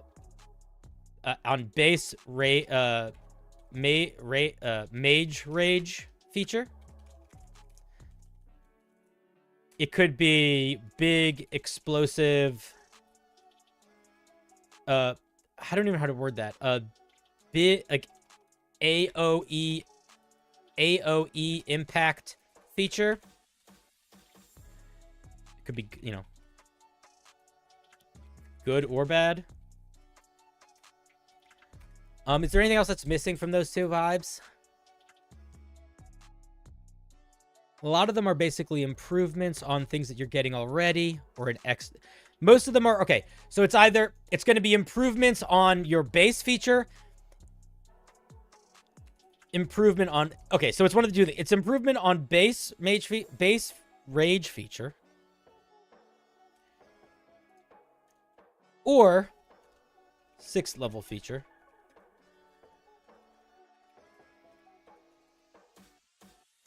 Or an AoE impact, big good, or true wild card. And I'm saying true wild card because sometimes you just have ideas that break the mold and they are good. You think move shifting to 14th level? But it's not that... The thing with shifting is shifting feels like it's quality of life more than it's like cool feeling. And I really want the capstone to feel cool. This doesn't feel cool. This just feels good.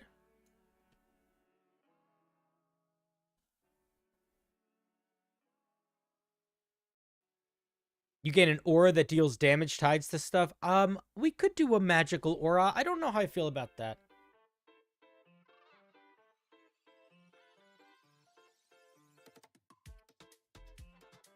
This is more powerful because you can switch back and forth.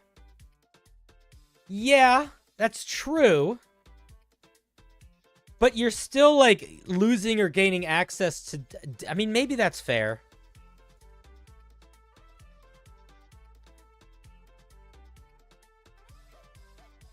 I guess I guess my question would be, like... How much more powerful is it? Like, if I mage rage, I'm either gonna stay in that form to gain access to those damage resistances, or I'm gonna cast a spell that is going to be concentration and want to maintain concentration.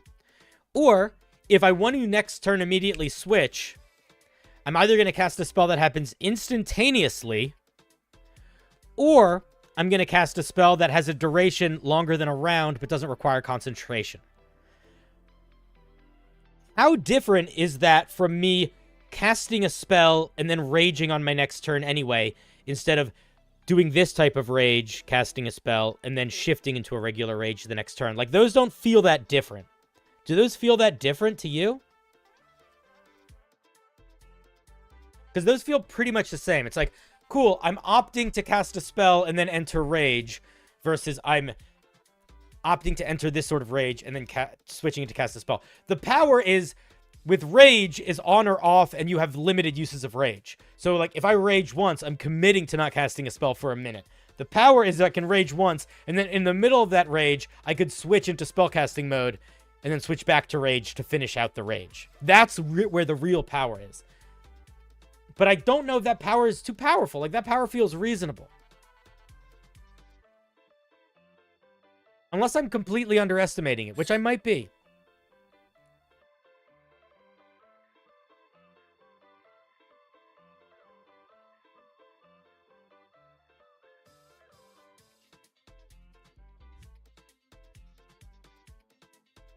Yeah, but Fluffcopter, you're not thinking about it logically. Okay, I cast Fireball. I bonus action switch into Rage. I have Rage damage resistance. Next turn, I bonus action switch back into Magic. Now I cast Fireball again. Well, now I'm stuck with that form until my next turn. You don't get 2 bonus actions every turn. It doesn't switch... You know what I mean? Like, think about it, man.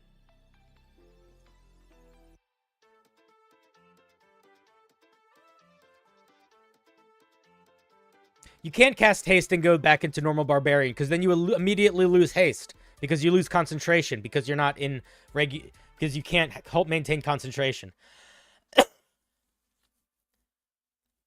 Every other turn is really good, but that's sort of.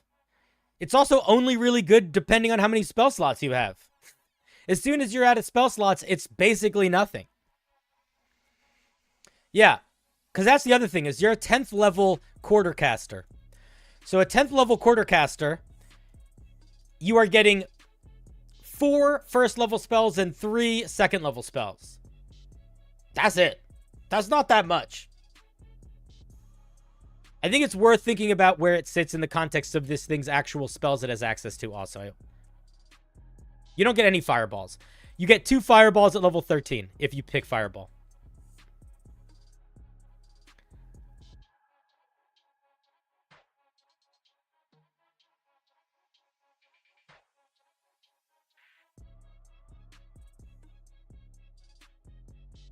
We're not going to do HP gaining while raging.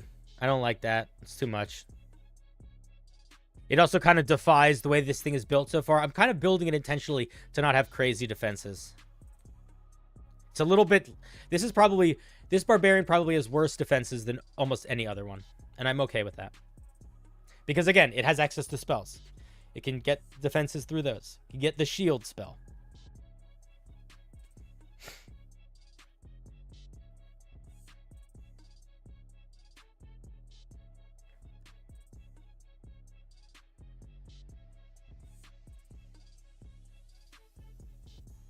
You have 2 features that improve Mage Rage in a row. I don't think I do. Reckless Magic works whenever you want it to work. And both of these, this feature affects Rage Mage, but this is just also literally both this 10th level feature and this 6th level feature happen whenever you want them to. The only Rage Mage bonus we're getting here is this one.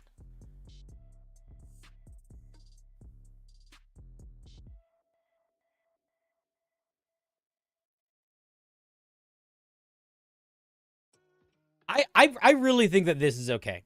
I don't think this is crazy. It might be crazy.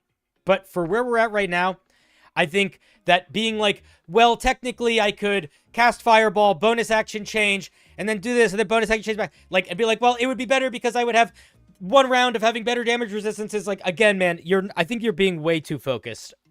And I think I'm not focused, excuse me. I think you're pigeonholing and tunnel visioning about like one very specific isolated circumstance that, again, is so dependent on circumstances. And again, having a character that has a cool combo they can do every now and then, there's nothing bad about that. That's not bad design. That's good to have.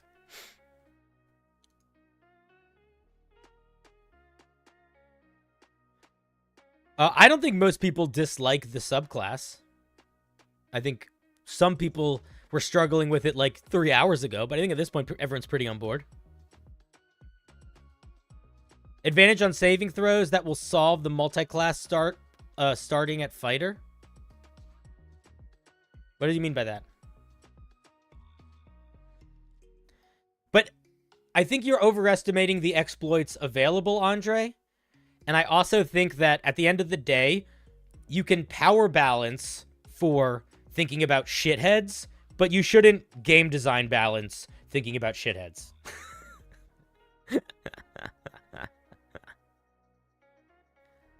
I think you only need to think about the shitheads when you're trying to think about the game balance, but not when you're thinking of the actual meat of what the thing is about. What about while you're normal raging, you can cast 1 cantrip for rage? I don't think that's good or exciting. It's sort of whatever.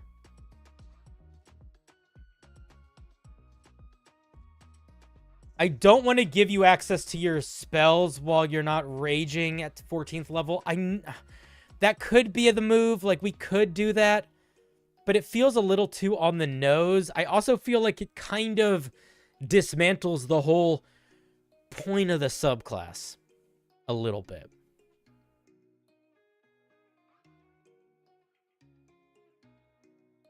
I have 2 thoughts. I think we go in 2 directions here. I think direction 1 would be something that either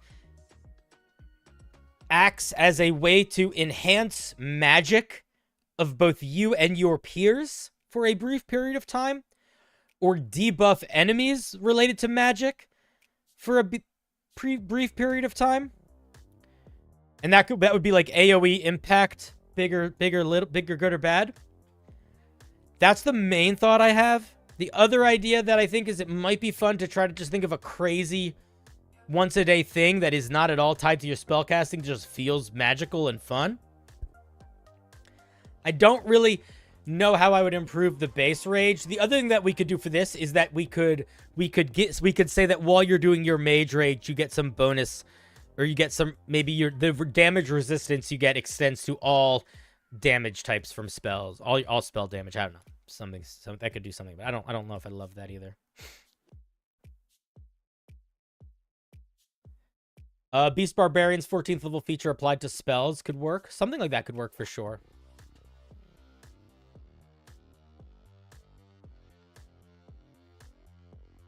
I don't want to give you, if you're getting your spell slot, if you can get spell slots back from Brutal Critical, I don't want to give you other spell slots back.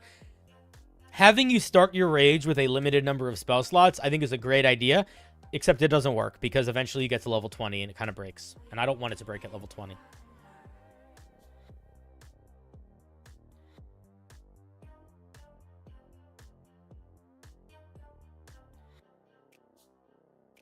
My main point was that this is different for a lot of people. The flavor is not what they're used to. Yeah, I agree with that for sure. 100%. By 14th level, you don't need more ways to cast without using rage remaining, since you already have a lot of rage uses. Yeah, I agree. I think we go... Okay, so I think for 14th level, I think we're going to do one of two things. I think we're either going to do, like, magic enhancing... / debuffing thing. I think that's what I want to do. The other thing that you could maybe do at 14th level is a limited use, like something that ties to like higher level spellcasting. But I don't know if I think that sells the fiction of this, so I want to say actually no.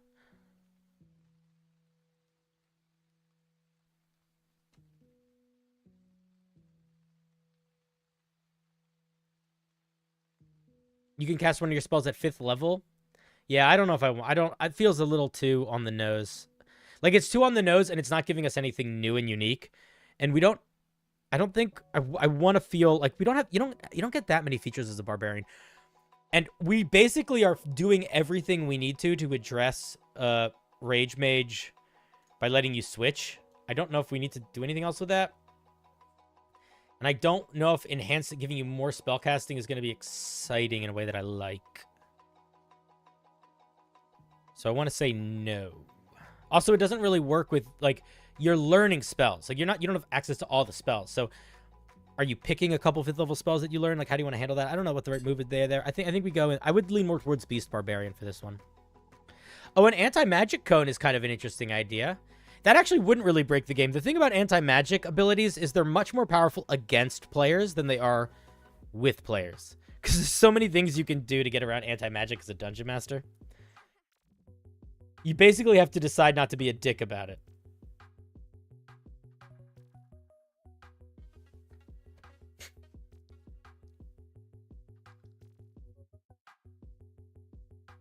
I don't think we're running into... I don't know if we're running into issues like that at the moment. I think most of the issues we're running into...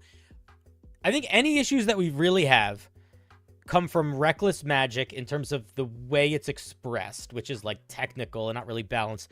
I think genuinely the issues that we have will come down to whether or not the Mage Rage version of Raging feels good and actually works. Or if it's overpowered. Because truly, all of us right now are guesstimating. We don't really know. That's where I think the true power break is going to be. This is going to be what makes or breaks it. Everything else, if this works, everything else works. Maybe Shifting Rage could have some shenanigans in it, but I'm pretty confident that if Mage Rage works, Shifting Rage is going to work fine.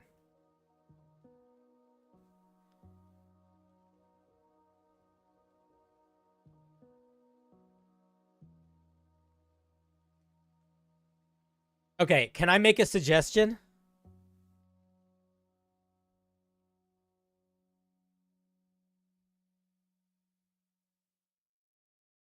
What about this?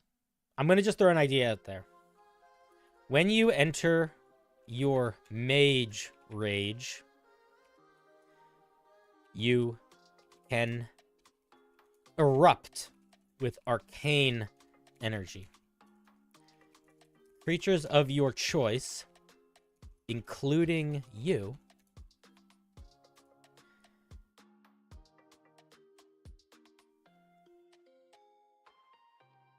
gain...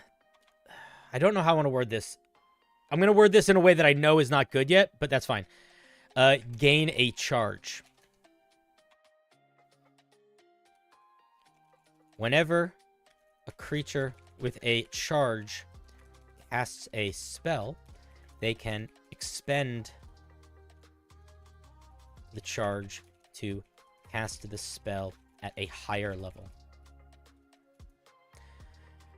I don't know if that's good, but I like the idea of it. Basically, I activate my rage, everybody around me gets a little magic power that they can pump into it.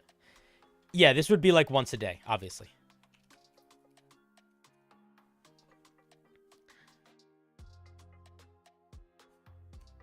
The problem here is that you don't always have access to spellcasting. So here's what you do. You can actually, you know what we're going to do? We're going to completely copy. Here's what we do. We're going to copy the Wild Magic Barbarian. So the Wild Magic Barbarian at level 6 gets to this feature where they can give a creature spell slots back, or they can give a creature a bonus to attack rolls and saving throws, or attack roll to an attack roll or ability check. I think we copy that.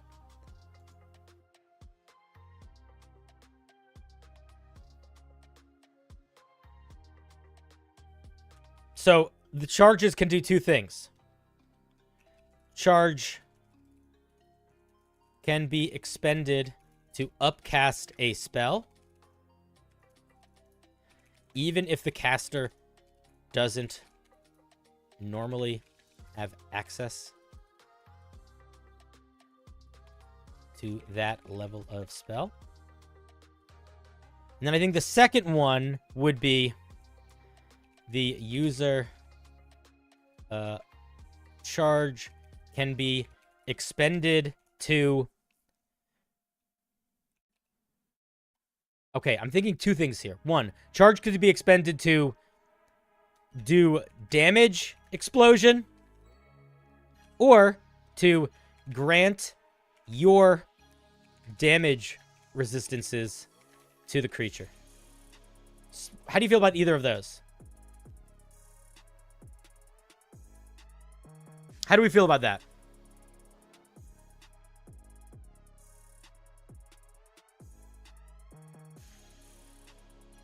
You can expend a charge. You start raging. Whenever when you rage, boom, everybody gets a charge.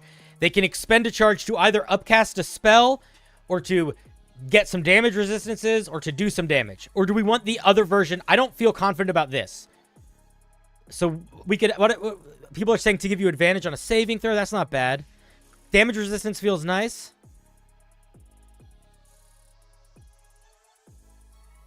Yeah, we need to specify number of creatures too, for sure. Number of creatures.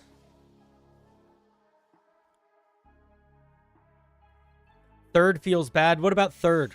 Wait, are you talking about third level features, or are you talking about this? I'm confused.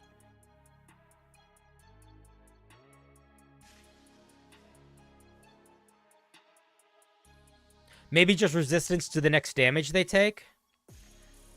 That could also work.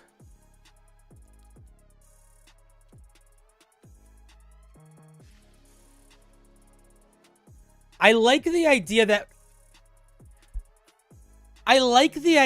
maybe it's always sort of offensive, though. Like, I don't know if I like the idea of it being...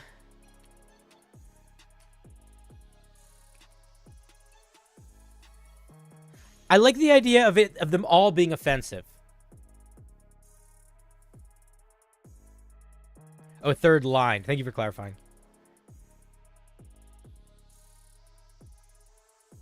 Like, I want people to be able to expend a charge to do violence, regardless of whether or not they're a spellcaster.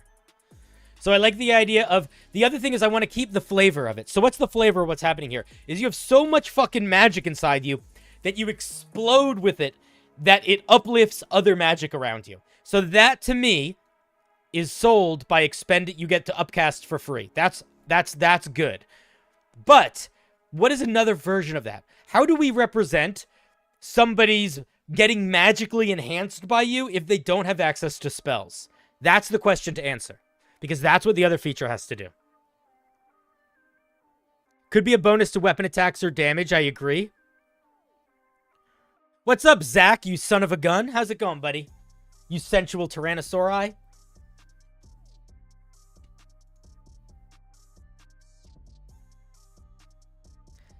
Attacks being automatically magical for a turn is not particularly powerful. It would need we would want to add damage or something on that. Like, I get that it literally makes them magical, but at 14th level, that's not a feature. That's nothing. It is a feature. It's cool, but it's not enough to go in here, because I don't want this to do 30 things. I want it to do one thing. Making them magical would work really well as a 3rd level feature. Like giving them reckless attack. Your many Tyrannosauruses. Zach, what's your favorite dinosaur? Zach, did you watch my new video? About giant monsters? I talk about giants in it. You speak giant. I hope you watch it at some point if you haven't watched it yet. I think it came out pretty good. I also used the title idea you suggested. How about some force damage on the next hit is a crit? Or the next hit is a crit? You could do some force damage. Force damage is not a bad way to represent that.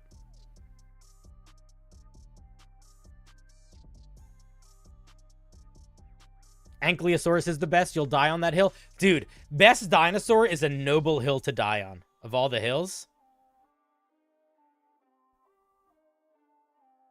Upcast how far? Upcast just means up 1 level. 1 level. That's what I mean. I'm not going to write that right now because we'll just put the wording in later. You felt seen? Dude, I told you, Zach. Look, I joke around, but I really appreciate you as a friend and a person. And not only that, but you also have a good sense of humor.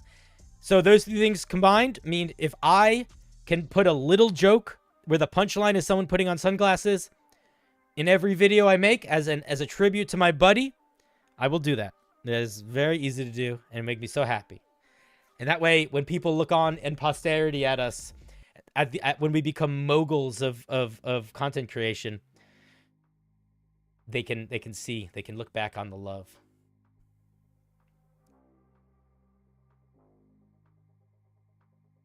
What if charges can give reckless attack to other marshals? Reckless attack, reckless attack. A lot of people suggesting reckless attack. I'm not opposed to reckless attack. I just don't think reckless attack is good on anything other than a barbarian.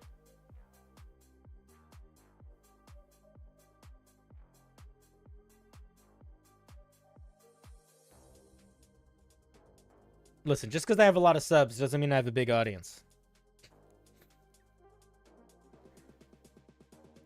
Okie dokie.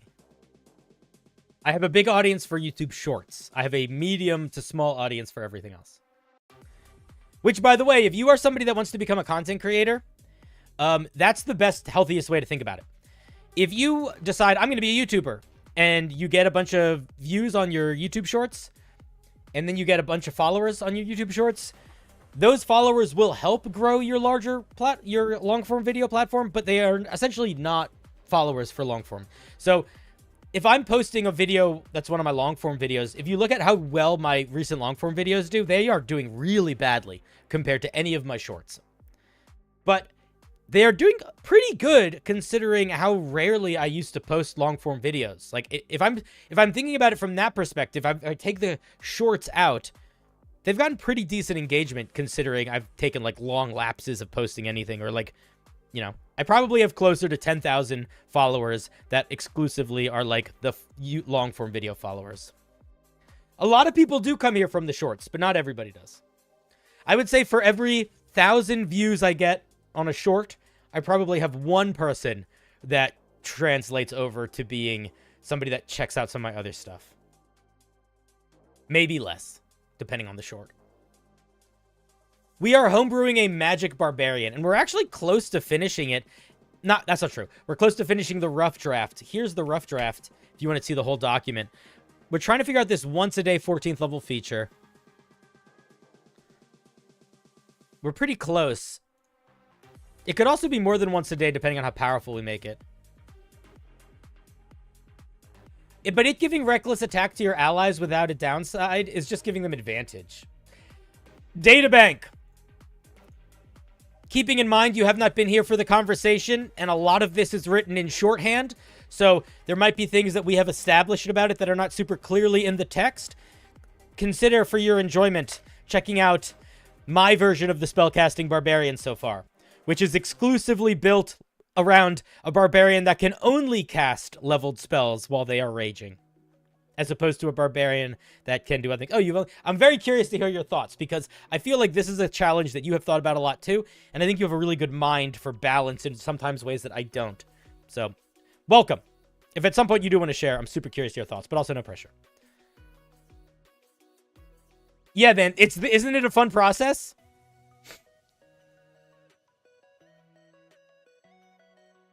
Yeah, man, a lot of people don't know I do long-form videos. That's what I'm saying. It's one of those things that it's okay. It's not the end of the world. The reason why I was sharing that information was because if any of you decide to take the step into content creation, which, by the way, if you have any interest in doing, you should. It's fun. Just set reasonable goals for yourself and have fun. It's like playing D&D. Make it fun, and then it's amazing. But if any of you want to do that, just because you explode on one form does not mean you will on another. And it's good to think about each of those forms as sort of having their own separate base audiences that you're sort of not bouncing across. Otherwise, you're just going to get really, really bummed out at yourself. And the biggest killer, I think, for being a content creator is burning out and sort of getting frustrated. If you can figure out how to navigate that space in a way where you can set expectations that prevent you from getting burnt out and from getting frustrated, you will be able to content create literally forever and have a lot of fun doing it.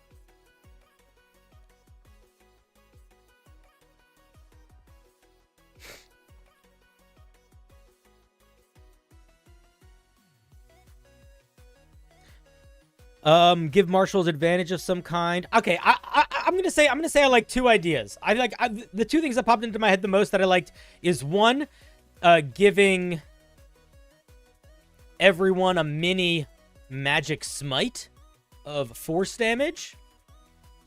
You know? Charge can be expended when you hit with a weapon to deal X amount extra damage and knock the creature back? Something like that, maybe? That could also work.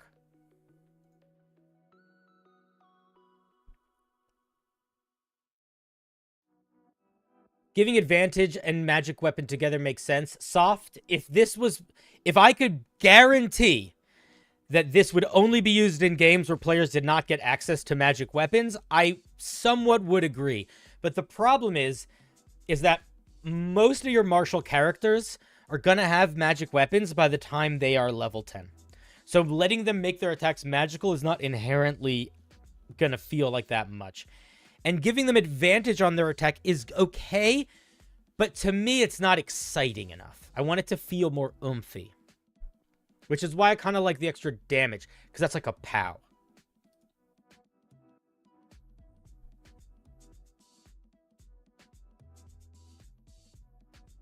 Magic Rage Aura that adds Con mod to your party members in the radius. What does that mean? What is adding the Con modifier to? I'm a little confused.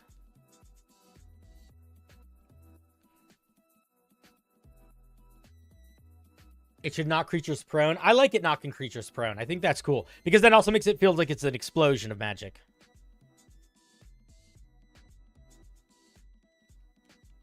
Back. Okay, extra damage. And here's what we're going to do. And if the creature is large or smaller,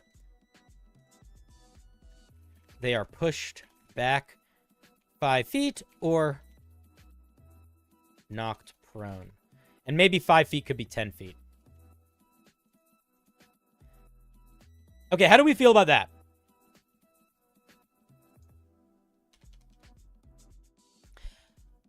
When you enter your mage rage, you can erupt with arcane energy. A con modifier, number of creatures of your choice within 30 feet of you. Gain a charge. We're going to change the language of this, but it's just the way that we're going to write it now. A charge can be expended to upcast a spell. When a creature casts a leveled spell, they can expend a charge to upcast the spell by 1 level, even they do not have access to that spell level. When a creature hits with a melee, with a weapon attack, not melee, weapon attack, can expend a charge to deal how much extra damage? 3d8? Is 3d8 reasonable? Or should it be more than that? 3d8. I don't know why I thought 3d8 is what popped into my head, but I feel like that's like a second level smite. That's not bad, right? Force damage. And the target is large or smaller, it is pushed back 10 feet or knocked prone. How do we feel about that? Why not melee? Because I want to be able to give my ranger a benefit. If there's a fighter on my team or a rogue on my team that fights with range and does not have spells, I still want to be able to help them.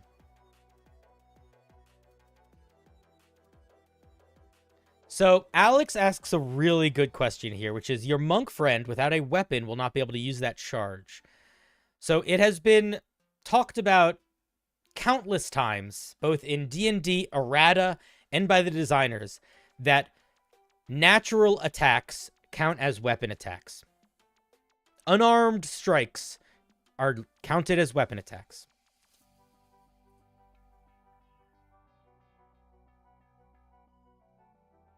Monks also do have access to weapons, but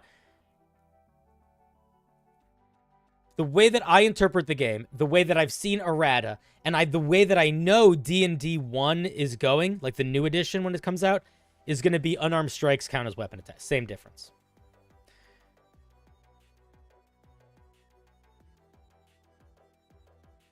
You can always do, like, that's the same reason that you can smite as a bear. Like, if you multi-class druid paladin, you can turn into a bear and then bite things and then smite with that bite.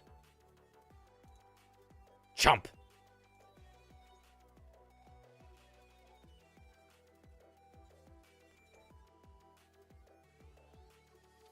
Now, final question. How powerful is this? Should this be a once-a-day feature, or should we get access to it more than once a day? I think this is more powerful, probably, than what the Beast Barbarian... This feels more powerful than what the Beast Barbarian gets. How many times can they do that? So they can do that. So Beast Barbarian can do their thing, proficiency bonus times per day. We cannot do this proficiency bonus times per day, because this is noticeably stronger than that. So maybe once per day.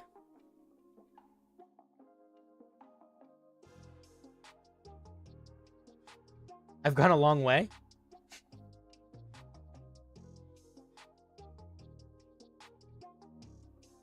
Yeah, Max, my streams are usually 5 hours long to 6 hours long. I might go a little later today. Just the goal of this stream was to get this whole thing. I want to get this thing done enough that I like the rough draft enough that I can be like, hey guys, here's the rough draft we're working on. And we could, it can be something that either I separately clean up or that other people can play with and not feel like they have to build it, but they can feel like they can just work off of it if they like the idea. What about half proficiency? I don't know, man. Here's another way to think about it. This is a lot of resource that you're giving creatures. Let's assume you have a con modifier of +3, okay? Which, by the way, you might have a higher one by 14. But let's assume you have a con modifier of +3. That means once a day, you can essentially give out, at a bare minimum, you can give the power of 3 second-level spells. Because this is essentially a smite at second level. That's the bare minimum of power. Is that too much power? Because the upside of it is you can give potentially 3 9th level spells. Or 7th or 8th level spells. Once per short rest? Once per short rest is not a bad idea. You should never rely on ChatGPT to write your homebrew.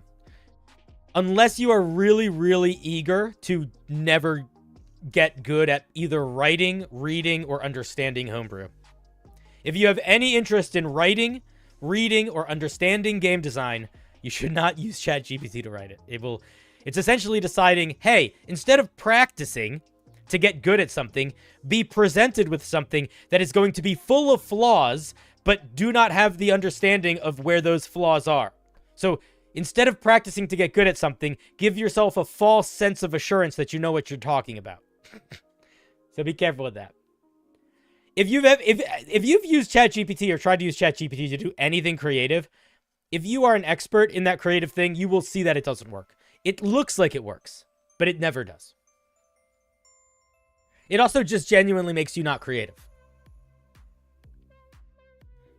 I think ChatGPT is great as a weird thing, as a concept. I don't think the way that they gain information is great, but I think the idea of playing around with talking to an AI that like communicates back is fun as a concept.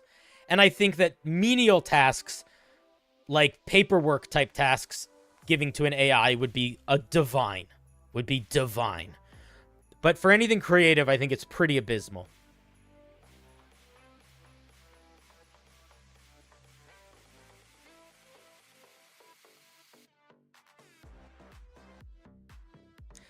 It doesn't matter, dude. If I understand game design, I don't want to use it because I can just make it. Like, people that get really good at painting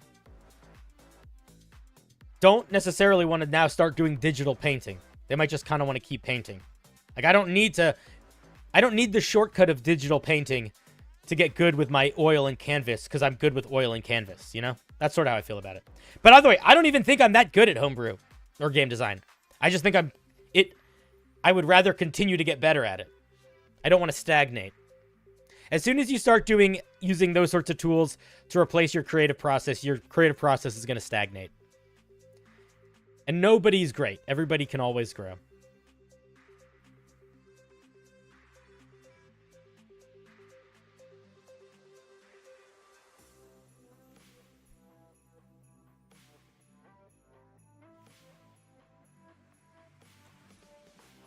Should the spell get some bonus damage? It'll get bonus damage already because of upcasting. I think the upcasting is enough. Because keep in mind, most upcasted spells that you would be using this for would either be like AoE, so they're going to hit a lot of creatures, so that extra damage die is going to spread. Or, more than likely, you're going to use this upcasting for something that's more interesting when it's upcasted. Like it gets to target multiple targets, or maybe the time frame is extended, or whatever. Or, another thing is even just as a way to give it a boost against counterspell. Like, especially, this is not so true for low-level play, but at higher-level play, upcasting a spell is often the difference between it being counterspelled or not. So it could also be there too. Like, if I know that I need this spell to work, I might just use this feature anyway, because I know that means the counterspell isn't going to be automatic. They're going to have to roll.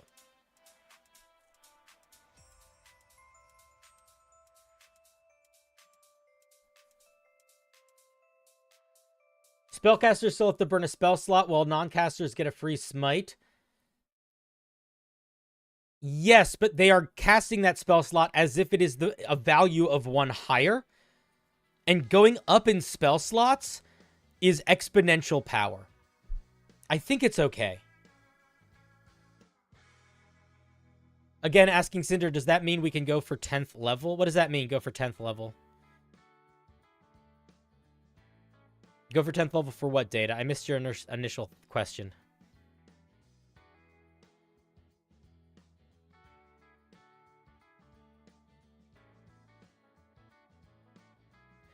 Oh, I would say up to 9th level. No, what is 10th level? 10th level doesn't exist in D&D rules, so I would say no.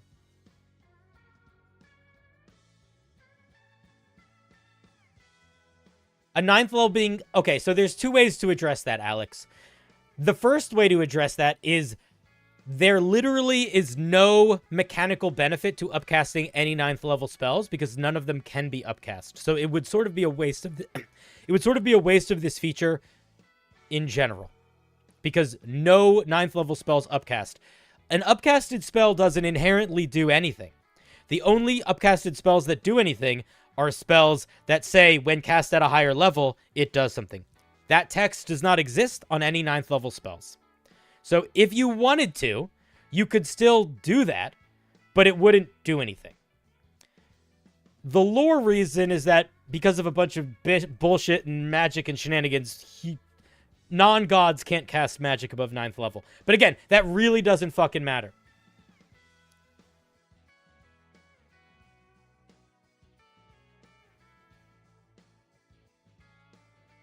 I guess you could cast a first level... I guess you could use a 9th level spell to cast Magic Missile at 10th level.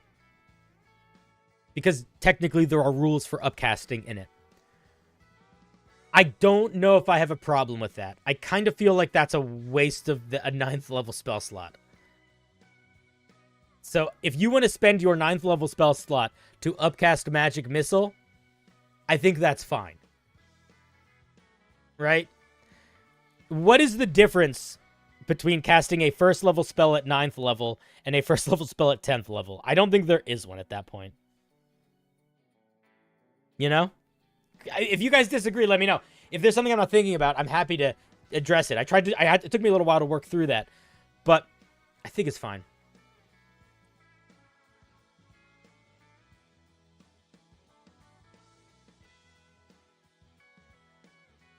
But even the Hexblade, like the spell Hex, I think there's a limit to how long it lasts, right? Like, if we look at the spell Hex, it can be upcast in unique ways, which is cool.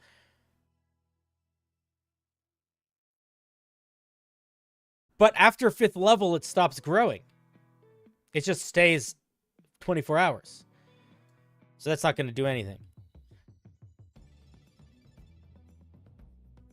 How does it work with... Wait a minute. There might be... I think I could find... What about Spirit Weapon? How do I spell Spirit Weapon? Spiritual Weapon. Doesn't Spiritual Weapon get extra attacks the higher you upcast it? No, it just does more damage. I mean, that would be very good. That would not be a terrible use of it. But again, why would you... Getting it to 10th level would be silly. You don't need that.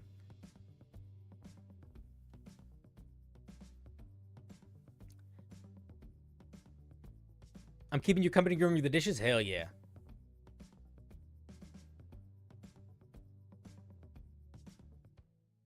I don't know what the highest level spell is that can be upcast. My guess is it's going to be like Circle of Death. It's going to be one of the high level damaging spells. It's going to be like Circle of Death or Cloud Kill. Not Cloud Kill, but something of that level. So it's going to be a damage dealing spell of 6th level or higher.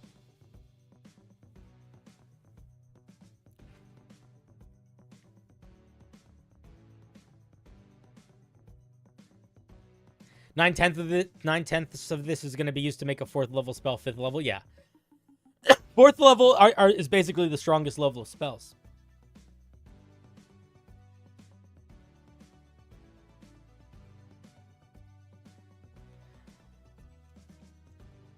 Okay, the one last thing I want to address before I think I'm happy with this in its current iteration, or at least reasonably okay with it, is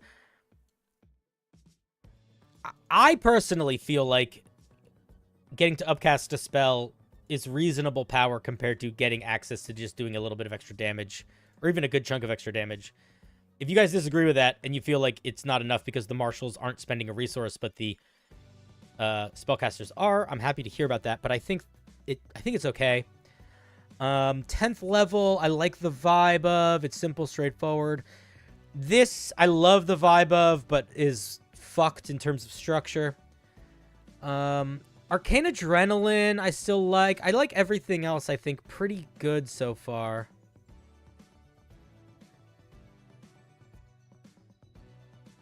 Do we want to limit the spell schools? I think we don't. I think we just keep it to wizard spells. And we let it be open.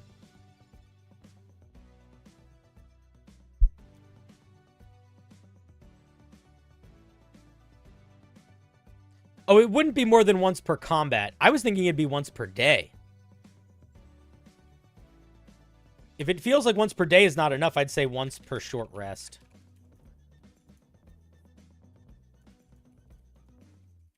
Or, I don't know, you can... I know I don't want to do a sacrifice something to do it again. That feels silly. Once per short or long rest feels fine to me.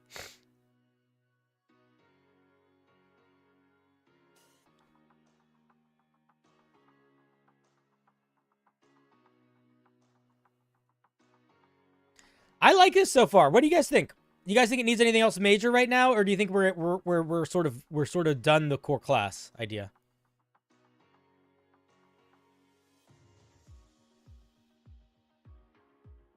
You just like exhaustion? It's not fun yet. That's why the Berserker Barbarian sucks. Because the downside to Frenzied Rage is tedious to deal with as opposed to interesting to deal with. Oh, I'm sure you have complaints, Data. I had no doubt. But I think for the base draft, I'm curious. Data, don't save them for the second draft. I'll tell you what, if your complaints are nitpicky in a way that they have anything to do with sentence structure or grammar or that sort of stuff, save them. If your complaints have to do with gameplay mechanics or ideas, I'm really eager to I would like to hear them now. But if the complaint is like, you didn't explain how the spells work, or the wording here is not ideal, or whatever, then I don't care about that right now. But if you don't like the way anything works in terms of what it's shooting for, I am curious to hear about it. Long rests fix your broken arm, but not if you're tired. But doesn't make you not tired, yeah. It makes you a little not tired. You just get not tired slowly.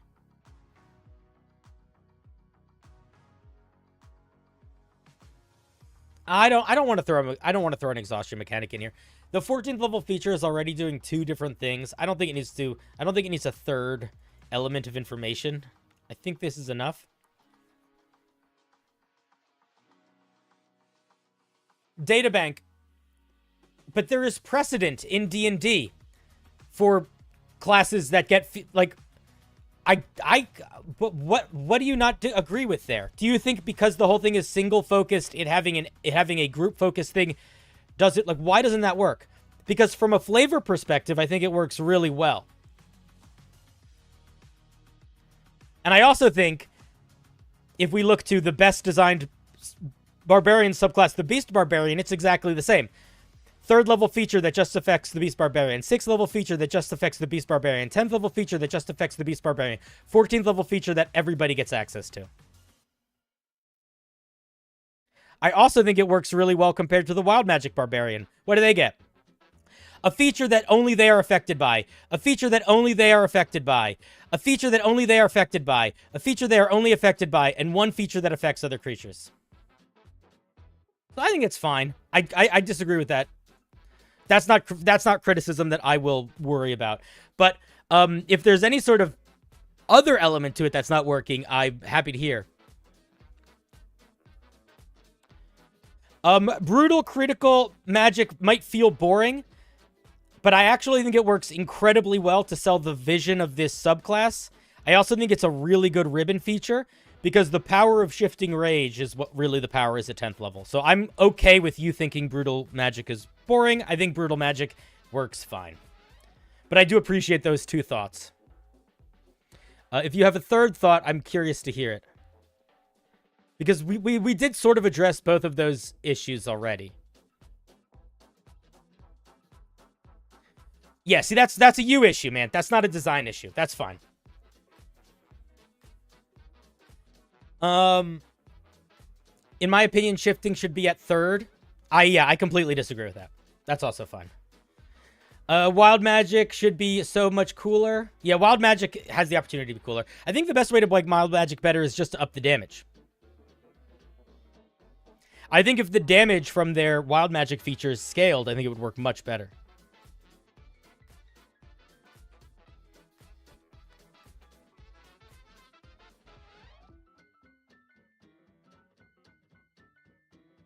Jesse, if you want to look at the whole document, the 6th level feature is a way to combine spellcasting with doing damage. And you can also maintain your rage while casting spells if you're in the right form. Fluff has the right idea. I didn't see what Fluff said. Wild magic feature also reflects flumps. True. Yeah, I think if you make the shifting feature at 3rd level, you sort of are removing the interesting element of picking your form. I want you to pick your form and commit to it, at least at 3rd level. And I want to feel like you're growing by getting that as an option to shift. I also feel like shifting eliminates a lot of the downsides to the feature. And I think having those downsides is kind of important, at least early on.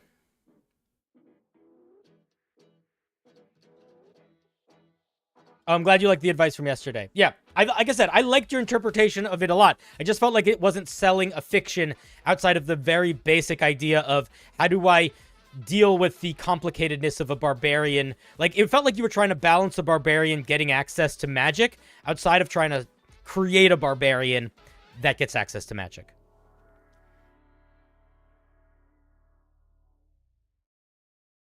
I think wild magic should trigger more. It triggers a lot by the time you get to level 14.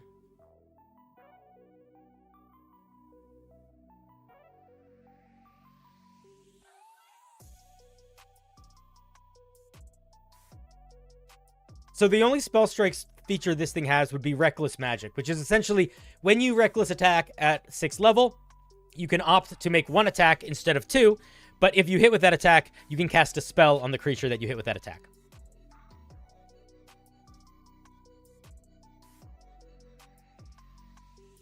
Spell level restored is this.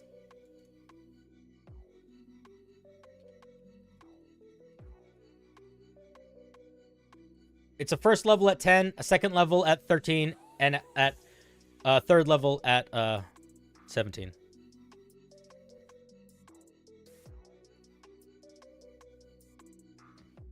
That'll be more clear when we write the whole thing out.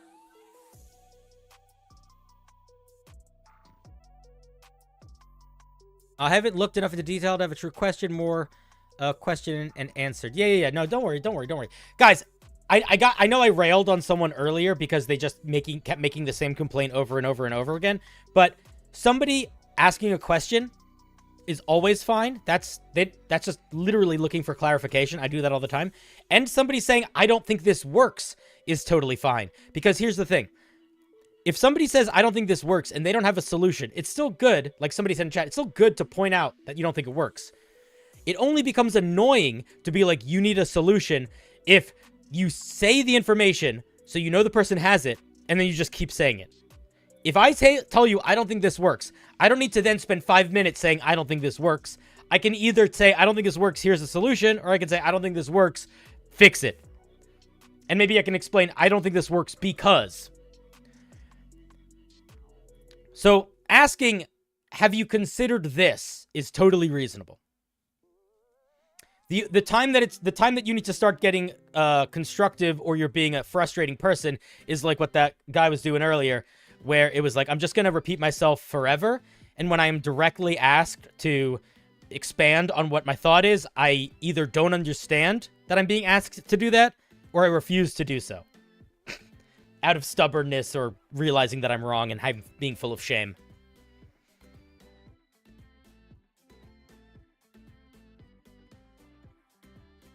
I like when people word vomit. The only thing I don't like about when people word vomit in the chat is when I misinterpret your tone. I don't like when I think you're being aggressive or annoying and you're not, and I'm just sort of imagining you like a D&D player that I don't like, that I used to have to play with sometimes. And I hate when that happens. And it's, I don't know, it's because certain phrases come off as critical when they're not intended to, or come off as with a tone as they're not intended to, and I read into that too much. That's a flaw of mine, and I acknowledge that. Yeah, exactly. Like asking, like, yeah, there's like this subclass should not get advantage on con checks, but I do like that Fluffcopter's making that joke again. I think Data, the main reason why I don't want Shifting Rage at 3rd level is because I want you to have to commit to the choice, and I think the Mage Rage is good. And then I think Brutal Magic is like quality of life in a way that I think people will be happy to get. And I think Shifting Rage will feel really fun and good to use. That's why I paired these two together. This one is passive.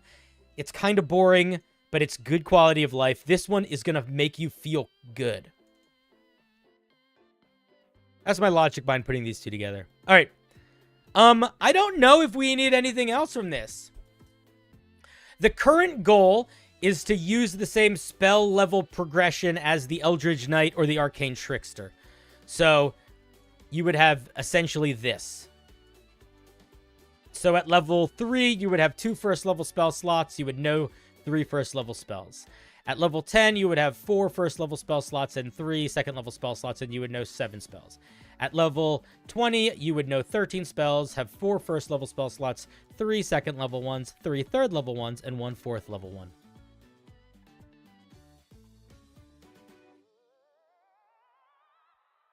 You haven't read Rage Mage? Oh, that's a very important feature to understand how this subclass works. The whole subclass is kind of based around that.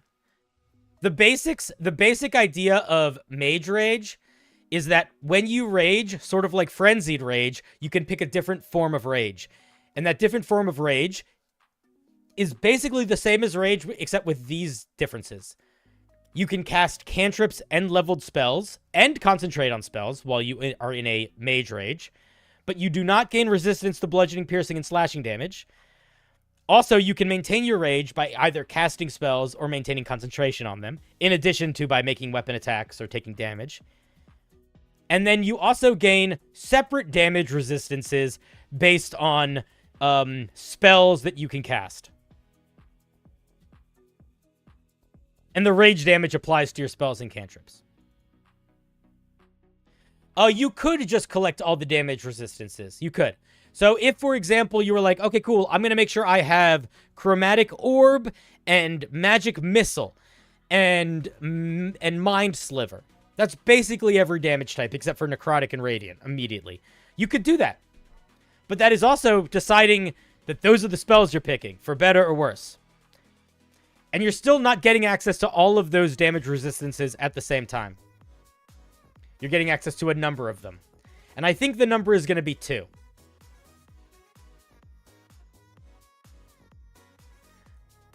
Oh, I see. Okay, no. Okay, this is a clarification mistake I made. There are some caveats that we discussed earlier that I need to clarify here because they're important. 1. The first and most important one. You can't pick bludgeoning, piercing, and slashing. That's the most important one. 2. I think we go with 2 damage types instead of 3. Probably.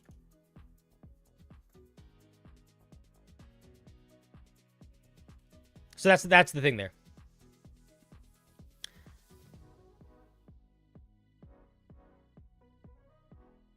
So does that help clarify?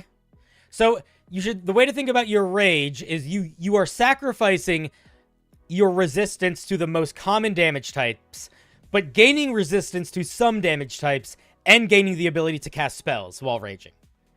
So you're not necessarily even losing the main rage feature. It's just sort of changing into one that is generally worse, but situationally very useful.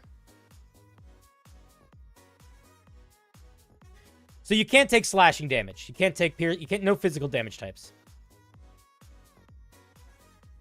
You could make the number of rages equal to your damage type. That's not a bad idea.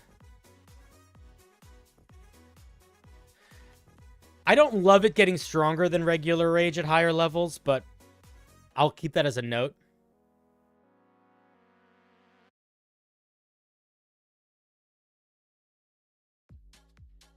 But see, Databank, this is... Okay, so Databank, you missed the beginning conversation. And this is where I completely disagree with you. And here's what I'm going to say why. What does Rage give us as a Barbarian? It gives us 3 things. Literally, it only gives us 3 things. Advantage on strength stuff. Strength-based melee attacks can do rage damage. And we get 3 damage resistances. The only thing this feature does is change those 3 damage resistances and give you access to minor spellcasting.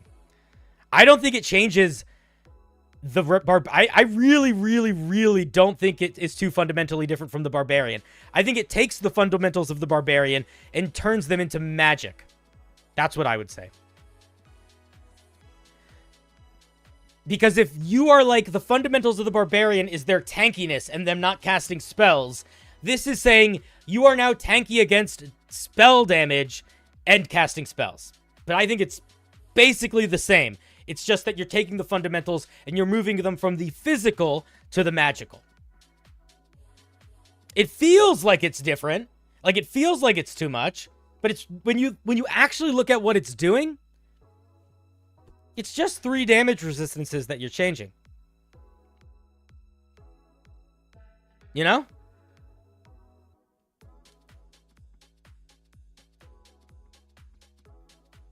I think Alex asked a good question. When you shift forms, I do not think that's going to shift it. No. I think that you only pick the damage resistances when you start the rage, not when you change it into different rages.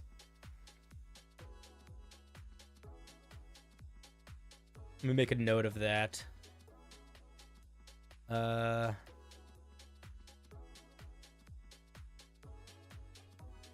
When you rage... When you activate rage.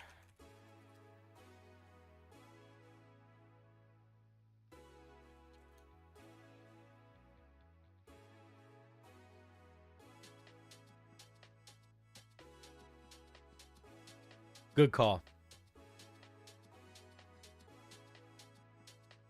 And you can also... what do you say? So you could prepare spells to diversify damage? Yeah, exactly. Like, you could be like, I'm going with Chromatic Orb because I'm more interested in picking different damage types to have resistance to than anything else. Okay, Data. I think you're really missing the plot here. Because now you're saying the Barbarian has gone from frontline to backline with bad AC. Literally nothing in this entire whole subclass has anything to do with AC. So I'm not really sure what you're talking about there.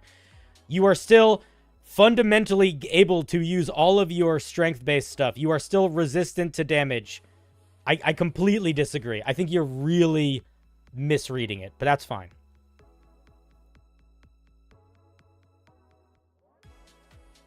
I also think if you look at the 6th level feature, it really encourages you to maintain meleeness.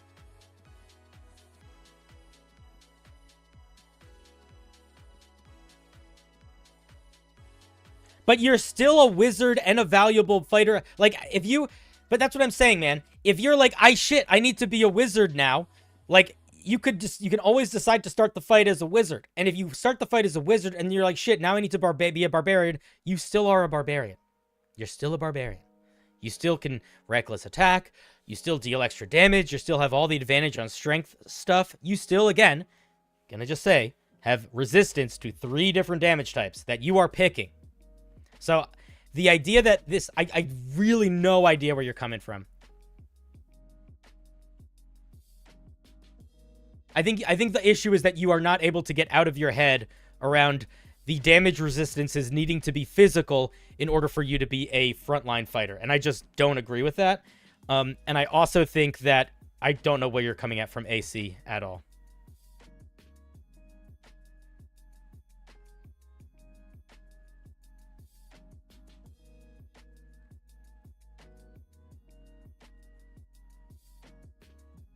What about built-in Warcaster feature? I don't think it's a good idea to build in features that are tied to feats. I think you should just pick a feat if you want the feat. Yeah, and also you literally get access to the shield spell. Data, I appreciate your thoughts, and you're a very smart guy, but I think that you missed... I don't think you've read enough of this, because I feel like your feedback is confusing.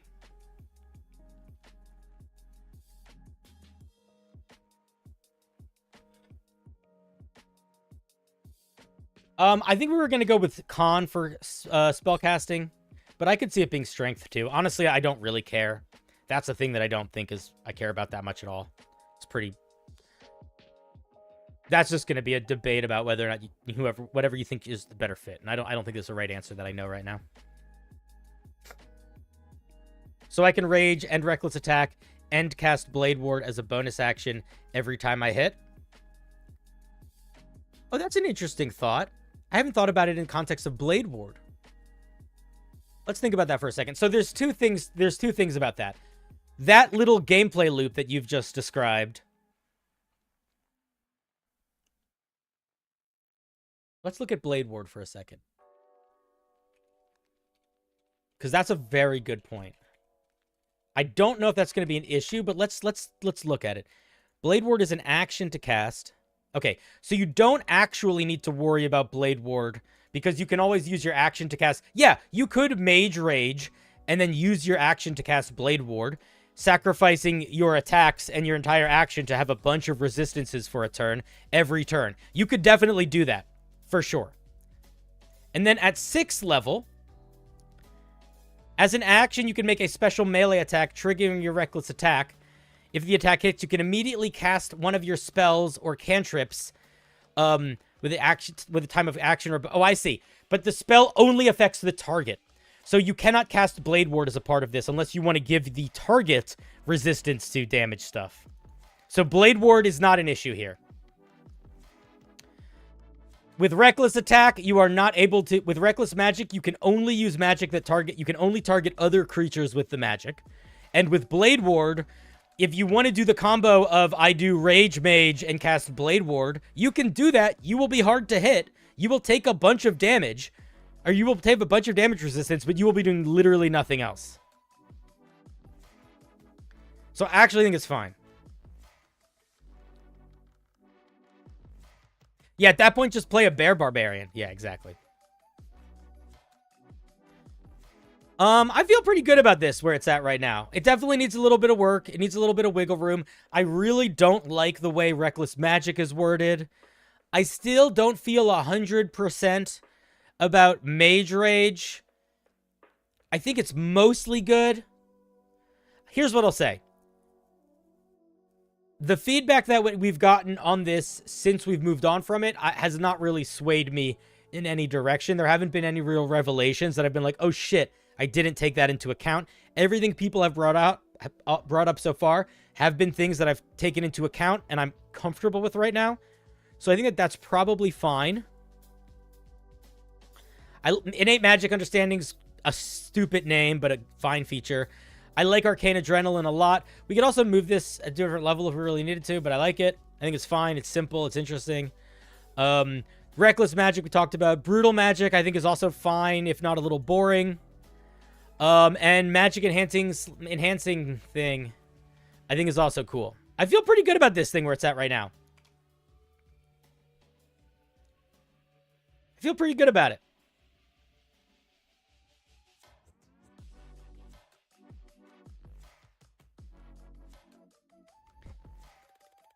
One of the most important things, I think, here is going to make sure... Why can't it be strength?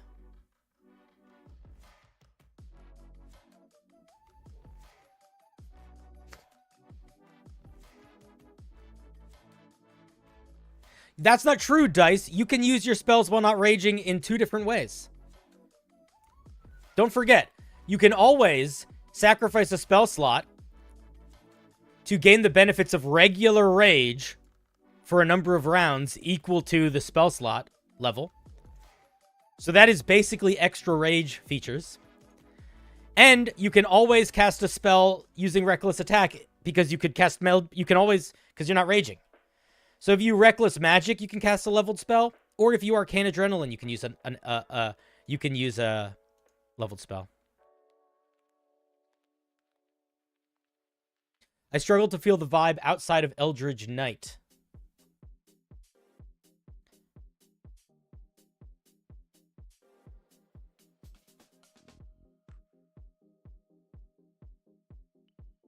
I don't think the spell count for quarter casters.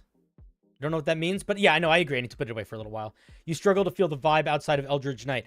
I think the vibe that we're going for, the vibe that I'm going for here, that I think makes it different than Eldritch Knight, or at least what I was aiming for here, is that Eldritch Knights are fighters that are also a little bit wizards. So they are in a constant state of being a fighter wizard guy.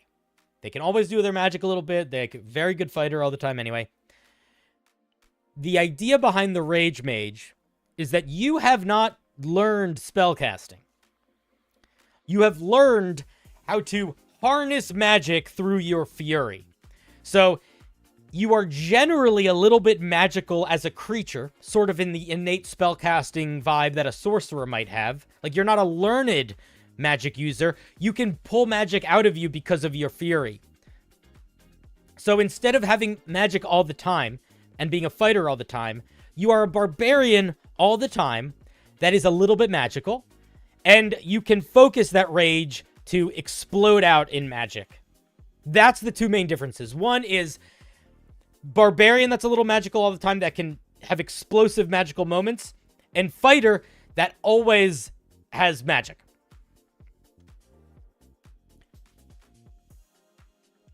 And that fighter magic is expressed through their spells that they're casting most of the time. This is going to be expressed through either you expending spell slots in weird ways, or you burning through spell slots while you're raging.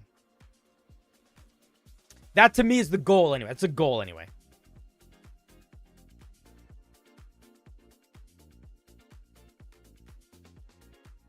Is Stone Skin busted with Rage Mage?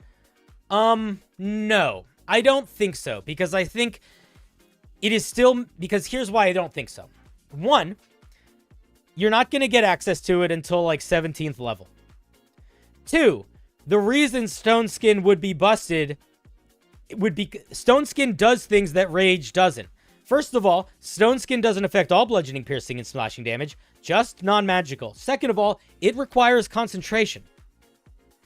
The thing that makes Rage so dangerous is that it doesn't require concentration. So if I want to cast Stone Skin, sure, I'm going to get a bunch of other damage resistances, but now I can't stack it with haste.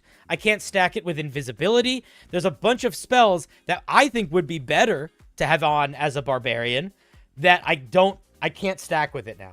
So I could sort of opt to go in that mode if I want to, but every time I take damage, I'm going to have to make a concentration check, and I'm still pretty limited in the way I can interact with magic, simply by the nature of it being a concentration spell. And again, you're not getting access to it till level 17, so I think it's fine. Good question, but I think it's fine.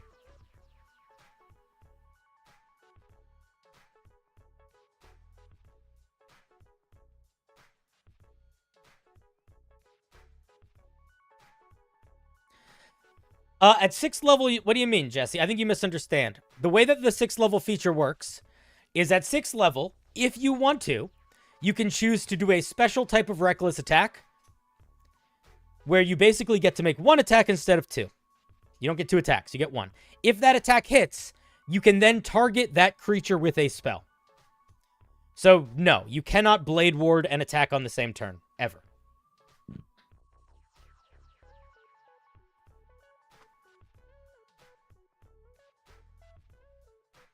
You could choose to class Blade Ward as an action, I guess. But again, that's like choosing not to do anything else with your turn, which again, I think is fine.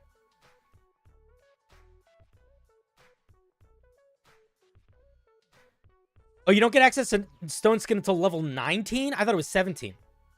Yeah, even more reasonable then. Oh yeah, but again, data bank. We talked about that already. Literally, I said that. You are now just repeating yourself. Maybe you're not repeating yourself, but you're repeating a conversation we already talked about.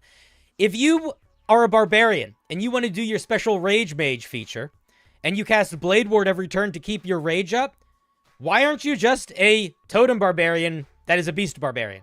Because the difference is, if you are a rage mage and you're using your action every turn to cast Blade Ward, you are getting less damage resistances than a bear barbarian totem, than a bear totem barbarian, and you are not getting an action. Do you know what I mean? So that's the thought process there. You could do it, but it's the kind of thing where it sort of turns into like you're wasting your action economy then. Like, yeah, circumstantially it could be really valuable, but I don't think it's so valuable that it makes this thing not work.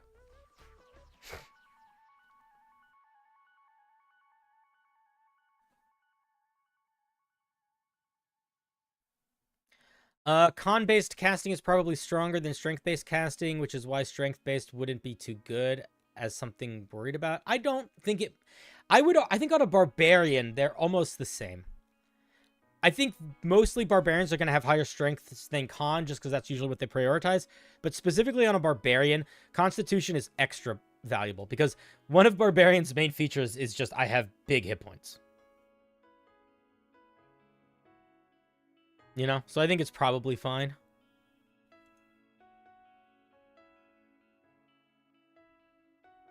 Yeah, cantrips are... The way that it's written right now, cantrips are always available. So, the way that this thing works right now is you basically can cast magic in a couple ways. One, you can always cast cantrips. Two, once you get to level 6, if you use reckless attack, reckless magic, you're basically sacrificing one of your attacks to take the risk of hopefully hitting, and then you can cast a leveled spell regardless of whether or not you're raging. Those are the two ways you can always do magic in this form. The other ways that you can do magic in this form is while you are raging, you can cast leveled spells. And if you're out of rages, but you still have spells left, you can sacrifice spell slots to gain rages for very short periods of time.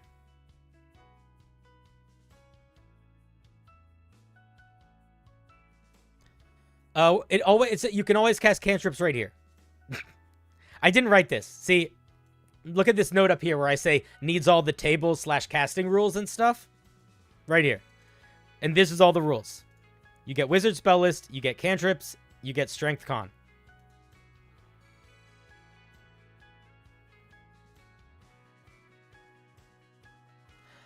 Excuse me.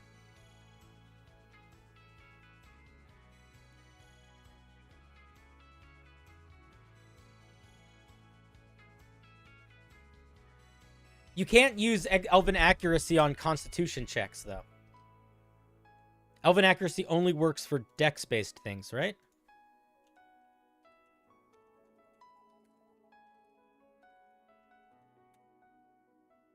If Elven Accuracy works for only dex-based things, I'm not sure why you had that suggested. Dexterity, intelligence, wisdom, or charisma. Yeah. This has absolutely no impact on this barbarian at all. It's fine.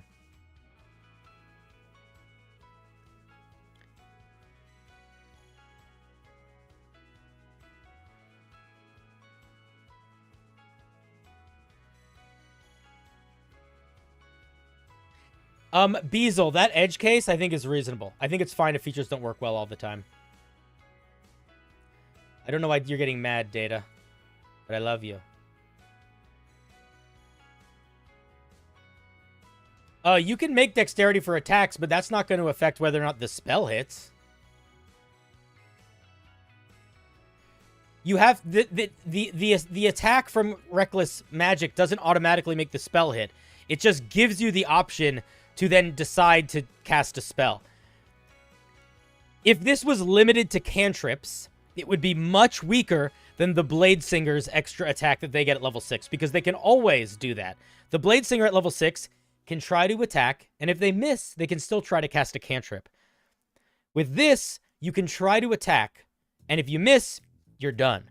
But if you hit, not only can you cast a cantrip, you can cast a leveled spell, which is something that the Eldritch Knight doesn't get until level 17. And the only reason why I think it's balanced here is because it's very limited in how you can cast that spell. It has to be melee. It only affects the target. So you can't, there's a whole lot of spells that you can't cast because of that. Yeah, if the spell hits, you get to cast the spell, but casting the spell doesn't mean the spell automatically hits. You just get the option to cast the spell.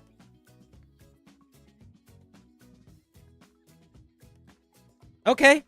Yeah, but being able to triple advantage to cast the spell, cantrip, is like, here's my thought. To John, getting triple advantage on your dexterity-based attack to use Reckless Magic has no impact on whether or not the spell will hit.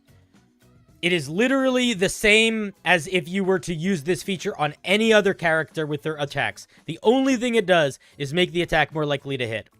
Totally fine. All of these issues that you're bringing up are issues that are not different in any other D&D class that would go dex in order to try to take advantage of that. The issue that you're describing here is just as big of an issue as a dex-based paladin that's crit fishing for, whatever the fuck, smite stuff. I don't think it's a big deal. I think it's kind of fine.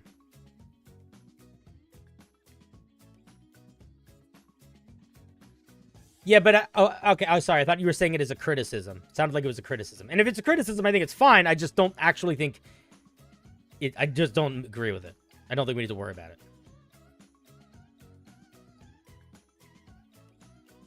Because, again, that's an issue with anything. That issue also exists if you go Battle Master Sharpshooter Elf. If you're an Elf Sharpshooter Battle Master, you can go archery for your fighting style, you can take accurate shot for your battle master maneuver, and you can take elven accuracy, and now you have triple advantage, and now you have triple advantage, and add a dice roll, all up against that -5 from the sharpshooter. Like, it's fine. It's busted in a way that is reasonable, that is not, it's fine. It's all fine.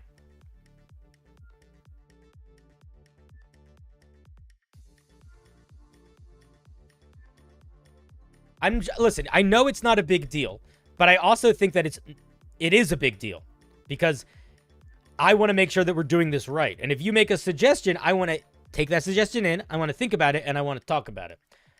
You might want to be diminishing its feeling as a big deal because you don't like me focusing at it as much, but it's fine. It's good to talk about this stuff.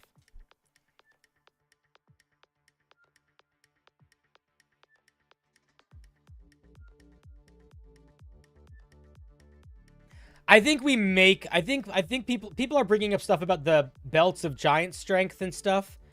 I think that's a pretty reasonable critique to not use strength. I was leaning con anyway, so I think we're probably just going to go con. There are items that can boost your other stats, but there's nothing that grows beyond the gauntlets of ogre strength. There's the headband of intellect, which gives you 19 intelligence, but nothing else. So I think we go con.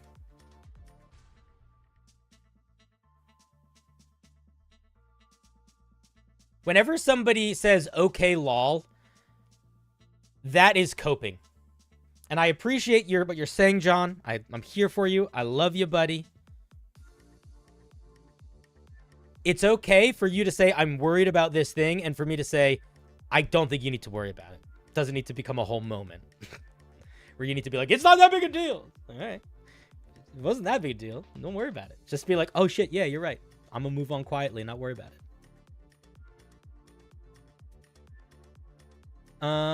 Asking a specialized character that's based around exploiting one thing isn't bad because it's just one thing. Yeah, exactly. It's fine.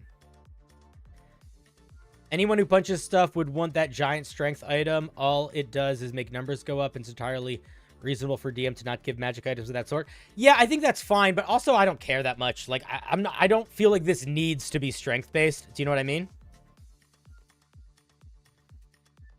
I did read what you wrote, dude. I read what you wrote. I did read what you wrote. And in just the same way that you might not want me to misinterpret your tone, you should be honest about your own tone when it comes out, you know?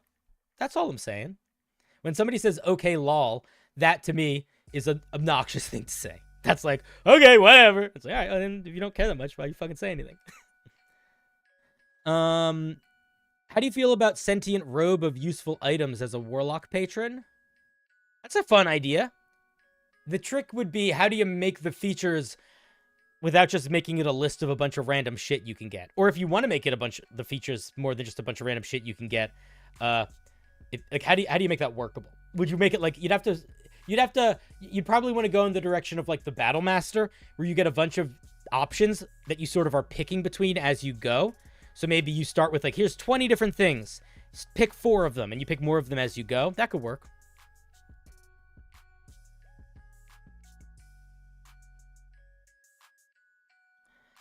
The only thing that I'll say right now about the spellcasting data is that I like the idea of it having the same progression as the Eldritch Knight or the Arcane Trickster. I don't want to do anything weird with it. Beyond that, it's going to be that sort of spellcasting, wizard spell list, cantrips all the time, leveled spells only while raging, con-based. Oh, that's the other thing is that it's not like rage mage spells only work with this subclass. So you can't use your Rage Mage feature to access your Cleric spells. You can only access your Rage Mage spells with it. That's the only other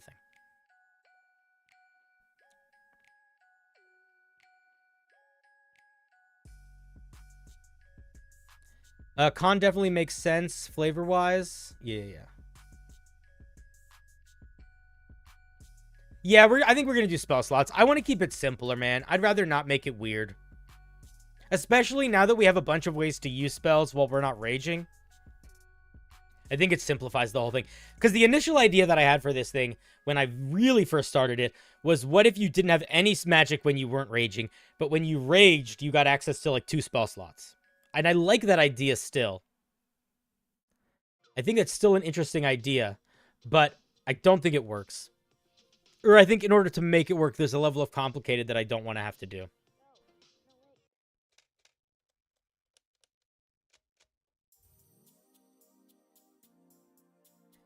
Data, you can take full credit for these spells only. I give it to you. I bow down to you on that one. I feel bad. John, you haven't said anything since I misunderstood your tone and told you to shut up. I apologize. I just wanted you to own the fact that I was disagreeing with you and that was okay. But you should feel confident to talk if you want to. Is there a rule for Warlock subclass features? Not sorta, kinda. Most Warlocks at 1st level get like the main thing that they need. Most Warlocks at 6th level get something defensive, 10th level something utility, or vice versa. And then 14th level they usually get like one big fuck you, big go big or go home feature. But it's varied. Warlocks will also often get more than one feature at 1st level in the newer design.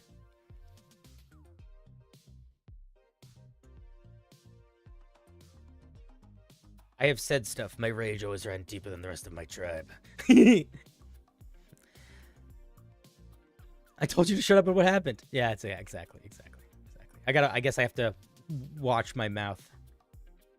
Worry about what I wish for.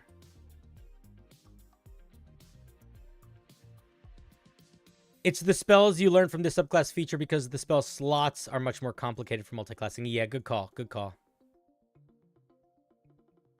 I don't think we're working on anything right now. I think we're mostly done. I feel good about it. Like, I don't know if there's anything else I want to tweak right now. I'll tell you what I don't want to do is write all the wording out for being a quarter caster. Like, I don't want to do this. I don't want to write this. This is what you need. I don't want to make this right now. This is boring. I don't want to make all of this wording, and I don't want to make a fucking thing here.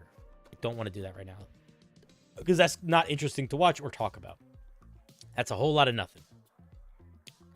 What did we decide for multiclassing? I think we decided that the features that are related to this subclass don't apply to spells that aren't from the Rage Mage. So you can multiclass, but it's more like multiclassing with a sorcerer, where it's like never the twain shall meet kind of vibes. I didn't see what your amazing backstory was, Alex. So I apologize if I didn't respond to it. I'll hear what you say. So yeah, I realized late in life that I was a sorcerer, but being raised in a barbarian household, my parents didn't want me to be anything other than also a barbarian as well, so here I am. Yeah, that's pretty much it. Or it's like you've been a barbarian all your life, and then the innate magic wakes up inside you.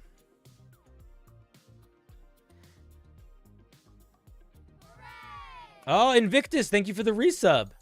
I'm on Twitch and YouTube at the same time right now. I'm doing both. We're tubing and we're twitching.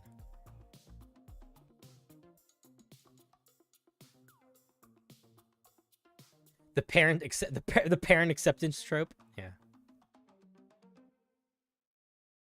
No, you couldn't use pack magic with these. Like I said, the way this thing is going to work is you can only use your if you use your Rage Mage feature, you can't do all spell casting. You can only cast Rage Mage spells. YouTube is more. I have 57 people watching on YouTube, 37 on Twitch. That's usually the case. Usually I have a bunch more on YouTube. Just because I think I have slightly larger numbers there. I don't think it's a particularly better or worse experience. If a coffee lock met a barbarian, they'd have some crazy babies.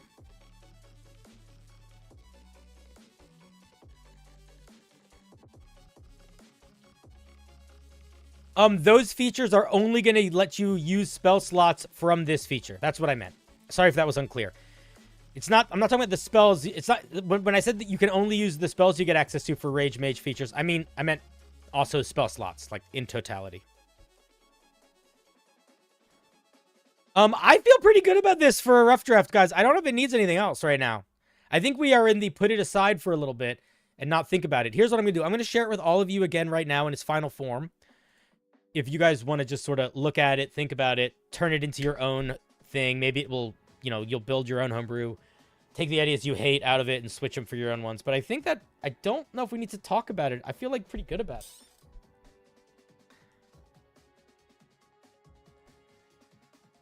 Do you keep spell slots separated when you multi-class with another class? Yeah, that's exactly how this would work. In the same way that you keep your spell slots separated if you go Warlock and Wizard. You get access to both, but Warlock spell slots and Wizard spell slots do not build into each other. They sit separately. My first thought, I'm open to ideas here. But my first thought was this was not going to be limited by schools of magic. It was going to be limited to just wizard spells, but all wizard spells. That was my first thought.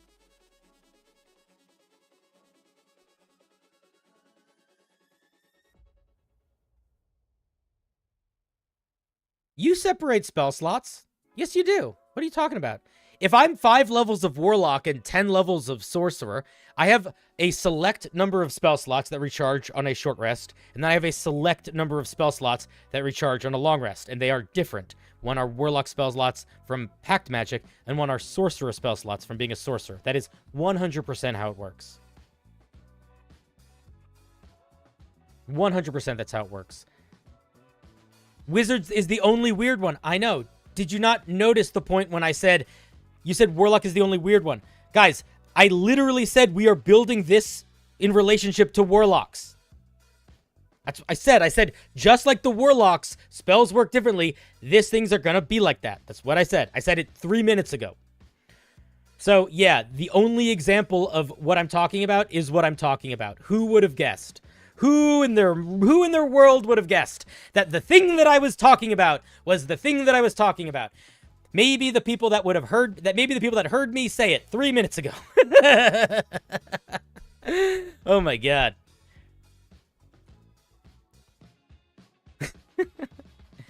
It doesn't matter if it's the only exception, if it's the thing we're talking about.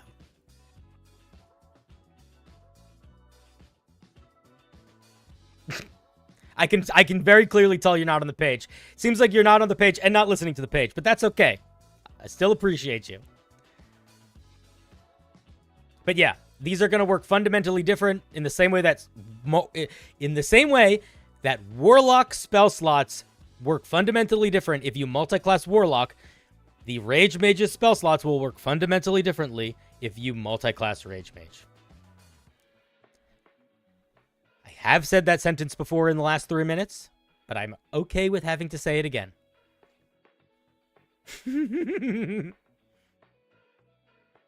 Why would Warlock spell slots be in the document? Okay, Data. You are either being willfully ignorant, or maybe you're sick, and you're just feeling it like you're in a daze. And I don't know, and I need you to tell me right now. Are you being willfully ignorant, or are you genuinely, like, not paying attention, but acting like you're paying attention? Tell me right now. I need to know. Sigh. Okay. I think you're just being willfully ignorant then. Because, like I said, it's not in the document yet, but I just fucking said it. And I didn't write it out in the document yet, so I don't need to put it there. So why are you fucking pointing it out? What's the point? Why are you arguing with me? You're frustrating me. I'm telling you, you're frustrating me. If I say, hey man, I didn't write this whole thing yet, hence it's saying it needs to be written, but I'm vocalizing how it's going to work, I don't need you to tell me it's not written there yet. This ain't fucking rocket science, my guy. You know what I mean?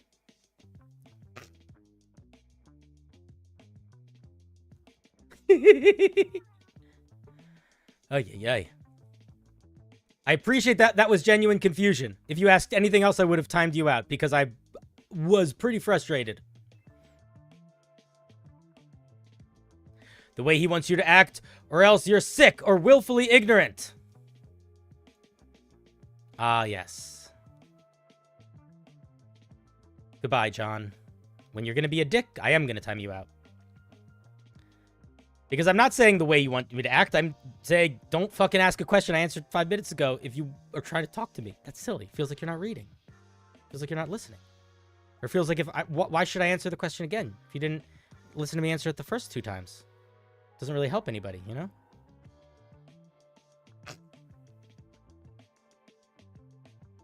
You feel like you witnessed the murder? You can come back in 10 minutes. Listen, John was kind of being annoying earlier too. It's fine. And he knew it. Okay. Woo!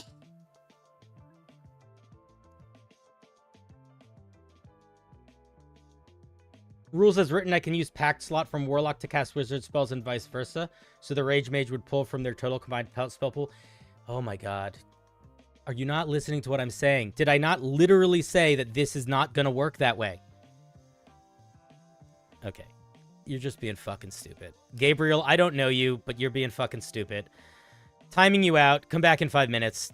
Stop asking questions that I'm already answering, or at least complaining about things that we've literally already addressed 3 times. Oh my goodness. What kind of madness is coming out of you guys at the end of chat? I feel like everyone's eating stupid pills. When you lose momentum on the homebrew and people then just start spouting ideas without actually reading it, you get a whole bunch of bullshit, huh? Pretty fun.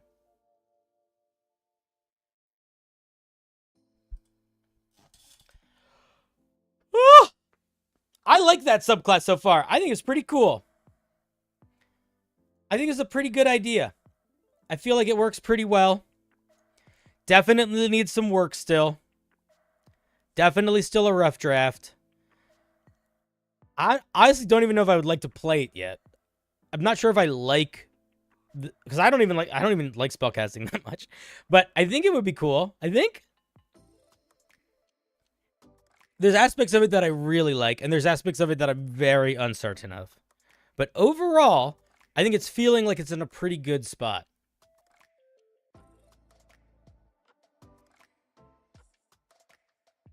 And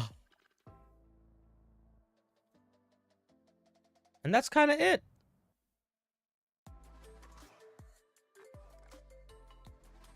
I don't know if I have a lot more thoughts than that. You know?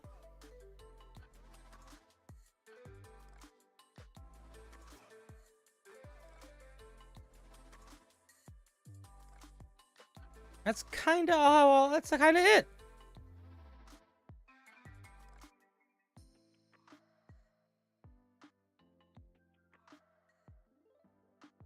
Maybe consider giving it less spell slots and make them recharge each rage. That was something we talked about an hour ago, 2 hours ago, 3 hours ago. We're no longer talking about it, I think, because I think we've lost momentum. And I do appreciate everyone's thoughts, but it's genuinely not fun for me for you guys to make suggestions that we've talked about 4 times already. So I think we're just going to not worry about it anymore.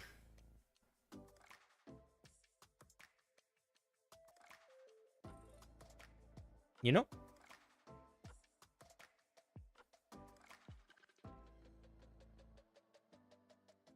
The point system is neat. I don't disagree with the point system being neat. I just don't think it ended up being what would work for this subclass. I think the point system worked if you got access to your, only got access to your magic while raging, but we came up with some really nice ways of incorporating spell slots into other stuff that I like. And I also don't think I came up with a good solution for how many spells you get if you only get access to your spells while raging and your spell slots activate while raging. Because even if you, let's say you get 2 spell, let's say you get, like, the initial thought was you get a number of spell slots equal to your rage damage. But that, I think, scales too much. I think you would still end up with too many spell slots then. And then, obviously, there's the issue of, like, when you get to 20th level, you have infinite rages. Which is sort of an issue at 20th level, sort of not, I guess. But I think that the easier solution, at least for now, is to not worry about building a whole new spell point system for the spell slots on this and leaning into the stuff that we just kind of know works, because there's so many aspects of this that we do not know whether or not they work or not.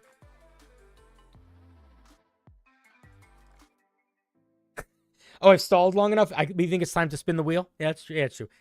This is the longest I've ever stalled before. That's crazy.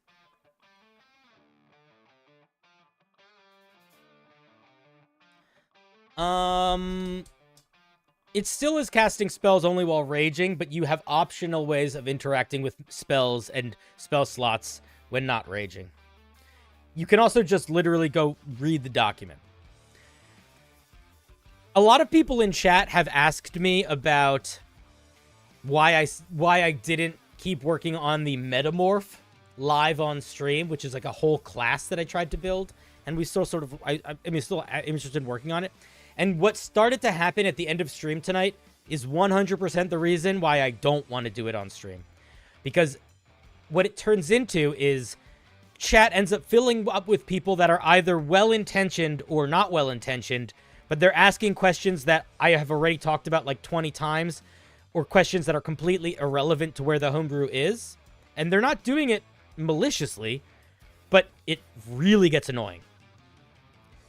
And I think at the end of the day, it's not realistic to expect a chatter to actually read the homebrew that we're working on before they give their input, because they want to just be a part of the conversation. So you either have to make very short homebrew, like a subclass, like we kind of just did there, or really punchy homebrew, so that everyone that's present can be there for ideally the whole thing. Do you know what I mean? Because otherwise, I'm just going to get annoyed by answering questions that I have already spent 20 minutes plus going through. That's sort of why I stopped liking working on the Metamorph. Because the Metamorph was fun to work on for like an hour or two. But by the time we were working on like 10th level features that were taking into context 6th level features and 1st level subclass features. I'm removing any concentration from my spellcasting barbarian. Oh. Anyway, this has been fun. What's up next week? I don't know what's up next week. You're taking concentration away from it. I think taking concentration away from your spellcasting barbarian could totally be fine, but I want to push you a little bit more to give them a little bit more unique stuff that is either in the same vein as their unique casting of Blade Ward, or building off of that more, so it's still, like, I want them to still do something else other than spellcasting that feels interesting and new, if they are doing more traditional spellcasting. I still think you wanted to do that. So whether that is leaning into the Blade Ward defensive magic or something totally different, that is a really important piece of that puzzle, at least for me. But yeah, anyway, if you work on something for a long time and you want to keep working on it and 80% of chat is asking questions that they could learn the answer to by just reading the document, it's not fun. Which is why I haven't spent that much time working on the long-form homebrew on stream. And we also started to dance with it a little bit towards the end of talking about the homebrew that we were even working on today, if you know what I mean. So, that's one of those reasons why it's a little bit like, I'll do it sometimes. I'll do it sometimes. I'm totally down for people to chime in on building, but they have to make an effort to read the document first. And if they don't understand something, they have to ask for clarity in a way that's not annoying. Like, you could say, I don't understand what this means at 3rd level. Or, I wasn't here when you started. What is this note? Or, I missed to the beginning. Can you do this? All of those things. I just ask for a little bit of grace. Just a tiny bit. Are you going to edit this document more? Yeah, probably. But I think I'm going to do it on stream. I don't think I'm going to do it on stream.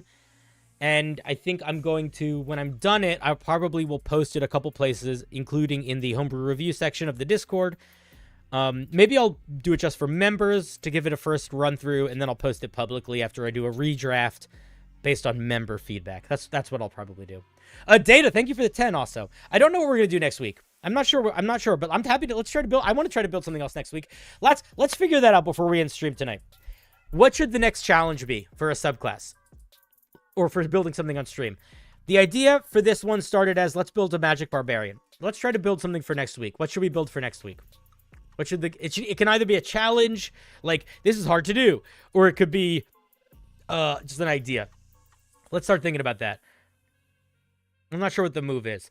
There's a couple things that jump into my head immediately as ideas that I think might be interesting.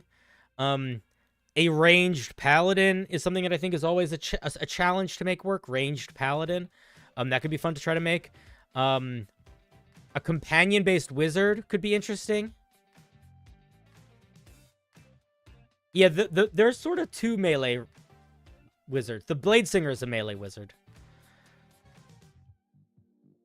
I like the hybrid-y subclasses that are distinctly the base, that are still distinctly the base class. Yeah, I mean, that's sort of the goal of any subclass.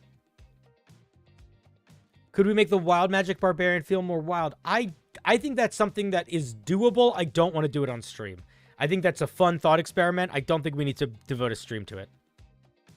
A vehicle-based rogue would be fucking weird. Wild magic rogue could be interesting. It doesn't have to be a subclass. Subclasses, I think, are more interesting to do over a stream because there's, like, pieces to them. Like, a magic item is not going to take that long to build a rough draft of. People were, Databank, before you got here, there were a couple people that were commenting on how they were enjoying the vibe of us trying to write something together, but it felt so different than the vibe of speed brewing. We could try to do we could do a speed brew again. Speed brewing is fun. Speed brewing is just really tiring. We did an event, we used to do an event sometimes where you guys would submit, themes or prompts, and then I would have to speed brew, homebrew, and I have to write the whole thing, and I'd have like a minute or 5 minutes or something, and we'd just get through as many as we could. That was pretty fun. I don't want to do a plant druid. That's been done a billion times. The only reason why I wanted to do the magic barbarian is because I had an idea for it. I was like, oh, I have an idea for this.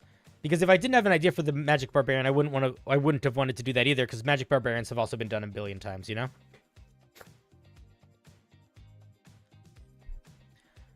Plant sorcerer.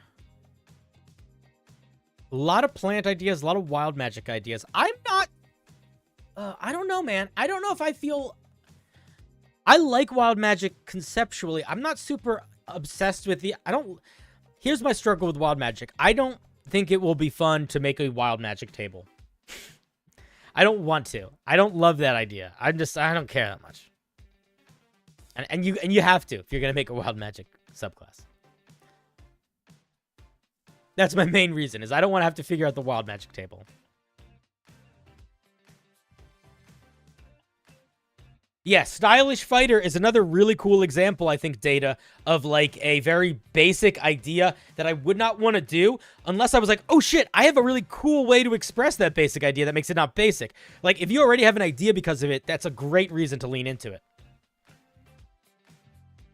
Muscle Monk has been done a billion times, and I have no particular ideas to make it more interesting. I'll tell you what I don't want to do. I don't want to do a Brawler Rogue. I don't want to do a Brawler Monk. I don't want to do a... I don't really want to do a plant thing, because I'm not excited by plants. I would rather do wild magic than plant, I think.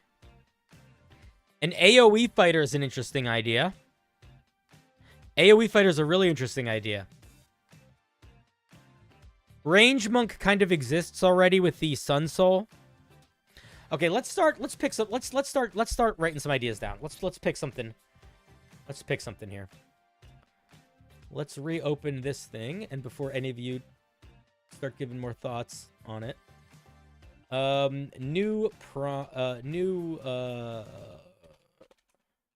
Right on. We could also do something. Okay, I have an idea. Wait a second. Homebrew for stream prompt. The other thing that we could do is we could do a thing where we build a piece of homebrew on stream based on a prompt, and then you guys use that same prompt the next day. We could also do that. That's another idea we could do.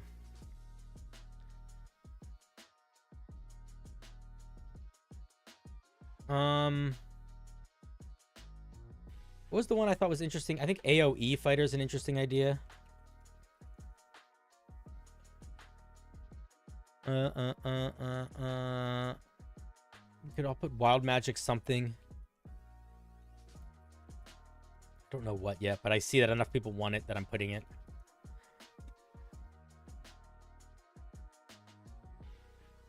A good monk. Whips. Whips is another one that is like, yeah, I would be so down if I was interested in the idea, but I'm just not. Music Domain Cleric, I think, is another great example of one that I think could work well. I'm not interested in it. I don't have any ideas. It sounds lackluster to me in a way that if one of my players wanted to be one, I would be very excited for them, but I'm not super excited. We could probably do Speed Brew. The problem, Databank, is that I don't realistically, unless I start making a shit ton more money through stream, which it's not looking like the case, I can't really afford to commit to streaming like 6 days a week. Which is what I would need in order to do like a bunch of different stuff. Unless we started doing less homebrew reviews or shorter segments, which is something we could do. But like realistically, if I want to do a homebrew review and a themed review and a member review, that's 3 days a week right there. I got space for like one more thing, maybe. Maybe two more, again, if it starts to become responsibly financial. An Assassin Ranger. Oath of Cone. What does that mean? Trickster Paladin, Wyvern Rider. We already have a Wyvern Rider. We have the Drake Warden. A Mimic subclass? I don't know if I want to do a Mimic. I've already made a Mimic subclass. I don't really want to make another one right now. And I don't have any ideas for it. If I was going to make a Mimic anything, I'd make a Mimic race. And I could make it in 3 seconds. I don't know, man. I'm going to be honest. I think these are both interesting ideas. Neither one is particularly crazy for me right now. Witch Hunter Mage Killer is nothing. I guess you could make an anti-magic person, but I don't want to do that, I don't think.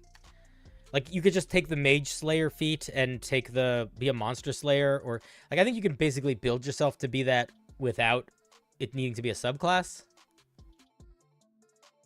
And you could build a subclass around it. I just don't... not for me. A mysterious mimic has spawned in chat. Oh, hello. People have done intel. I don't want to do a barbarian. We just spent 5 hours making a barbarian. I want to do something different. We could do an illusion-based something. I literally have made a rogue mimic subclass. I made it like 4 years ago. I can't promise it's good, but I made it more than 4 years ago at this point. 5 years ago, 6 years ago. Basically, it allowed you to essentially... you essentially had access to a feature that was sort of like wild shape, except you could use it to turn it to objects.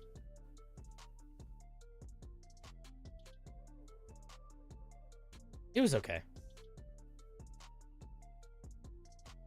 I think Mimic works much better as a race, and I think you would build it off of essentially the Changeling. So you would take the Changeling, and the Changeling, if you look at the D&D stuff, like here. So the Changeling is pretty good as far as D&D races go. It doesn't get a lot of features. It basically gets one. Shape changer. As an action, you can make yourself look different. So what I would do if I was going to do this is I would basically take the Changeling. I might change the fuck? I might change this section. And then I would actually take Shape Changer and make it so instead of you changing yourself to look like another creature, you could change yourself to look like an object. That's it. That's basically all it needs to be. I wouldn't want to make it a plasmoid because I think one of the things that's important about mimics is that they're not amorphous. They're not fluid. They're kind of stiff. Like they're the kind of monsters where like they're only something else when you're not looking. You never see them. Like you never see a mimic melt into something else to escape something, you know? So I would want it to feel a little bit more static than the plasmoid. And I think if you took the shape changer feature and kind of tweaked it just a little bit in terms of how it expressed itself mechanically, but basically kept it the same, I think it would work totally fine.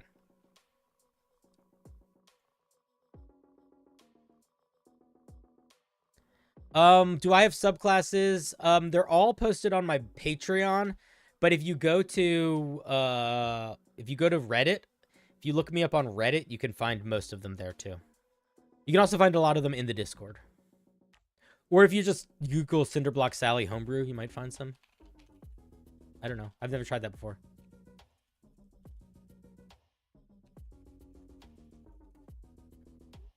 Here's me on Reddit.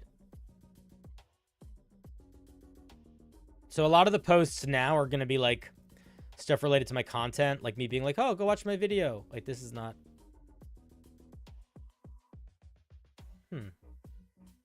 That's weird. Why can't I see?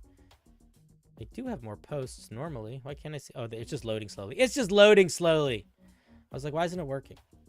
So if we go to posts and we search by like top, you can find a lot of my homebrew. There's a bunch of homebrew that I've made over the years. Here's a Sphinx sorcerer. There's a bunch of different magic items and different game mechanics that use different magic items and all sorts of stuff. I'll tell you what. I used to, and by used to, I mean in the very early stages of AI art, like we're talking the original form of Dolly, I would use AI art sometimes because I didn't know what it was yet. I didn't know how it worked. And I think I got rid of all of it. But if you find any of my homebrew posted, and it's posted from some point in the past couple years or earlier, and it was made with AI art, like this one right here. Look at this, perfect. Here's one right now. Let me know so I can delete it. Oh, I have to be logged in as myself. Okay, I can do that. I think I can do that. Let's fix that right now. Because I'm not great at keeping track of it, but I do want to make sure it disappears. I can just delete that. Because it is not nice to use AI art. So if you want to look for my homebrew, you totally should. But also, if you spot anything like this, where it's like, oh shit, Cinder used AI art, let me know. Cool. That is now deleted. Nice. So I think most of the art is mine. I used to do two things. I would either do my own art, which is like these black and white drawings, or I would use art from paintings. So a lot of this art, like this art, any of this sort of art, and this is a great way.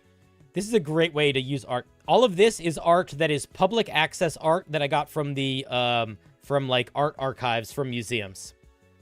And you can find a lot of really cool art and paintings and stuff that you are totally allowed to use. You're not only are you allowed to use them, you're allowed to make money off of them. You just have to acknowledge who they are. So for example, this piece is called Fantastic Mountainous Landscape with a Starry Sky by Robert Caney.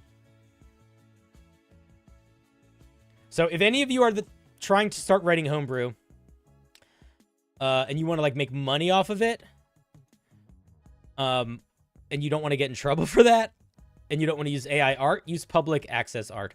And some of this isn't public access art. Some of this is just like semi-public access. Like if you're posting stuff on Unearthed Arcana, and you want to use art, you don't need to pay for it, and you can use art. You just got to credit the people. So, like, for example, this art is not public access art. It's from somebody's DeviantArt or something, but it's from their art station. So I have them credited as their name and their website. So, and that is generally considered okay morally in the world of D&D content creation, so long as you're not putting it behind a paywall. What's not nice about AI art? It fundamentally steals from artists, and if you want me to go into it more than that, I am not going to, but you are more than welcome to do your own research to learn about it. I am not here to have any sort of debates about that kind of stuff. I just feel strongly about it, and if you don't like that, that's okay. We don't always need to agree. But yeah, here's a bunch of homebrew that I made. I used to make big, crazy monsters. Like, I used to make big, crazy monsters that I don't think work that well, because I would try to turn a combat encounter into a monster stat block without being clear about how that combat encounter was intended to be run. Yeah, it's okay. It's not a great way to build stuff, but it's fine. Here's the subclass for monks that I made that's designed around aliens from the movie Alien.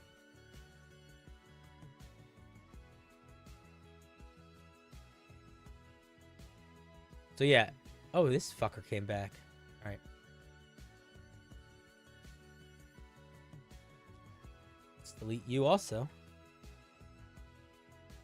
This is kind of an interesting activity to go through on stream. Make sure all your old shit before you knew AI art was bad isn't there anymore. All right. Did I properly delete it? Yes, I did. I'm a champion. Right. Let's see here. Yeah, everything else is just older shit. Yeah, it's a bunch of old homebrew. Oh, wait. Why is it zoomed back up for some reason? Or whatever. Anyway, homebrew.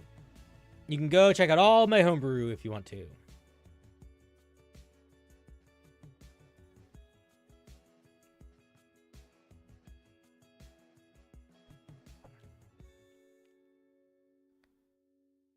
Kirby one is not AI art, no. It looks like AI art, but it's just the style of that artist. I think the Kirby one is the #1 rated one. No. Here's the art.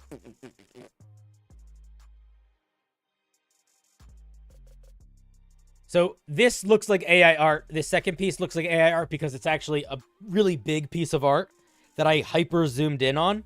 Like this eye mouth thing is a very small piece of it. And then this is not AI art. This is just a picture that someone made.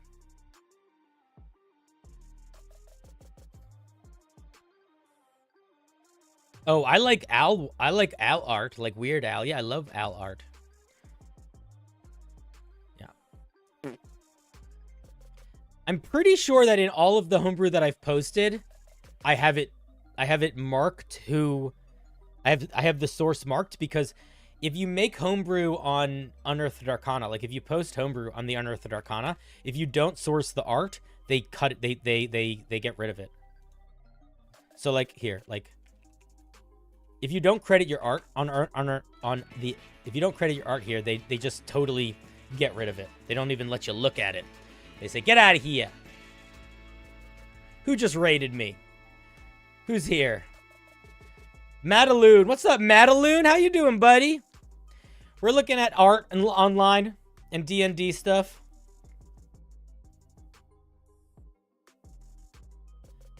Off topic, but I think there should be a rule for multi-classing subclasses from the same core class.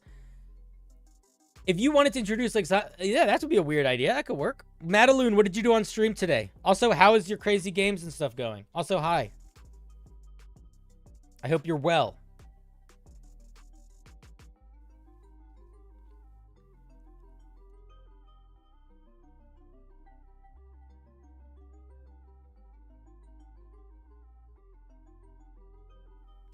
But yeah, if you look through any of the art that is on the Unearthed Arcana, see, this person did AI art. Ooh, I don't even know if you're allowed to do AI art anymore, but they did. You see, they said Dolly. Maybe you're allowed to use AI art if you say that you used it. Let's check. Cite all content and art.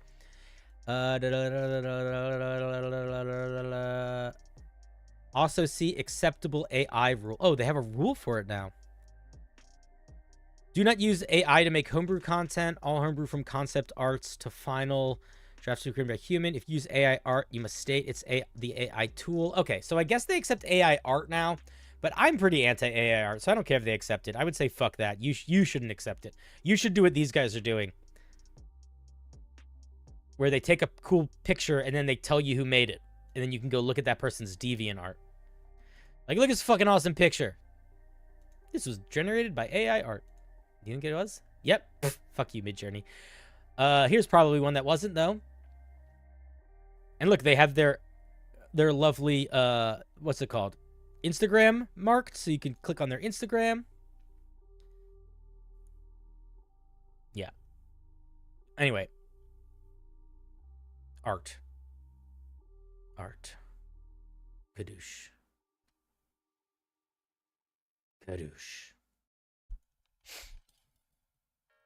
Is there a demon race? The closest thing to a demon race in D&D would be a tiefling. But they are sort of demon. They are more devil. But demon race, no, not really. If I was going to make a devil, I would probably try to make it feel really different than... If I was going to make a demon, I'd try to make it feel as different from a tiefling as possible.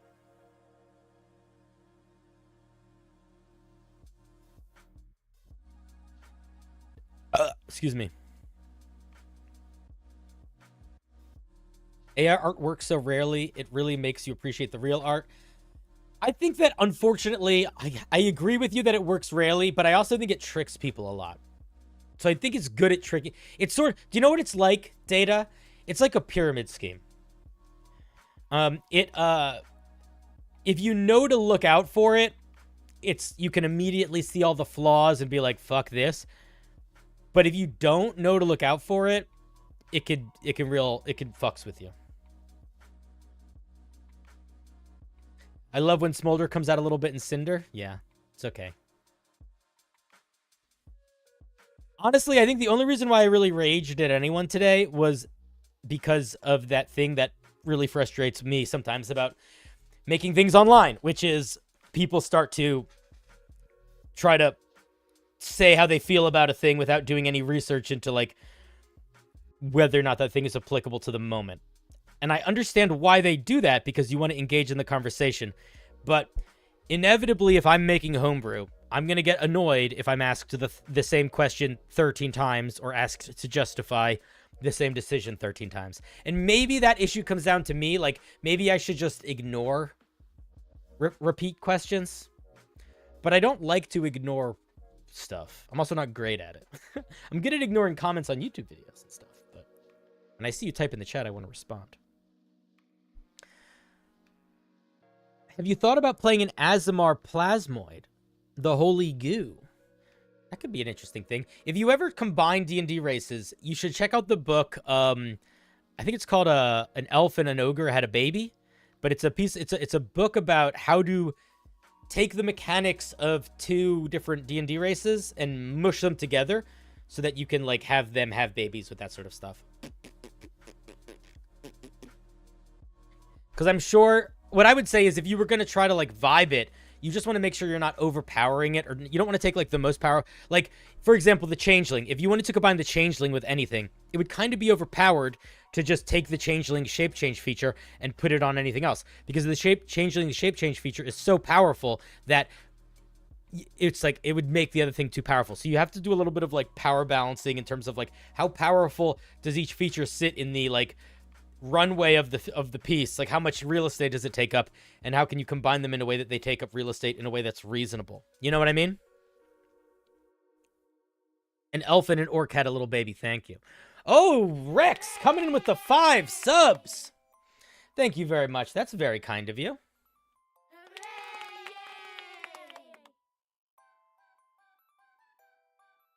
Oh, I know that situation is unavoidable, Harlequin. I know it is. That's why I ended talking about homebrew, because I was like, we're good. We can just talk about D&D in general homebrew now. We don't need to talk about this piece anymore, because no one is going to take the time to read it before they talk about it, which is fine. You want to make a One Piece Zoro subclass? I think if I was going to make a One Piece Zoro subclass, the first question I would have to ask myself is, how do I want to mechanically express holding 3 swords? Like, aside from what that looks like, what literal, like, if I'm taking all the flavor away, what mechanics would I use that would be balanced and unique that would make me feel like I'm fighting with a sword in my mouth? I have to answer that question. I don't even need to answer it super well, but I need to answer that question. And then if you answer that question, the rest of it probably will just unfold from there. Imagine using disguise self as a changeling. That's a very funny idea. They see through the disguise and they're like, wait, it's still you. That is kind of a Okay, big brain idea. Big brain idea. Just bear with me for a second. Big brain idea. You are investigating. Okay, big brain idea. You're sneaking in to a arc phase special event, and you want people to think that you are some sort of magical creature disguised as a person, so they're like, okay, this guy's chill. But you aren't. So you cast disguise self on yourself to make yourself look like yourself, so people will look at you and they will think you have a disguise on, so they'll think that you are not you. They'll think that you are disguised as you and you're somebody else, but you're not somebody else, you're you. Is there something there? There's something there, right?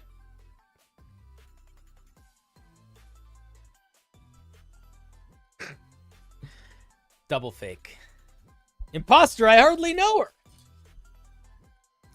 It's so stupid, it's genius. Yeah, exactly. That's how I feel about it, too. Unless they have true seeing, they'll look at you like you're nuts. Yeah, that's true. Absolutely nothing there. Great. Yeah. One fantasy archetype missing from D&D is the Alchemist. The Artificer subclass doesn't count. It's bad. I just think just because it's bad doesn't mean it doesn't count. I also think that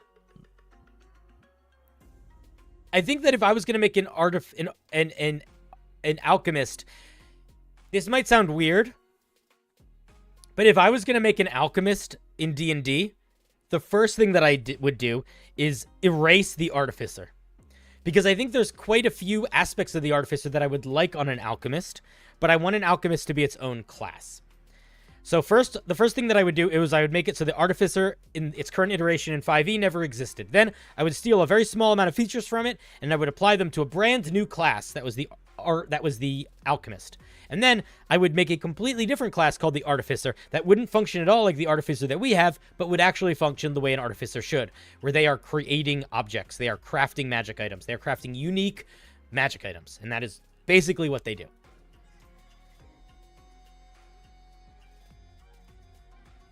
Because the Artificer's okay.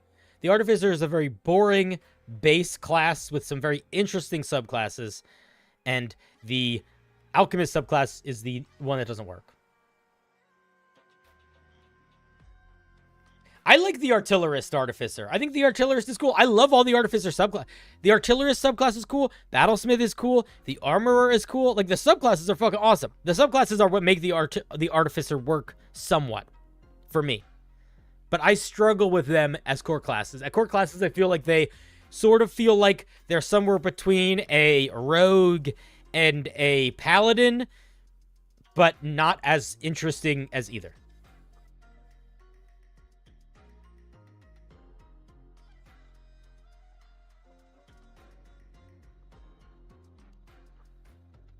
Artillerists also have crazy damage output if you are effective with them. Like, the damage output of an artillerist artificer, it keeps up with fighters. It's good.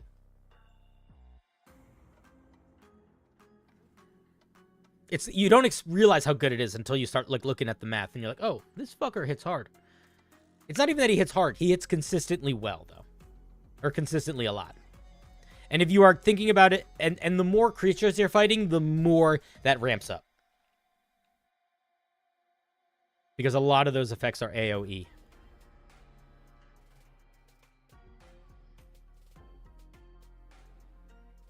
Would the Alchemist focus on different potion concoctions in its subclasses?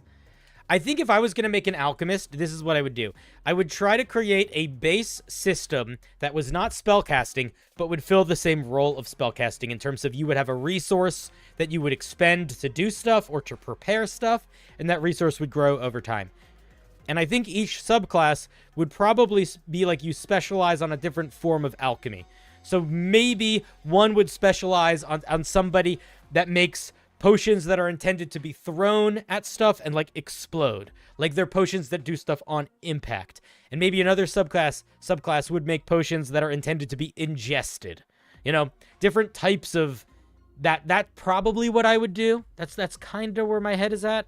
Is I would do like a you drink potions, artificer, you make potions you drink, artificer, you make potions you throw. There would need to be a third element there, and I don't know what that would be, but that's where my head would start for subclasses. Healing potions, bomb smoke potions, steroid potions. I would want it to be a little different than that. I like the drinking potions versus throwing potions, because drinking potions can be good or bad, because you could also make like potion and shit, poison and stuff, and the throwing potions could be beneficial or harmful. So I think that I like the idea of having subclasses based on the type of alchemy you do in terms of the way the alchemy is supposed to take effect in the world.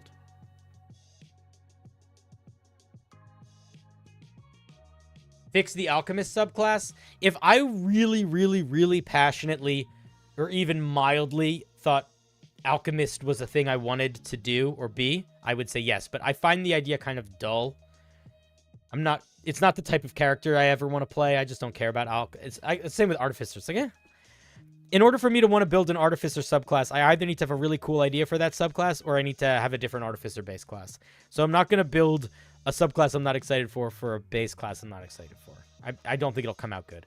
I think if any of you are really excited by the idea of being an alchemist, you have a much better chance at making a better alchemist than me, because you're passionate about it. Do you know what I mean? Like, you know what you need it. You know what it needs to be because you know what you want it to be. I don't know what I would want it to be, so I don't know what it would need to be. Hero. This is not any different than my normal artificer slander. You know what I mean? But I don't care. That's what I just said, Andre. Like, I don't want to remake something I don't care about. Why would I put energy? It'd be so much work to I would so much rather spend that time making something that at the end of it, I'm excited that it exists. And that's not just me. All of you should do that. Like, if you think artificers are fucking cool, you should make artificers, because you're excited that they exist. I've already made a subclass based on eyes. It's a beholder wizard. It is a wizard that gets beholder powers. They get a special feature at 2nd level where they can summon these little eyes that float around them that help them with weird seeing and help them with casting spells in different ways. And then they can expend spell slots to shoot lasers out of those eyes.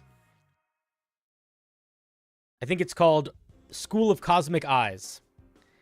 It is almost certainly on Reddit. It is definitely on my Patreon.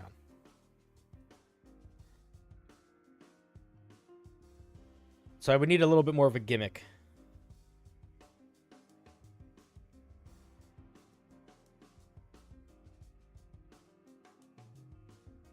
Yeah, I know it's my opinion. That's exactly what it is. But my opinion matters when it's my show.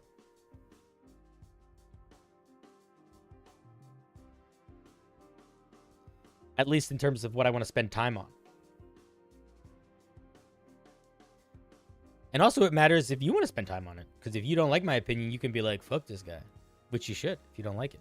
Well, or if you don't enjoy it. If you're having fun and you don't like what I'm saying, that's fine too. I don't mind a hate watcher. I'll just time you out sometimes. Does it have to be homebrew building, or are we going to do a different theme tonight or something? We could do something else. I haven't really put together a schedule for next week. I just liked making some homebrew on stream, and I thought it would be fun to make more homebrew on stream. But I'm open to doing other things. Homebrew on stream just feels like a fun creative writing project, you know? I feel like it is, it's good. It's a good little change of pace. And I think that it can be fun or helpful to sort of like walk through the process, you know? So I think we'll probably do more of that, but I'm always open to other ideas. I think it would be cool, but understand you might not feel the same way. Yeah, exactly, man. That's exactly my point. Is that you should, if you love artificers, you should. Me not liking artificers should have zero impact on you liking artificers.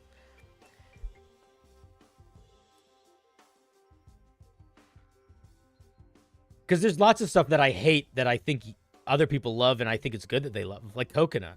I hate coconut. God damn it, do I hate coconut. I hate coconut so much that it makes me mad. I still don't mind when other people like it. I think they're crazy.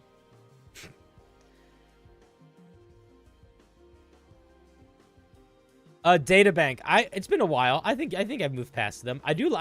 Listen, all of those artificers that I looked at did have some elements of interest to them for the most part. How? I don't know, man. Lots of people like coconut. Lots of people hate coconut. I have no excuse for my palate. There are a few foods in my life that I have tried to teach myself to like because I knew that I could like them, or rather that I should like them because I liked foods that were close to them. So I had to teach myself to like tomatoes.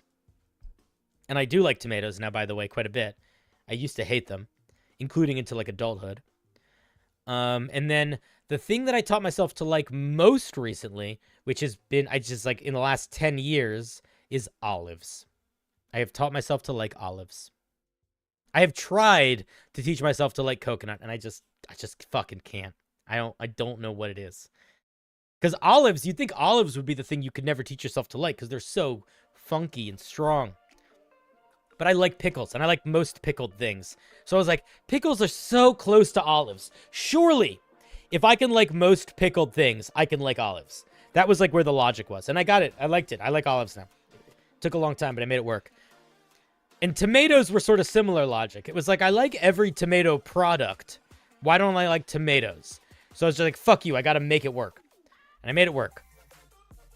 I don't know what thing coconut is connected to that I like that should make me like coconut.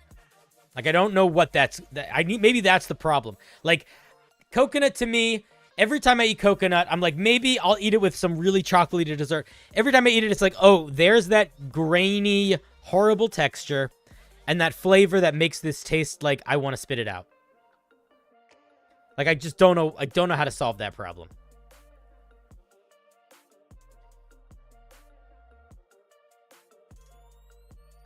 There are times where coconut is more okay.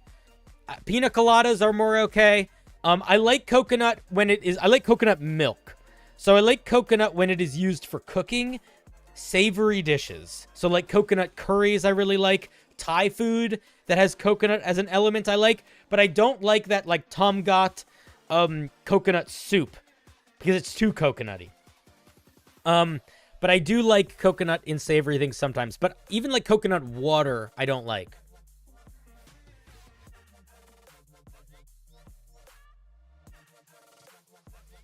I know I don't lose much by disliking coconut, but I see how much other people like it.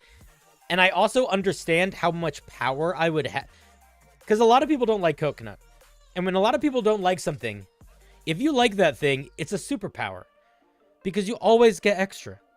Like, if I learned to like coconut, like, imagine how much candy I would just get for free in my life if I liked coconut.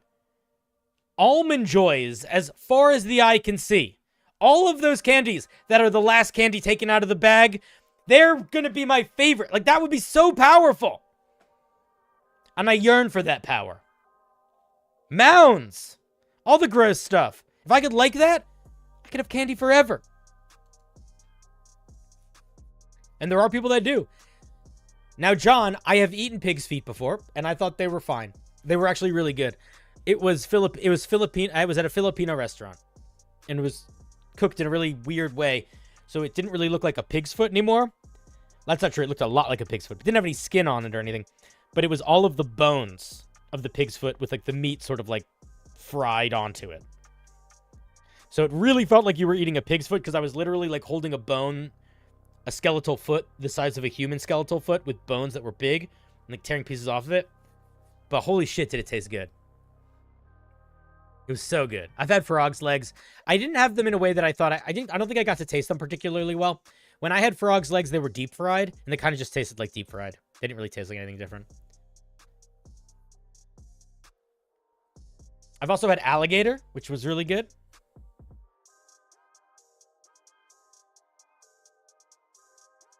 I think I would like to try frog's legs in a way where I can taste them more uniquely.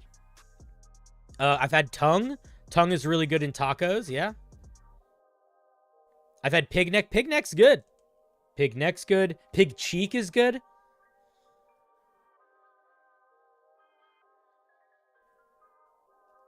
Yeah, I was in New Orleans, and I ordered not crab's legs, frog's legs at like a very bayou kind of spots, kind of in the middle of it. Basically, it wasn't in New Orleans proper. We were doing some like exploring around the area, and we wanted to go as south as we could possibly go before we were just lost in the wilderness. So we went by like oil field places and stuff like that, and there was like a little roadside restaurant, and that's where I got fried frog's legs. I like all organs. Never had an organ I didn't like the taste of. Liver's good, heart's good, lungs good, tongue's good. Never had kidney, but I bet it's good. You might not like organ meat if you don't really like gamey stuff. You have to kind of like meat tasting the opposite of processed. Like you want to, if you like the idea of when you bite into a piece of meat, it feels dirty, kind of like still alive dirty, then you'll like organ meat. If you don't like that, you're not gonna like organ meat. What's up, Bildo? I've never had chitlins, so I don't know. Most of the organ meat I've had has been like I've cooked an animal's heart, or I've cooked an animal's lungs, or I've gone to a restaurant where I got lung or heart. Or intestine.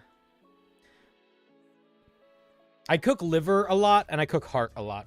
Heart is harder to get, depending on, like, where you get your meat, because it's not something you get, like, at a normal grocery store. But if you go to a butcher shop, or you go to a grocery store that has its own butcher shop, you can sometimes ask them to give you the hearts, and they just will.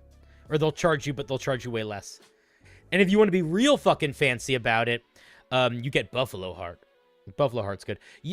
Eating heart raw is not exactly the best way to do it, but it's close. Heart meat is weird.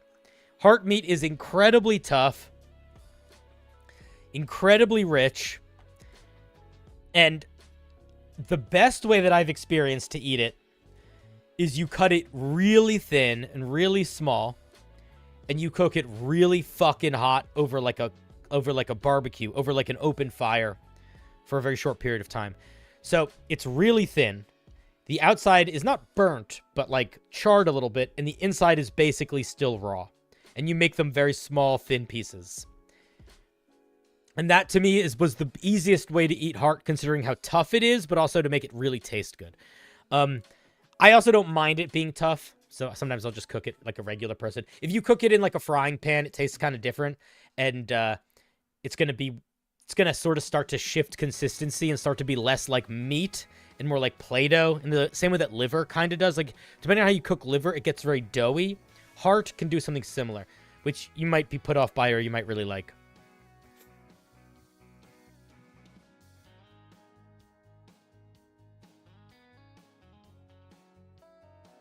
Good night, Moon. You're a champion. You found the eye wizard? Fuck yeah. I hope you like it. It's a little complicated, but I do think it's balanced and fun. The basic premise of it is that as you level up, you get little eye stalks that get more powerful, and you can sacrifice spell slots to essentially do minor versions of Beholder eye rays, and you get access to more and more powerful eye rays as you get higher in level. I don't even know if it's super balanced, but I think the idea is pretty fun. I think Data was around when we designed that one.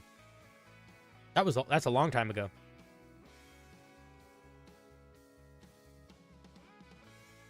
Yeah, pasta. You shouldn't do much organ meat then, man. Organ meat's a textural experience. Dude, who said that? John, I couldn't... Man, if we could cast prestidigitation on food in real life, I would make everything taste so weird, and it would be so good. Oh my god.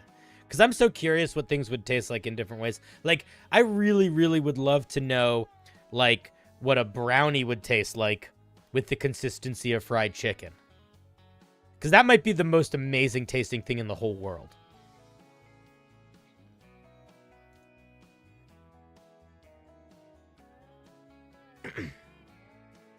You'll eat anything once. I used to have that attitude. And then I have tried things that made me feel like I don't need to force myself into that. The one time I ordered food that I really couldn't eat, and I tried, like I ate a little bit, but it was like, I really can't eat it, was I ordered chicken's feet at a restaurant, and they were not cooked. They were raw chicken. They were mildly pickled, but not strong pickled. They didn't taste like pickles. They were basically raw chicken feet in vinegar.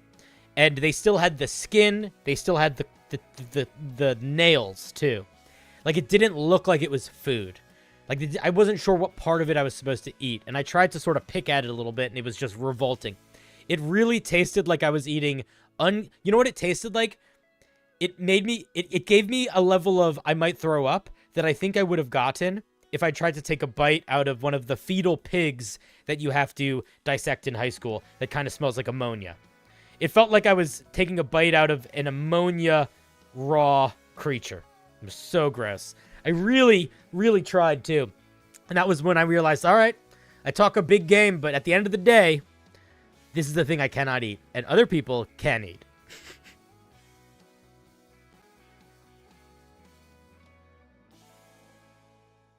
Getting buffalo wings with the feathers is fine. That's not the end of the world. Because that just means, that's just how... I don't know if you've ever have you ever butchered animals before? I used to butcher animals pretty regularly. And a big part of that is like, yeah, you get extra feathers. It just happens.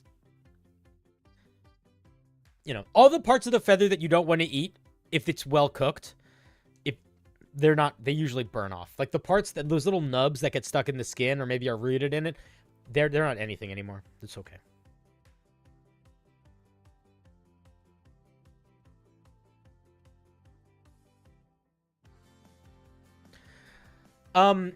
Yes, they're not supposed to have it in there, but at a restaurant like Dave & Buster's, I think that that's not unreasonable.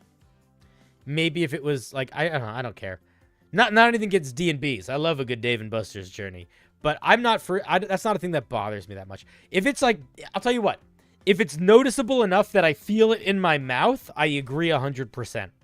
But if I don't feel it when I'm chewing it, it's just a visual thing, or a physical thing when I'm holding it, I'm okay with it.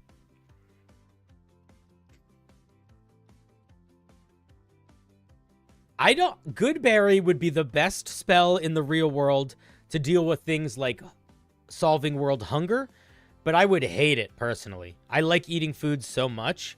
I think it would just lead to me overeating more. I think it would be like I would just get really accustomed to eating when I wasn't hungry, because I would eat a good berry, I wouldn't be hungry, and then I still would want to eat because eating is fun. And then I would really not start thinking about eating in terms of I'm hungry and start thinking about it in terms of I just want to eat right now. That's what I would be worried about. Maybe that's irrational, but that's what my thought. I feel like I would have a much healthier, happier time just doing prestidigitation. Just eating food the way that I eat food now, and then just making it taste whatever the fuck I want it to taste like. World hunger was solved 80 years ago? That's true. Yeah, that's a good point. Purify food and drink is also not a bad one, yeah. There's so many spells in D&D that are so boring in real life. Or, that's not what I meant to say. I meant to say literally the opposite. There are so many boring spells in D&D that would be so world-shattering, for better or for worse, in real life. You know? Part of the power of that would just come from the fact that people don't understand magic. So you could do things like the spell Skywrite. You could basically use the spell Skywrite to start a very successful cult, because people don't know that that's magic. They would literally be like, the clouds are telling me stuff. There's no way in our world to cast Detect Magic. But assuming that people understood what magic was and could react to it rationally with that knowledge, I still think there'd be so many spells that would be so good in the real world that you just never use in D&D.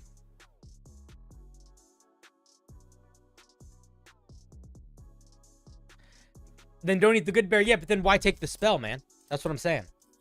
Why would I take a D&D spell that I don't get to use? To help others? Come on, man. I'm a YouTuber. I'm not that selfless.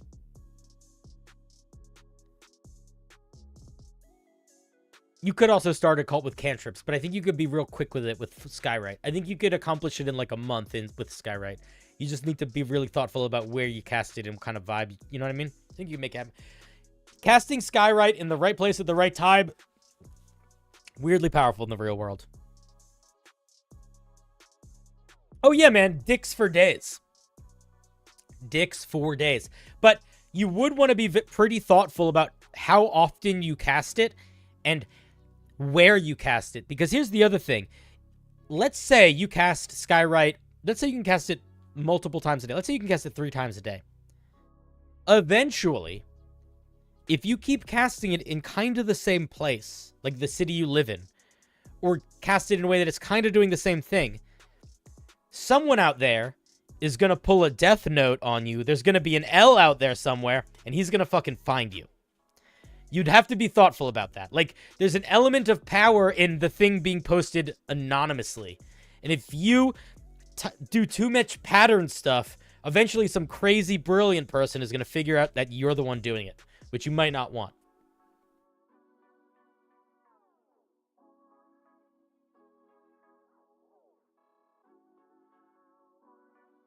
You could also do that. You could also cast Skywrite to make the clouds move around you and say you're God. Although technically you can't do that. With Skywrite, you can only write words. You can't write, I don't think you can make pictures. That might not be true.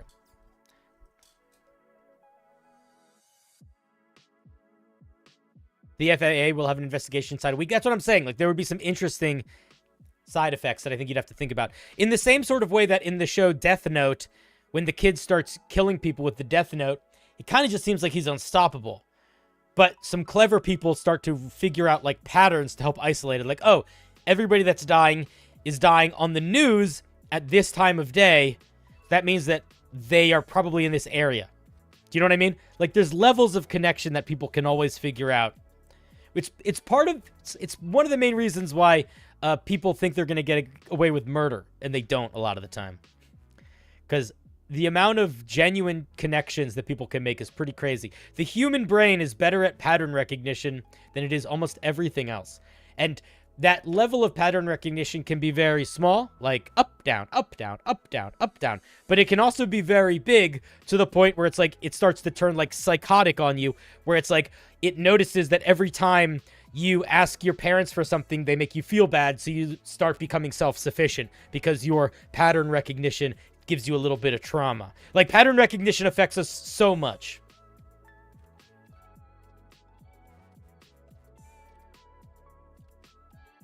I think about that a lot. Like, if I tomorrow got the ability to turn into a dragon, how would I do that in a way that I could also still kind of live my normal life if I wanted to?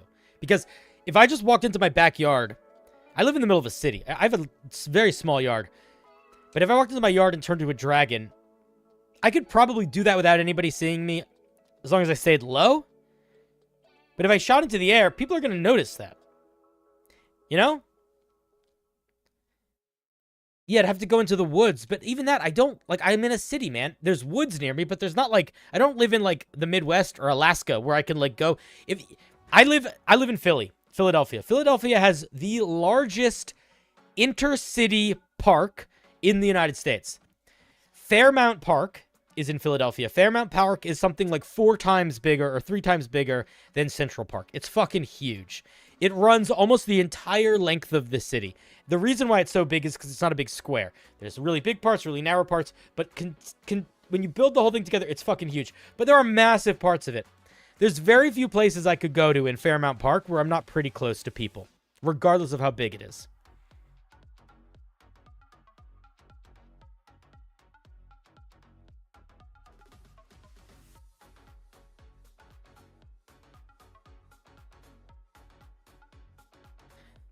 Yes, people will find patterns where there are none, but they'll find patterns anywhere. So if they find them where there are none, they're going to find them where there's one too. That's what I'm saying. Like, just because people ascribe meaning to things that don't have meaning doesn't mean they're not good at ascribing meaning to things that do have meaning also. It's a danger. It'd be a danger. We have to figure it out, because at the end of the day, realistically, it is a goal of mine. And I do really need to figure out navigating both being a dragon, but also living my normal life. Because I don't want to have to do that all the time. All right. I think we are going to start to wrap up soon. I feel very accomplished with our with the design we've done so far on our little thing. And tomorrow is Thursday.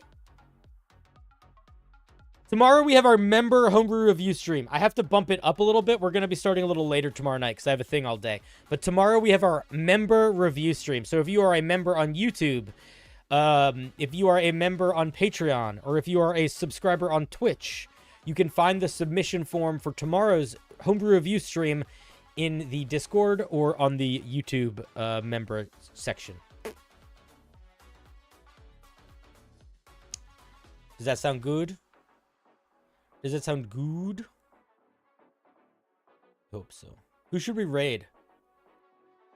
Are any of my friends streaming? Not really. Oh, we could do Brizzy voices. Do you guys want to join okay, do you guys want to go visit somebody that's playing Hades 2? Or do you want to stay in the world of D&D? What do you want to do? We're going to raid Brizzy Voices, who's awesome. Smallest streamer I can find. We can do that. The problem is it might not be... It's not... Those streams aren't going to be good a lot of the time. That's the only issue there. I want it to actually be something that I think is going to be engaging with you guys. And unfortunately... a lot of the D&D live streams are unwatchable. I haven't played the first one, no.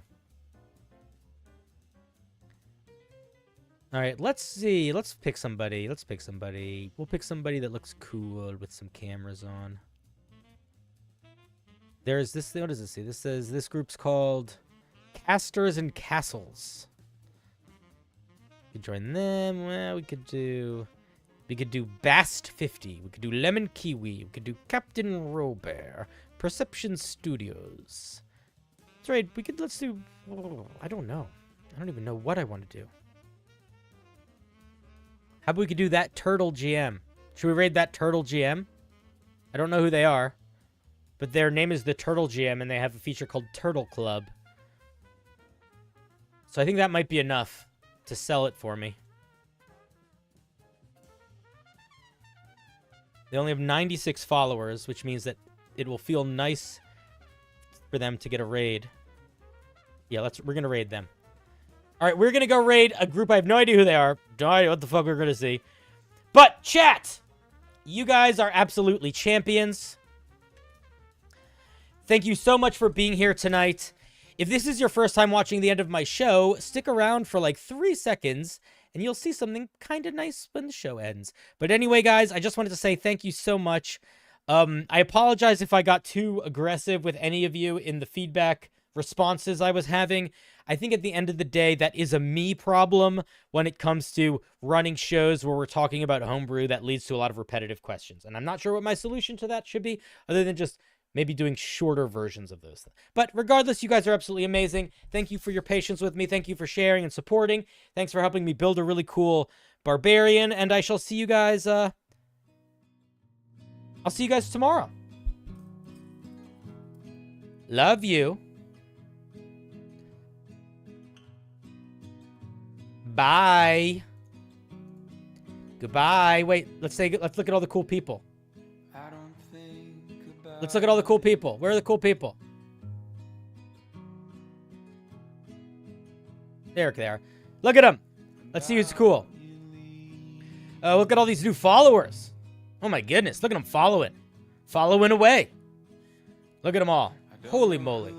And some new subs. We got Isaiah. We got Brandon. Ethon. Like.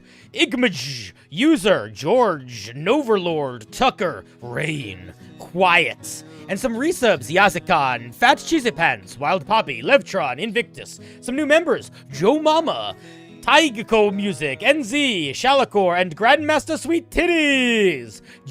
Cheers from Rev and Artists. Thank you, Bildo, for moderating. And some super chats from the Immortal and Data Bank. Thank you guys so much. You're amazing. Have a good night.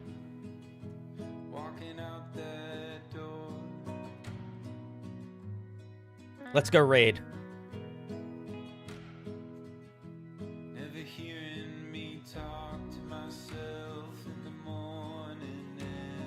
Good night.